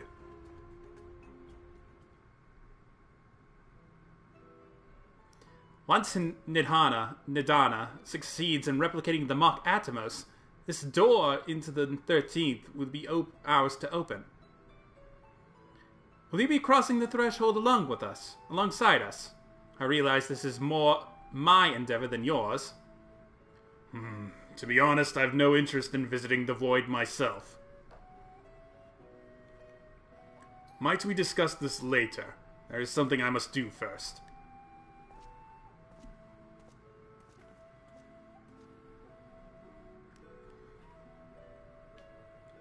Why does everyone insist on being so secretive? I at least had a good reason for not wanting to explain my Nixie ritual. Ahem. Shall we proceed with our other preparations then? As we saw, the warding scale can be effective at protecting the bearer from other sources of etheric corruption. Nevertheless, the talisman's durability will need to be improved if it is to withstand the Void's influence for a prolonged length of time. And I think that is a problem we can address without involving the brilliant but busy alchemists who created it. Who do we know who excels at this kind of structural augmentation? Yeah, I mean, the Allagans had to construct, like, facilities to hold on to primals, so perhaps they once did, but availing ourselves of Allagan insights tends to be an involved process in and of itself. Nay, I believe a more straightforward approach is in order, consulting with the engineers of Garland Ironworks. As I recall, Sid himself is no stranger to the Void and its volatile energies. With his experienced hand at the helm, I have every confidence that the Ironworks can strengthen the warding scale. Come, let us visit their operation in Ralger's Reach and commission their best and brightest.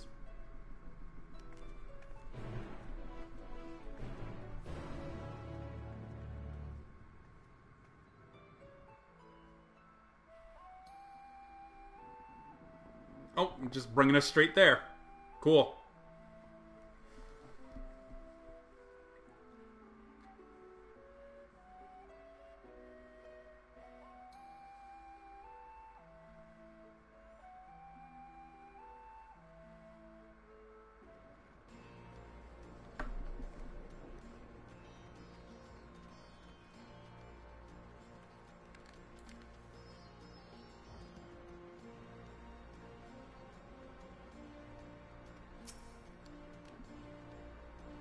Perhaps this young man can locate Sid for us. Melody, what brings you to the Ironworks? We have a commission for you and your president, actually, assuming he's available. Master Sid? Certainly. I'll see if he has a moment free.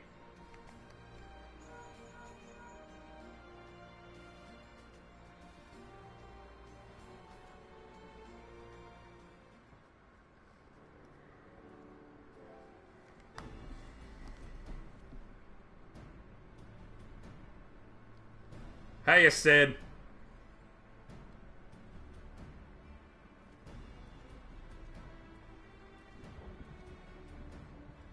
A pleasure as always. I hear you have a job for us.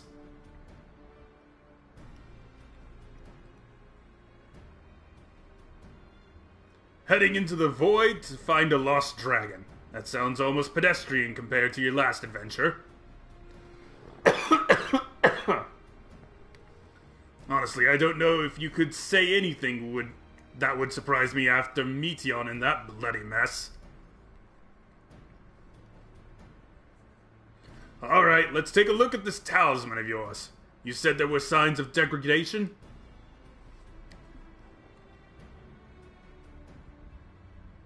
It seems some manner of corrosion has set in around a scratch on its surface, much as the void's corruption seeping into Nero through his wounds. In which case, our best bet may be to simply prevent the scale from being damaged in the first place. And how might we achieve that? We have a coating agent for strengthening trinkets and the like, but I'd be wary of applying any compound which might upset the scale's delicate alchemical balance. Far safer to dress it in armor. We'll construct a protective casing, one utilizing metal alloys with high ethereal conductivity, so as not to impede the talisman's primary function. A suit of armor, as you said. Nero has compiled data on the 13th, so I'll have him pitch in with the design just to be sure. If only it weren't such an ordeal to convince him to follow our safety protocols. I swear, I've never had such a reckless employee. In any case, we may need some time to untangle the particulars. Understandable. We know how busy your schedule is, and the final result will doubtless be worth the wait. Ha! The hard part will be ducking Jessie and her constant barrage of demands while we sneak about doing the fun stuff. We'll see what we can do.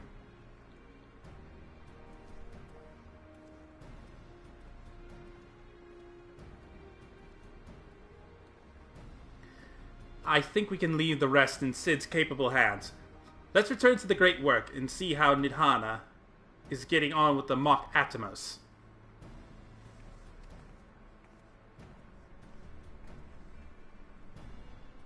Are we gonna go there this patch?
I hope Nidhana has good news for us.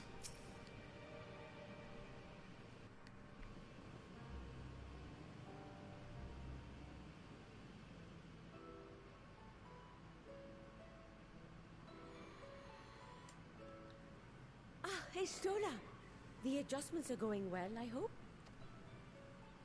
'Tis a lengthy process, but the end is in sight, yes. That's wonderful news. I myself had some good fortune searching through the Satrap's private records. What I found was a transaction log dated around the same period as when Al-Zadal's legacy was built. It included a purchase list of highly exclusive alchemical components, and I knew I'd discovered the key to making the artificial atomos. I then visited the High Crucible to commission the materials. After I'd explained my requirements, I was beset by volunteers insisting I allow them to help with the entire project. The usual reaction to someone forcing open a void gate is to run for the hills. Harnish academics certainly are a different breed. The alchemists of old were cut from a similar cloth. The unknown held no fear for them. Indeed, they were ever eager to seek new knowledge, regardless of the danger. And were you not also fearless, heedless even, in your determination?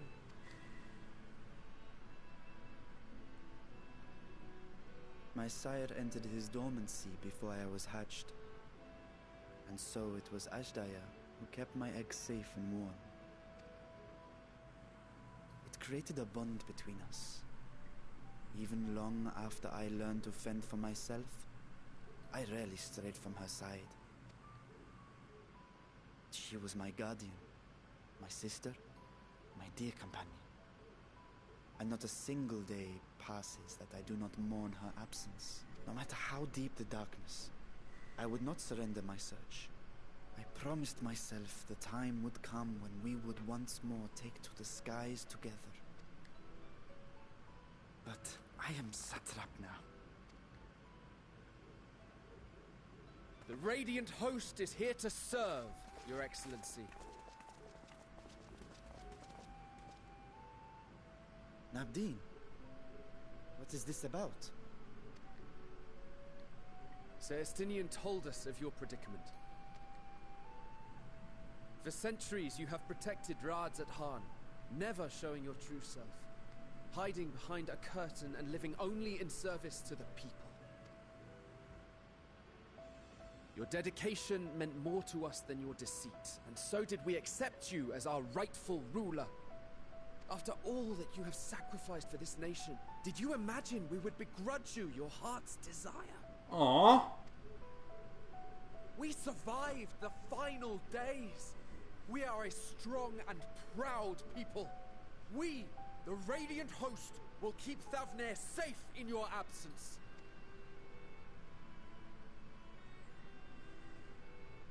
I am grateful for your loyalty and for your encouragement. And yet... Now you listen to me, Varshan.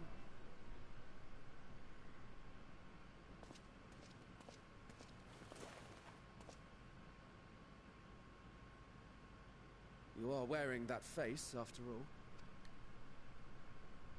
As I have told you before, you are a little brother to us all. Oh! And if you are family, then so too is your sister.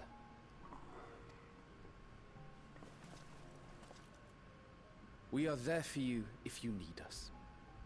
But do not ask us to sit by and watch while you abandon a sibling you have ached to rescue for millennia.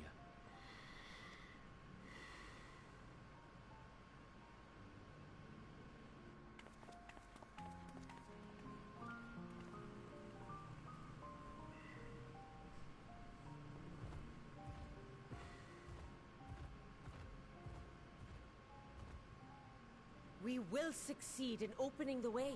It is only a matter of time. All you need do is prepare to step through to the other side.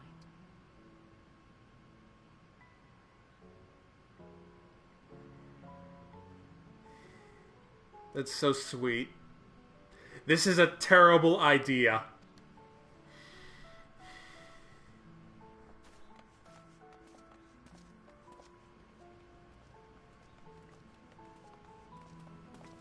Your Excellency, I wanted to thank you for building the orphanage.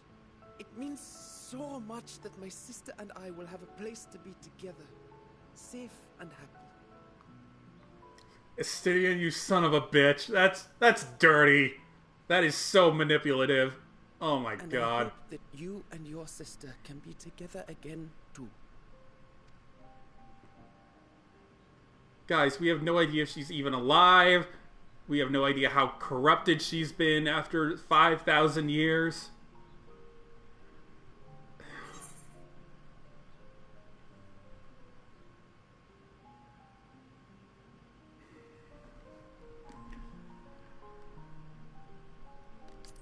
To protect them well, you must take heart.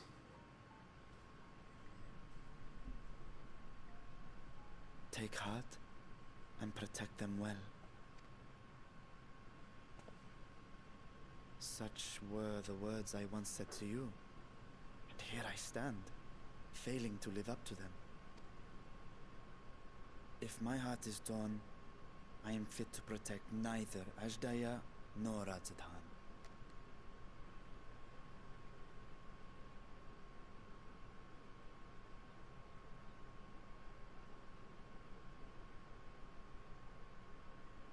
My people, I have come to a decision. Vashan will depart Thavne for a time. My dragon self will remain in the palace, but only to conduct the satrap's most essential duties. While I am focused on controlling this vessel, there may be matters that escape my attention. I rely on you, my trusted friends, to watch over one another until I return.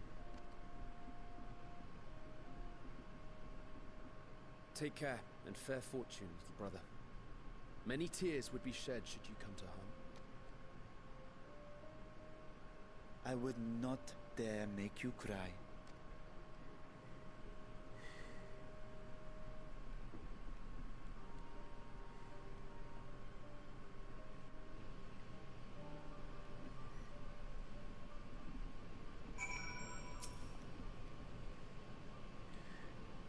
We'll have that Atomos built before you know it. When a project like this comes along, we give it our full and undivided attention. Sleep? Pa! Who needs it? Oh, that reminds me. You really should finish that other project I was working on for His Excellency. I should really finish that project. What? Someone needed to give that boy a good talking to. You don't suppose I'll be reprimanded, do you? I did just yell at the satrap. Convincing others to follow their hearts is not my forte. I would have gladly let our more philosophical comrades take the lead, had they been here. I will not squander this chance you have given me. I will find Azdaja.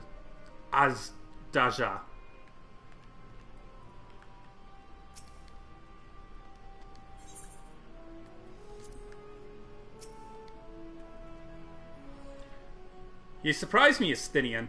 For a lone wolf, you've shown an unusual degree of, shall we say, involvement in helping Vritra reach this conclusion. 'Twas for the greater good. The greater good. Shut up! The worm's thundering sighs were keeping his citizens awake at night, and had travelers believing the palace was racked by some unnatural storm.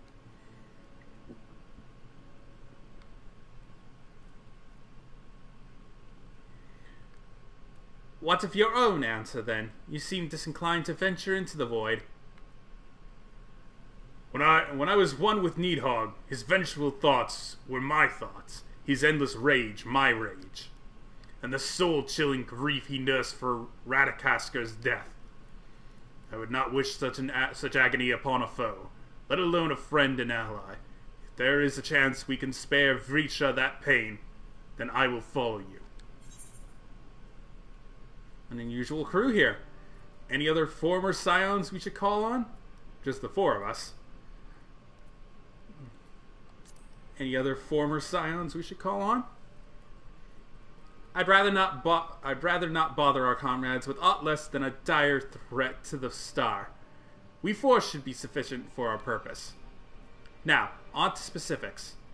Unlike the first, where the flood of light was halted before its devastation was complete, The 13th has been utterly subsumed by darkness.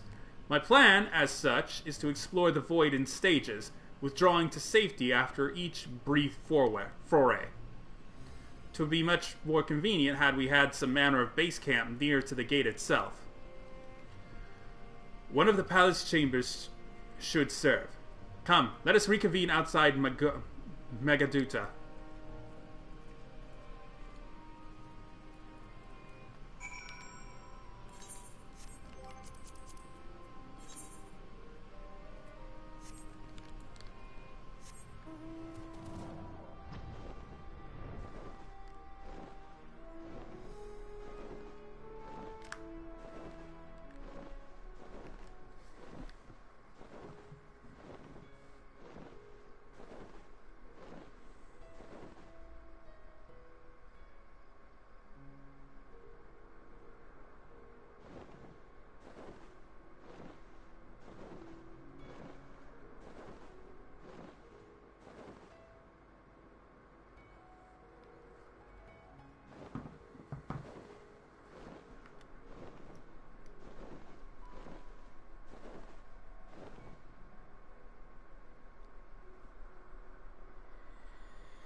I'm willing to bet Emmett Selk was aware of the Void Gate.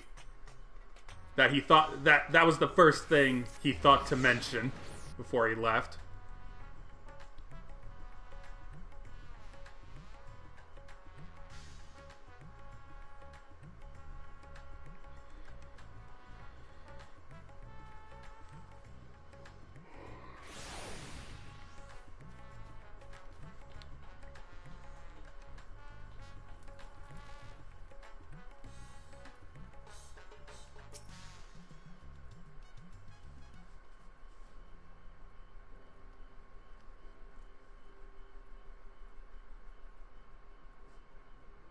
And so we will require suitable accommodations. Might we make something available for our guests? All the chambers are presently hosting the great mounds of treasure we carried out of the vault. Once the Foundation's activities begin in earnest, however, we can redistribute the trove and make a room or two ready for habitation. Good. Please inform me when you've completed the arrangements.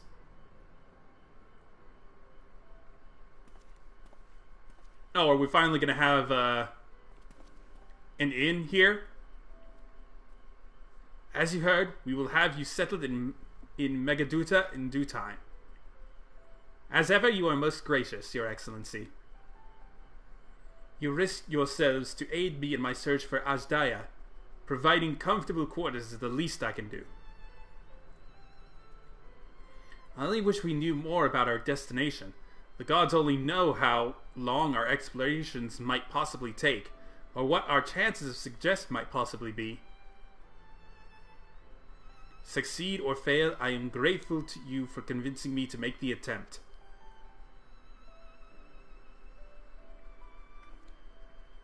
On that note, I will return to the great work and lend what help I can to Nidhana. If you've preparations to make ere we venture into the 13th, now is the time.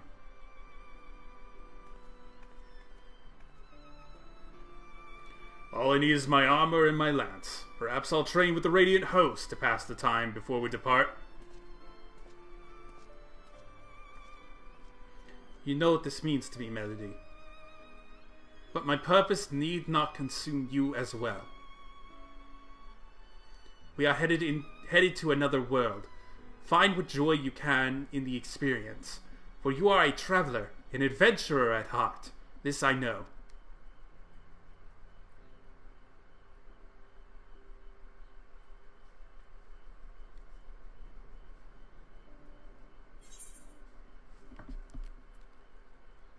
Heaven's Eye, critically determined. Yeah, I want the determination one.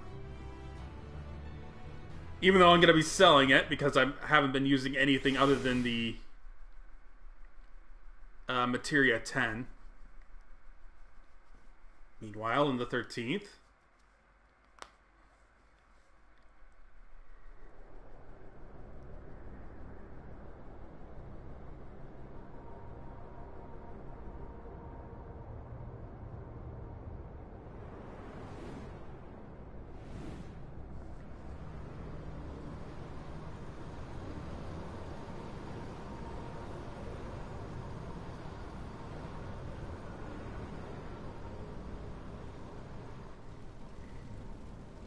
it's a Reaper, so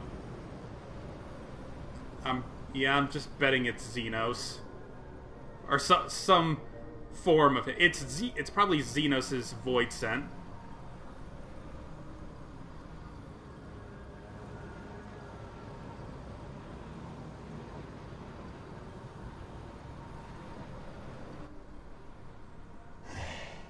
Unless I am returned. Mm-hmm. To be swallowed, bereft of saviors.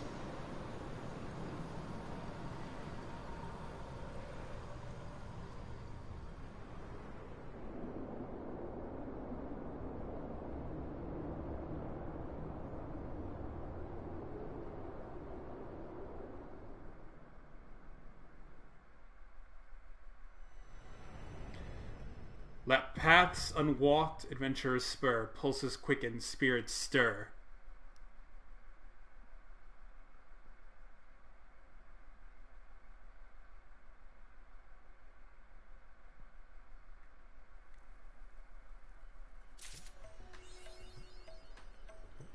All right.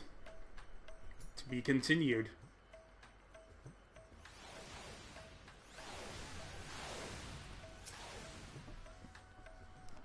Our journey into the void promises to be neither short nor simple, yet I will persevere. I have kept my sister waiting for far, far too long. Alright.